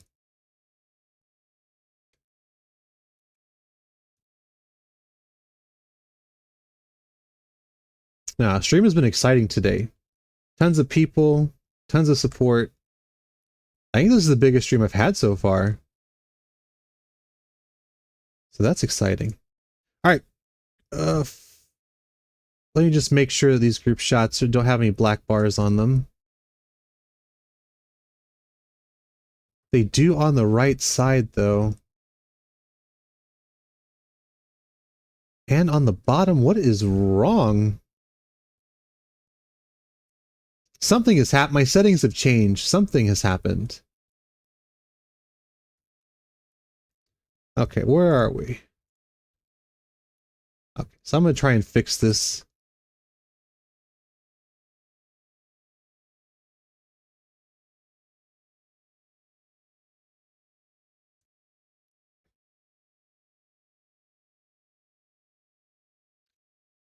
I have no idea what that's about.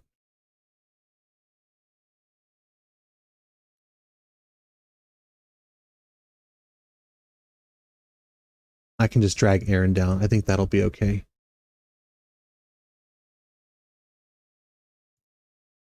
I'm going to have to redo these. It looks like, I don't know what happened. I screwed up my settings at some point.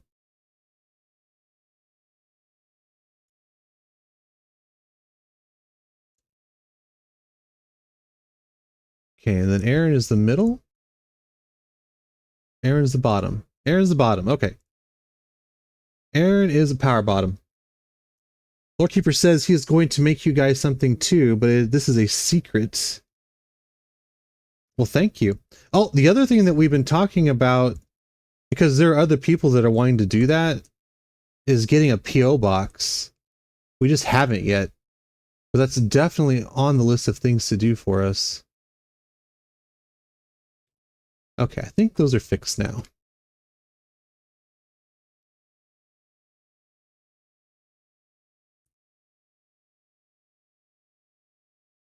Did I? Whatever. It doesn't matter. Okay. Input back in a frame so there's no black frames. Output, we're going to save this. Okay, now I can render it. So we're going to add to the render queue. We're going to render this. Okay. We'll watch this together and then I will do the subtitles. And subtitles usually take a half hour to an hour, depending.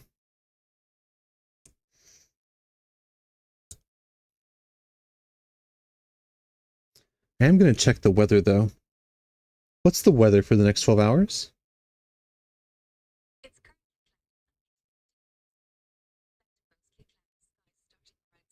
Okay, it looks like it's just going to be cloudy the rest of the day, which is good. That way I can actually go see Chris. Like I said, I wasn't going to go see him if it's raining. We live on opposite sides of town, and I don't want to be driving through the rain.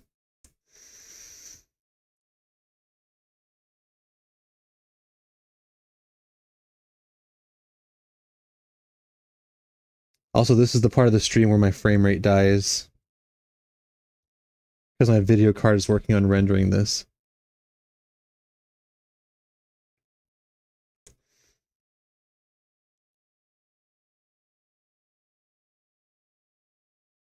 I don't know. I'm not super happy with the short today. I think it's okay.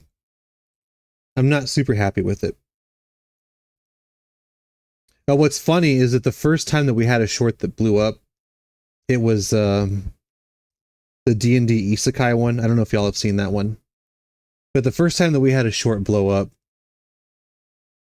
Chris and I had just talked about doing the AI voice, which you weren't a fan of. So we already went into it not liking the AI voice. But it felt okay, but I wasn't too thrilled about it. And then, like, it was the first one that blew up. So it's really hard to gauge what people are going to enjoy and what they're not going to enjoy. Okay, let me pull the video up here.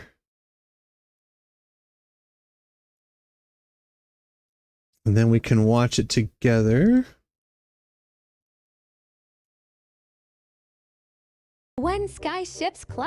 Okay. So we'll get rid of the BRB. And we'll bring me up. Okay. All right, let's check it out. When sky ships clash. Dr. Straw, moving closer to the ship, but not too close. Absolutely, Mr. Jokester. Backseat driver. I'll go ahead and bring the ship around. Are there any, like, portals that we can see through? You can see Captain Grayford. Captain Grayford's chambers, you say? Yes. Fire. Got the giant dice. It's 5. Goes wide. What's up with the warning shots? Move over, you're cramming me here. Am I able to get a good vantage point with the bolts? Yes. I'm gonna start tossing them over. Rod from God them. You see this ballista bolt boop, hit the next guy. Did Jokester and I see any of that from our position? Do a perception roll. Natural 1. Nat 1. Whoa! You guys are still bickering about space. Give me some more room. They're the Wonder Twins. The Wonder Twins. All right, one more. Watch it one more time. When sky ships clash. Dr. Straw, moving closer to the ship, but not too close. Absolutely, Mr. Jokester. Backseat driver. I'll go ahead and bring the ship around. Are there any, like, portals that we can see through? You can see Captain Grayford. Captain Grayford's chambers, you say? Yes. Fire. Look, Memphis. Just because I don't vape during the game doesn't mean I don't vape. No, actually, that's a loaded question. So I have in the past. I stopped for a long time. I started doing other things that I'm trying to quit, and so now I'm doing this again. You did. Then you weren't watching my, like, wait, you weren't at the last movie night though, right? I don't think so. This last one I was, but the one with the other one? No, I think I was then too. Maybe you just didn't see me do it because I was. The one before I was, and also this last one I did too. Anyway. No, but I have for a while. I actually, hold on. Since you're here, Memphis, there is this pipe. It looks like a psychiatrist pipe that I want to get for the show. I just haven't gotten it yet. But you know how Burden vapes during the show? It is something that I think would add to my character too, so I've been wanting to get it. I just haven't. So there's a little bit little bit of behind the scenes stuff there for you. Okay, let's watch this again. When sky ships clash. Dr. Straw, moving Exactly, closer to the exactly. ship, but not too close. Absolutely, Mr. Jokester. Backseat driver. I'll go ahead and bring the ship around. Are there any like portals that we can see through? You can see Captain Grayford. Captain Grayford's chambers, you say? Yes. Fire. Got the giant dice.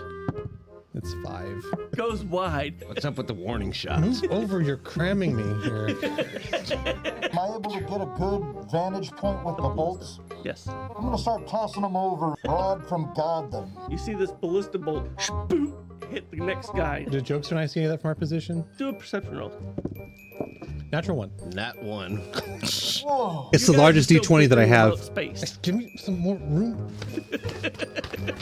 They're the Wonder Twins. The Wonder Twins. I like it. I think that's, like I said, I'm not super thrilled with it, but it's good. Okay. Yes, that is a big ass die. The largest one that I have, and I have 3 of them, red, blue, and green. And that was the green one, even though it kind of looks black in that picture or that video. Okay. Now this is going to be the part of the stream where I do the subtitles. And doing the subtitles, I get very repetitive. And essentially, I'm just focusing on doing the subtitles, and I'm just being very repetitive, repeating everything that I hear. So I apologize for that, but I got to get this done. And that is just how I do it.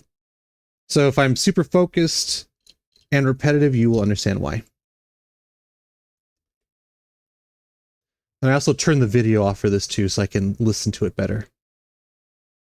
And that has to do with my video card and nothing more. Dr. Straw.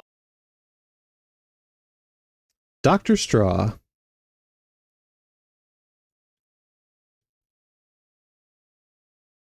Move in closer to the ship. Move in closer to the ship.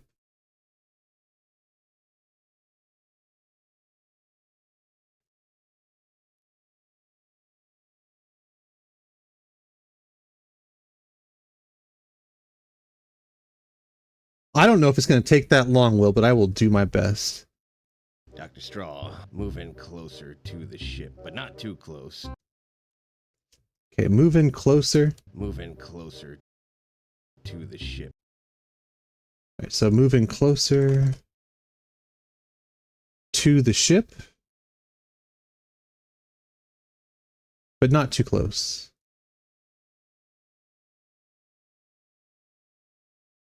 But not too close. We're doing an exclamation point there.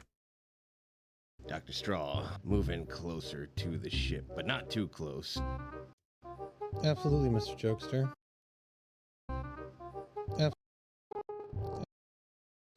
Right about there.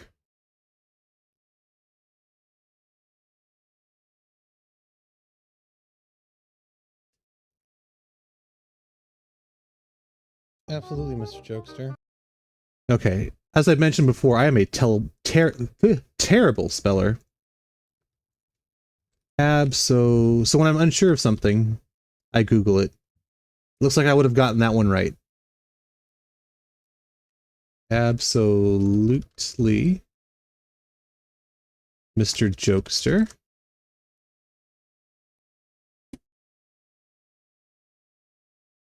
Absolutely, Mr. Absolutely, absolutely, Mr. Jokester. Absolutely, Mr. Jokester. It doesn't have an official name, no. We didn't even have an official party name until what? I'm sure someone out there knows the episode number. It's, I think it's Lost and Bound. It's either Lost and Bound or the one after that is when we have an official party name. But as far as the name to the campaign, I don't know. Absolutely, absolutely, Mr. Jokester. Backseat driver.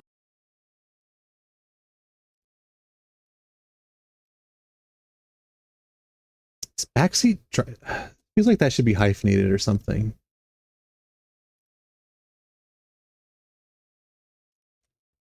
Backseat driver.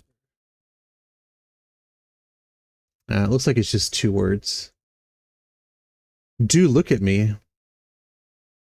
What did I do, Memphis? Ask Siri? Yeah, that, you know what? That'd probably be the smart thing to do. It'd be slower, but it would be the smart thing to do. Backseat driver. Oh, don't look at you. Don't look at me. Let's see, under breath. Backseat driver, like that. Backseat driver.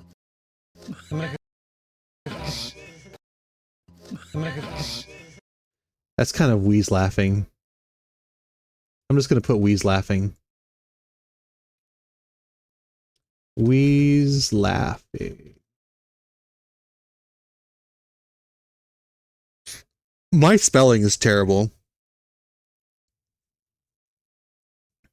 Fairness, Equity, and Truth Alliance League. Alliance League.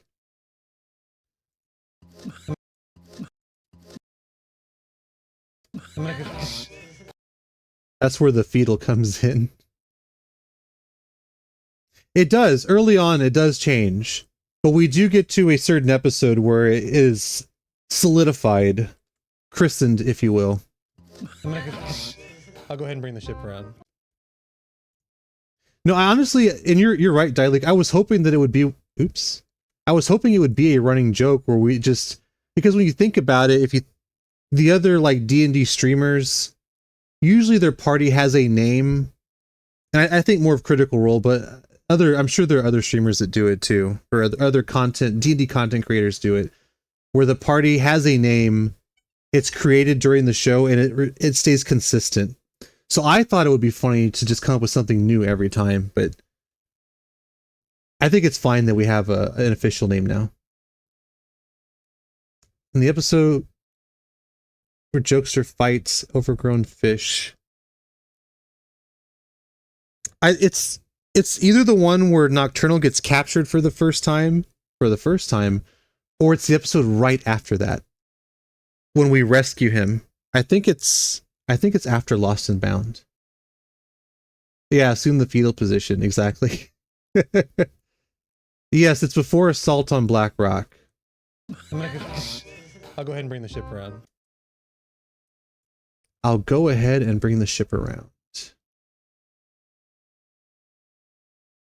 I'll go ahead and bring the ship around. I'll go ahead and bring the ship around. English is such a wonderful language.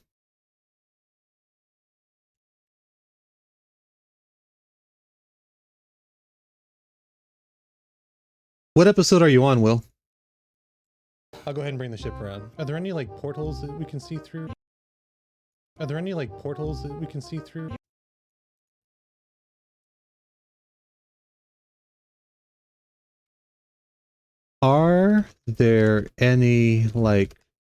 portholes? Spell porthole. No, see, of course, it says portal instead of porthole. Okay, thank you. That's how I spelled it, right? I think I did, yeah. Are there any like portals that we can see through? Portals that we can see through? If you know what I mean. Are there any like portals that we can see through? Are there any like portholes that we can see through? Are there any like portals that we can see through? You can see. You can see.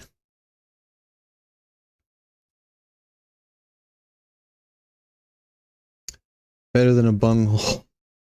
That's a jokester thing. What kind of character are you gonna make, Dilute? You can see Captain Grayford. Captain Grayford. Okay, so I don't have the official spelling of Captain Grayford's name, so I'm just going to make something up that looks right. Captain Grayford. Captain. We're gonna do the American Gray. Or should I do E for our European friends?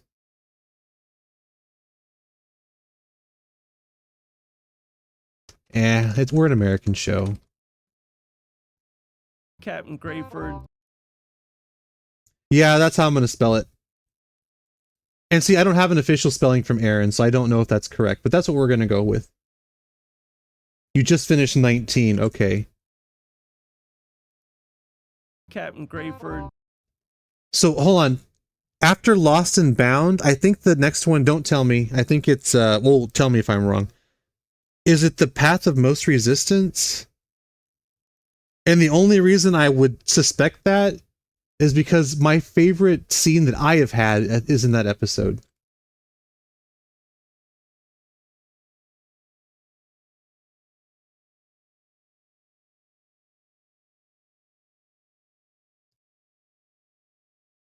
That is when the stream started.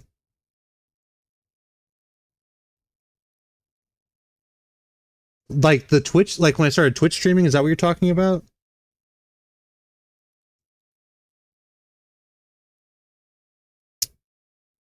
And when you say we, Memphis, I say y'all.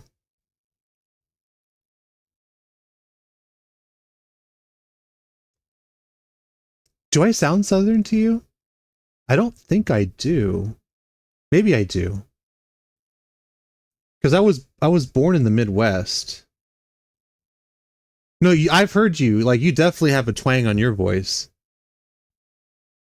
Aaron does. Yeah. Captain Grayford. I feel like I sound more Midwestern, but I use the word y'all. Captain Grayford.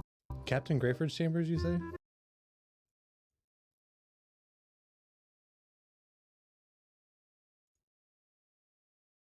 I'm not even gonna pretend to have one. I don't.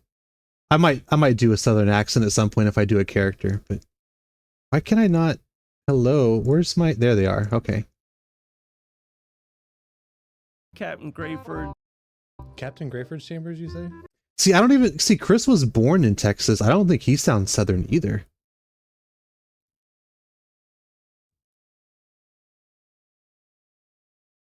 I don't think Clint does either. I mean, I have lived on the East Coast, like Georgia, South Carolina, Florida area, and they definitely have a Southern accent there.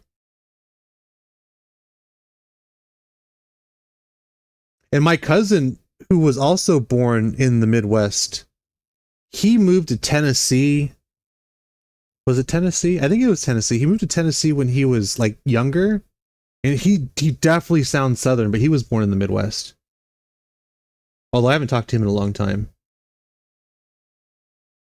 That's true. But yeah, but I feel like I sound more Midwestern. I think you're right.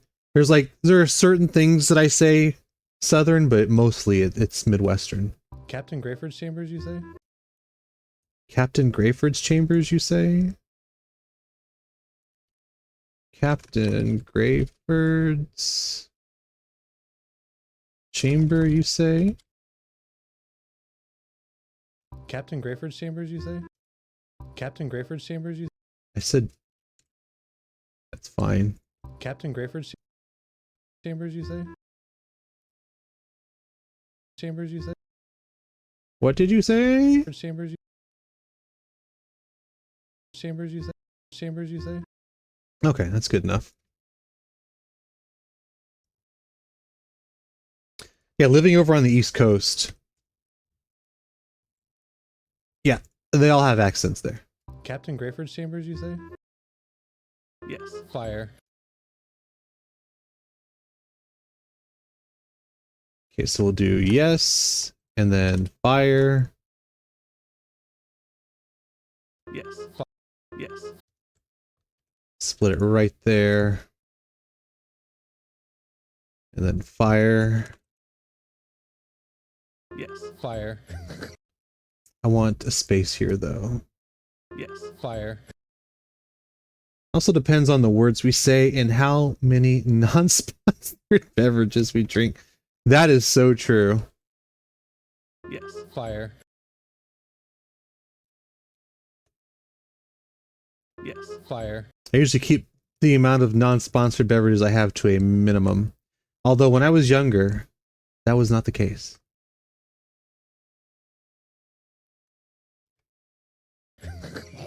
All right. These are always my favorite ones because it's just laughter. Easy subtitle. Easiest subtitle of my life. Laughter. Got the Thank you, Shadows. Not that you had to, but now I will recognize you when I see you. Plus, I've talked to you about Chris. I've talked to Chris about you, so he will recognize who you are now. Georgia, North Carolina, South Carolina. They are, yeah, it's definitely different. I don't know if I used to live there. I don't know if elegant is the right word, but I like it. Nothing against people from that area. Actually, I love there are a couple places I like in that area. I like Hilton Head in South Carolina. I think it's really pretty. I like the Atlanta area. In Georgia, I also like the Savannah area. And for Florida, can't really pick a place in Florida. I have been to Disney World.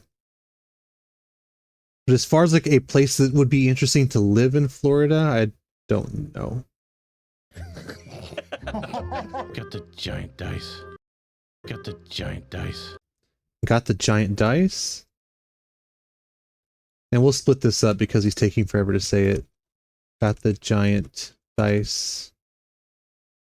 Got the giant. Got the giant dice. Got the giant dice. I think Savannah was really pretty. I actually went to Atlanta a few years ago for DreamHack. I don't know if y'all were in the stream earlier when I was talking about Smite and how I used to play it, but I went to a Smite Worlds Championship. This was several years ago. It was probably 3 or 4 years ago. I went with one of my buddies, and we flew out to Atlanta to go to it, and we had a lot of fun, but Atlanta is so pretty. I do like, what's wrong with Atlanta? I like Atlanta. Got the giant dice. Look, coming from Texas where there's like no fucking trees, when you go to Atlanta, like the trees are fucking massive. Maybe I just like trees. Got the giant dice. It's 5. It's 5. Sorry, Memphis, you're not going to convince me otherwise. I like Tennessee, though. I have family in Tennessee. I haven't spent too much time there, though. Savannah is beautiful. And yes, there are some creepy-ass places in Savannah. I totally agree with that. It's 5. It's 5. It's 5. It's 5. Goes wide. All right, goes wide.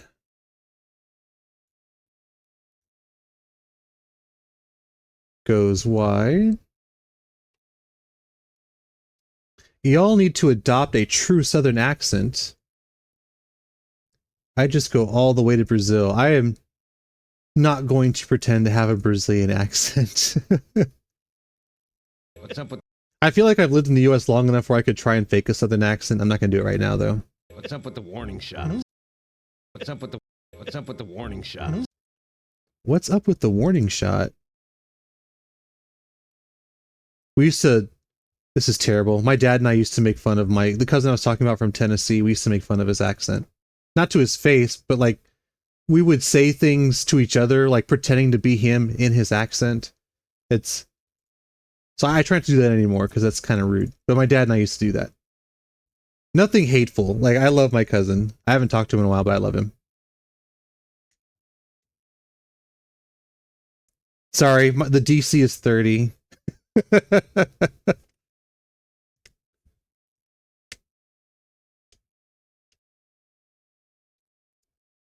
I do have family that live in like South Texas, but I don't see them very often.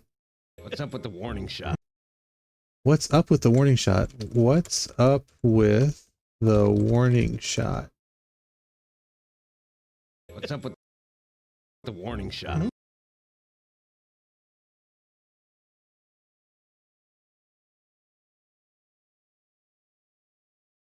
Over, you're cramming me here. Move over, you're cramming me here. I wish I'd used a better word than cramming. And all the people with twisted minds in the chat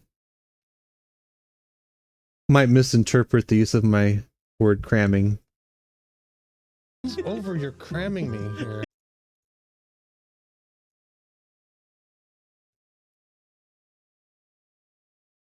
Move over, you're cramming me here. Over, you're cramming me here. Okay, that's good.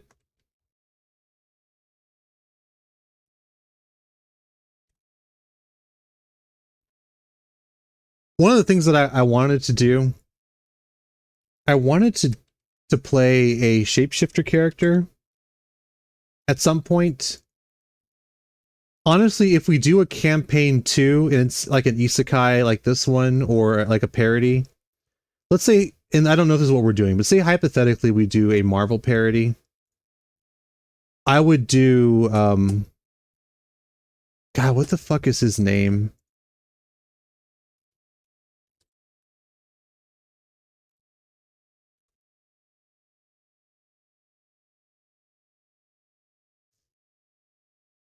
He's in Marvel's Snap, which I used to play. Not Mystique. Although that... I don't know, would you guys want to see me play Mystique? I wouldn't.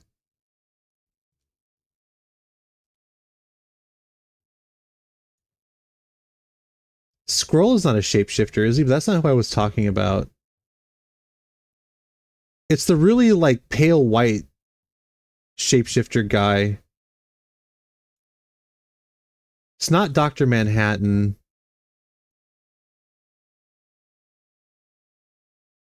Stuffing would have been worse, yes.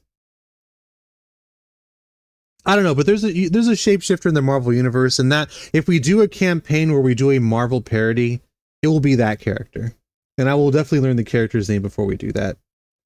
Stuck between a null fighter, strength build using offensive maneuvers with 3 or 4 levels of rogue for some sneakies, or a Kenku rogue assassin with 4 levels of bard. I like the reinterpretation of the Kenku, because back in the earlier on in 5th edition, they could only use mimicry to talk. And I think that's interesting from a lore and character perspective, but from a player perspective where you have to do a lot of talking to do things when you're role-playing, I think it's a bad choice. So I'm glad that they kind of retconned the Kenku so they can actually speak. But if it were me, honestly, if you do 2 levels of fighter and then just do anything else, you'll be fine. So if you do a strength build, just go 2 levels into fighter so that you have action surge, and then after that you can do whatever you want. And I think your character would be okay. Over, you're cramming me here. Spamming me here. Okay, laughter. If I think of that Marvel character, I'll mention it. I do like the mimicry. I just think it creates a barrier that a lot of people are going to have a difficulty overcoming. Because remembering what the party has said or NPCs have said up to that moment and mimicking those voices constantly to have conversations is extremely difficult. I don't think I could do it. But I think it's really interesting. And Matt did it in campaign 2 with an NPC, Matt Mercer, and for Critical Role. I thought he did a good job, but even then, you could see there was difficulty. Me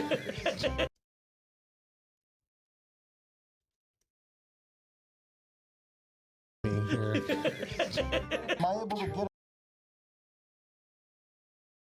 Honestly, writing everything down, Diluc, is probably the way to do it. Just like when you hear a phrase that sounds like it could be useful in the future, note it down and who said it, and then you have like just a book of things that you can say to people.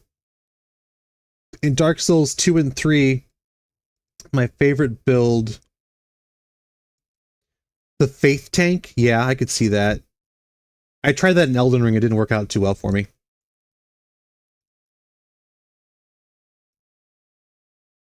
That was actually when my first attempt at Elden Ring was a Faith Tanky build, and I didn't get too far with that character before I tried something else. Am I able to get a good vantage point with... Am I able to get a good vantage point? Am I able to get a good vantage point with... Am I able to get a good vantage point with the bolts?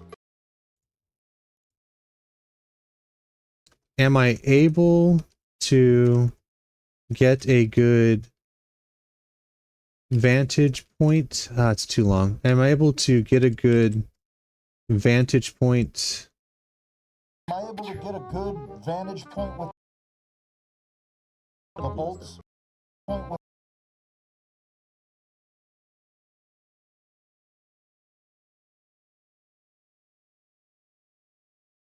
With the bolts.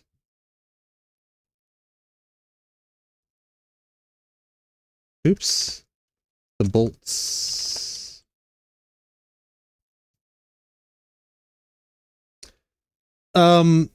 So rogues use finesse weapons, and finesse weapons are based on dexterity for the most part. So if you're gonna do a rogue fighter, I would recommend going into dex. It's more stat efficient to do it that way. You could do it however you want, but to have a more optimized character, I would do dexterity for that type of build. Am I able to get a good vantage point with the... I do like Elden Ring though. I've already picked the build that I'm going to do on stream when I actually am able to do it on stream. And yes, it's going to be a cheater incantation or a sorcery summoning build, because I am not good at Souls-like melee combat. I'm just not. Am I able to get a good... But I enjoy the lore, I enjoy the gameplay, I enjoy the boss fights. Am I able to get a good vantage point with the bolts? So I'm gonna do a sorcery summon build. Because I want to get through the DLC too, and I figure that'd be a good way to get through the DLC. Low equip load, yeah, that's the other problem that I always ran into.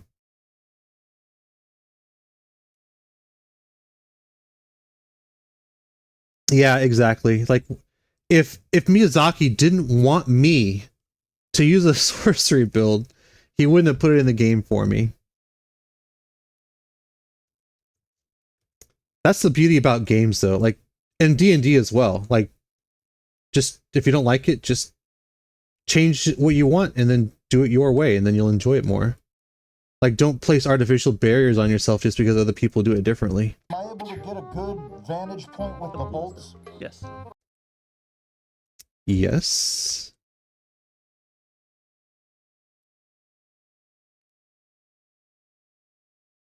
I'm gonna start tossing them over. I'm gonna start tossing them over. Rod from God them.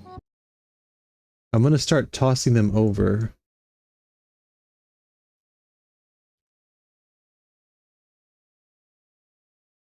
Tossing them over. I'm gonna start tossing them over. I'm gonna start tossing them over. I'm gonna start tossing them over.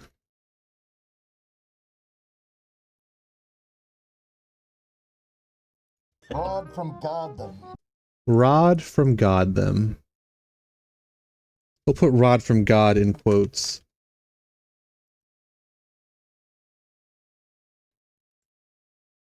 Rod from God them. You see this ballista bolt.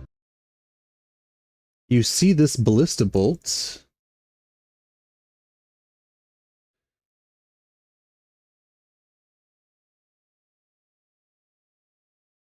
It's a fun build.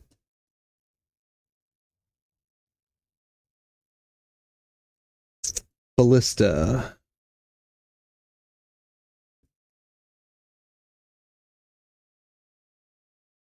Okay, ballista has 2 L's. Now I know. Ballista bolt. You see this ballista bolt. Okay, you see this ballista bolt. I also I did a full boss run. This is off stream, obviously. I did a full boss run in Elden Ring with a bow build. Which I know bow builds are not great, but you know what they are? They're fun. Did I do the most damage? No. Did I kill Melania with it? Yes. You see this ballista bolt.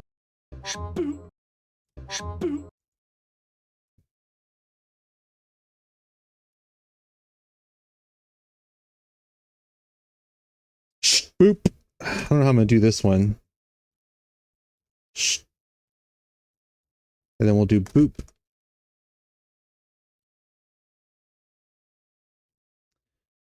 Dark Souls 2 dual great shields. Hey, if that's fun for you, I'm trying to think of how that would be enjoyable for me.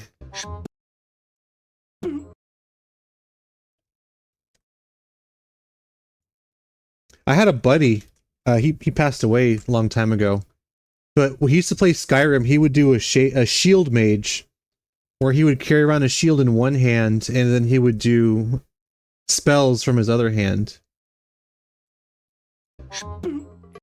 Hit the next guy.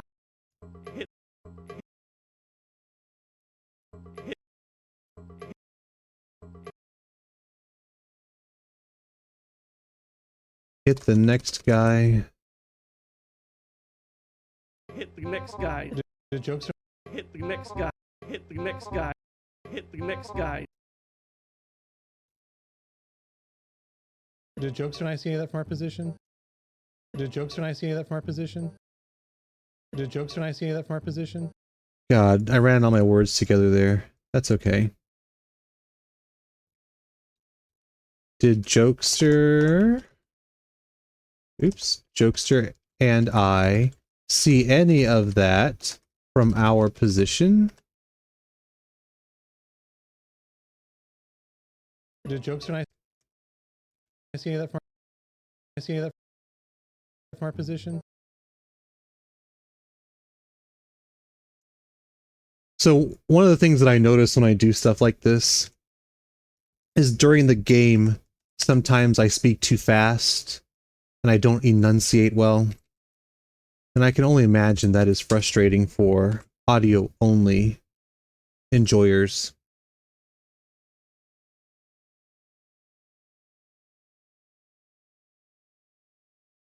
Two things come to mind when I think of a jester: a fire build or something that uses knives. Yeah, I would agree with that.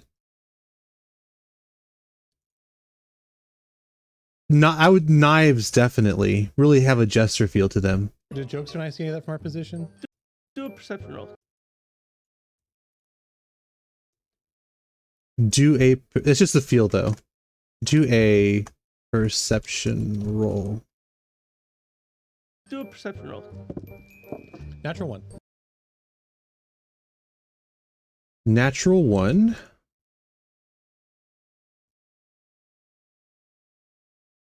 Nat 1. And Nat 1.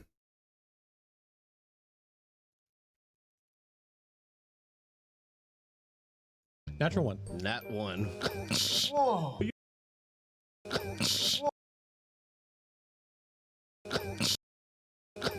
Whoa. Whoa.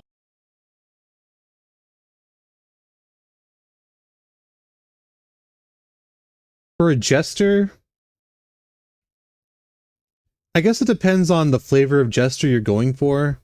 It could be like an entertainer style, in which case bard might be the way to go. I would say include rogue no matter what you do. Because when you think of a jester, you think of someone who's limber, someone who can move around quickly.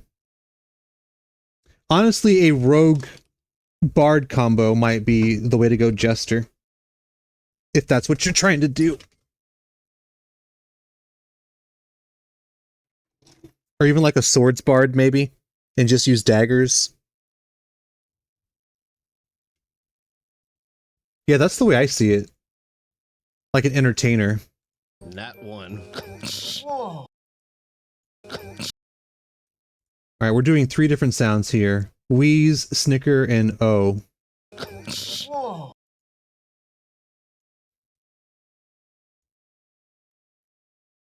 Alright, so wheeze, snickering, and Burden goes whoa.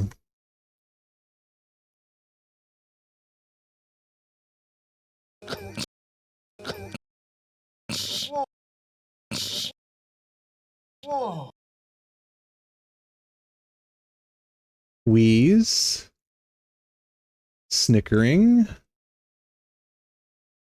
and whoa. And I'll put this, Burden's doing this.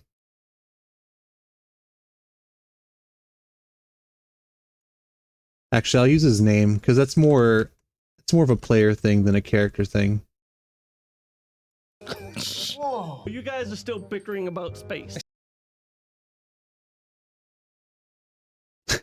Yeah, I could do that. Whoa. Whoa. You guys are still bickering. You guys are still bickering about space. You guys are still bickering about space. You guys are still bickering about space. You guys are still bickering about space. You guys are still bickering about space. You guys are still bickering about space. Give me some more room. Give me some more room. Okay, I know that no one appears in the shot really, so I had to put this. And this is in character, which is why I'm putting the character name. Give me some more room. Give me some more room. Give me some more room.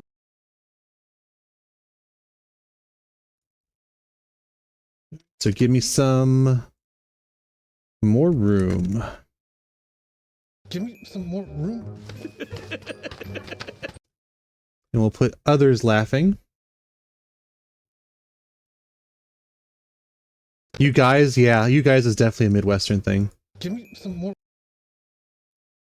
You guys are still bickering about space.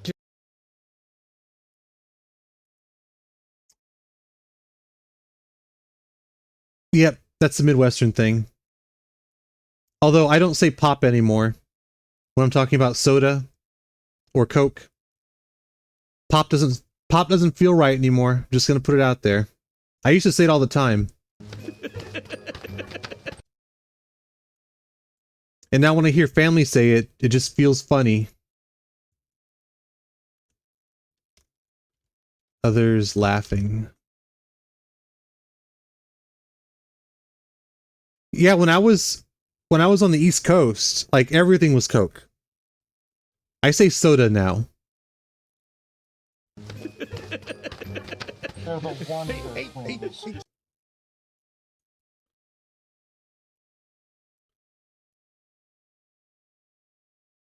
They're the Wonder Twins. So I understand Coke. It's like, you want a Coke? Yeah, okay, I'll take a Sprite. You know, I get that.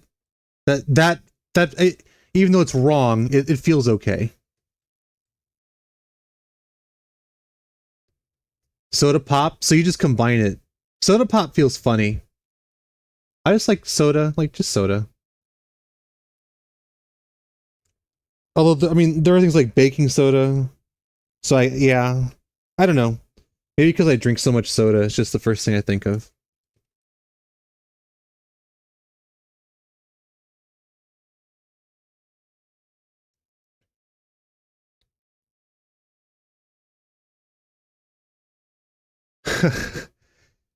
So it's relapsing. Okay. Grandfather called it soda pop. Yeah, that feels like a generational expression versus a regional expression. They're the Wonder. We're gonna put this in quotes. They're the Wonder Twins.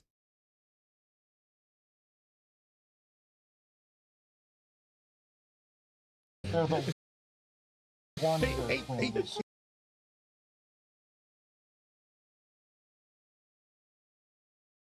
Does anyone know who the Wonder Twins are, by the way? They're the Wonder Twins.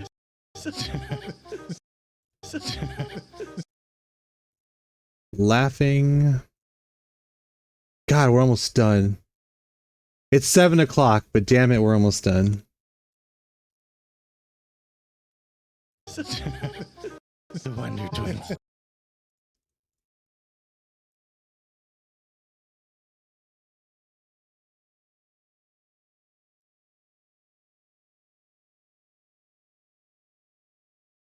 The Wonder Twins. The Wonder Twins. Exactly, Will. Wonder Twin powers activate. I don't think I've ever seen it. I know it's a cartoon. I don't think I've ever seen it. All right. We are finally there. It's been a fucking journey today. It's been a good stream. I got no complaints about the stream. You guys are fucking incredible. But man, this has been a thing.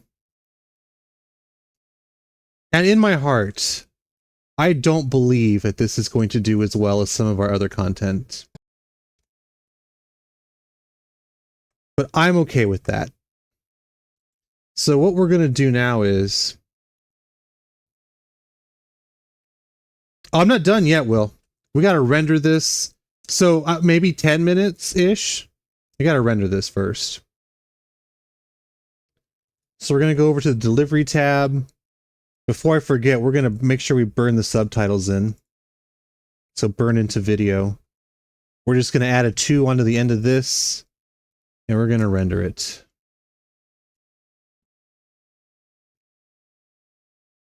Where the Temple of Doom comes out of the swamp. From the old Justice League. Yeah, I don't know. They had rings. I remember more from the jokes making fun of the Wonder Twins. I could have swore there was like a Robot Chicken episode. Did anyone ever watch Robot Chicken? But I could have swore there was an episode of Robot Chicken where they made fun of the Wonder Twins. I think there was an episode of Venture Brothers where they made fun of the Wonder Twins. Venture Brothers is pretty funny. And The Simpsons. I think The Simpsons did it too, right? They also had a Wonder Twins joke. So we're definitely not the first ones to do this. But comparing it to, because we both got nat ones, calling us the Wonder Twins, that's pretty funny. I appreciate that. I'm a pun enjoyer.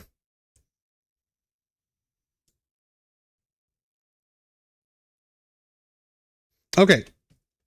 It is rendered. Let me open this up and I will share it with y'all. When sky ships clash. Dr. Straw. Okay. Okay, here we go. When sky ships clash. Dr. Straw, move in closer to the ship, but not too close. Absolutely, Mr. Jokester. Backseat driver. I'll go ahead and bring the ship around. Are there any like portals that we can see through? You can see Captain Grayford. Captain Grayford's chambers, you say? Yes. Fire. Got the giant dice. It's 5. Goes wide. What's up with the warning shots? Move over, you're cramming me here. Am I able to get a good vantage point with the bolts? Yes. I'm gonna start tossing them over. Rod from God them. You see this ballista bolt boop, hit the next guy. Did Jokester and I see any of that from our position? Do a perception roll. Natural 1. Nat 1. Whoa! You guys are still bickering about space. Give me some more room. They're the Wonder Twins. The Wonder Twins. A pun is so... Exactly.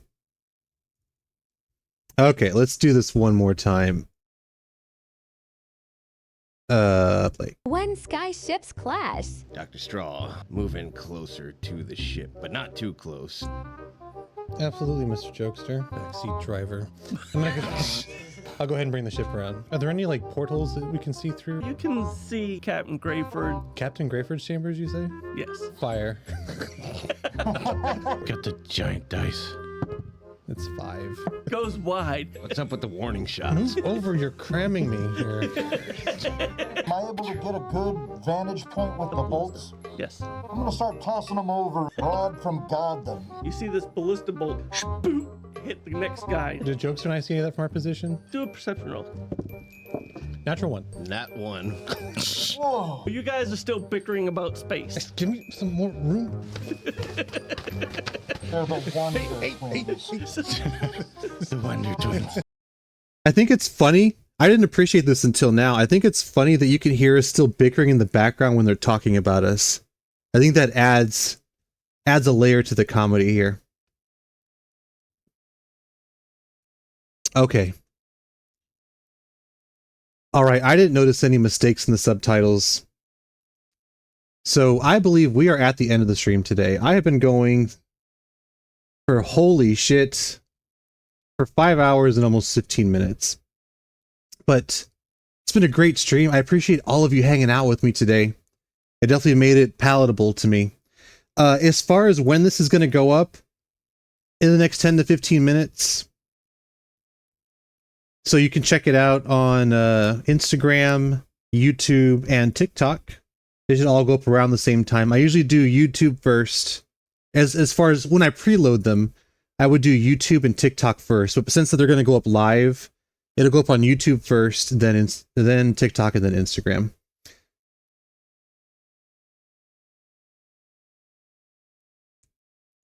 Oh, I'm sorry, Will. No worries, though.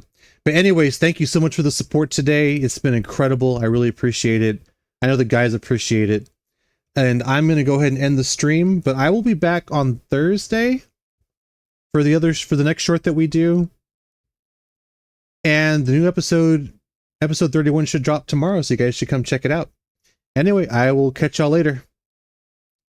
Have a good rest of your day.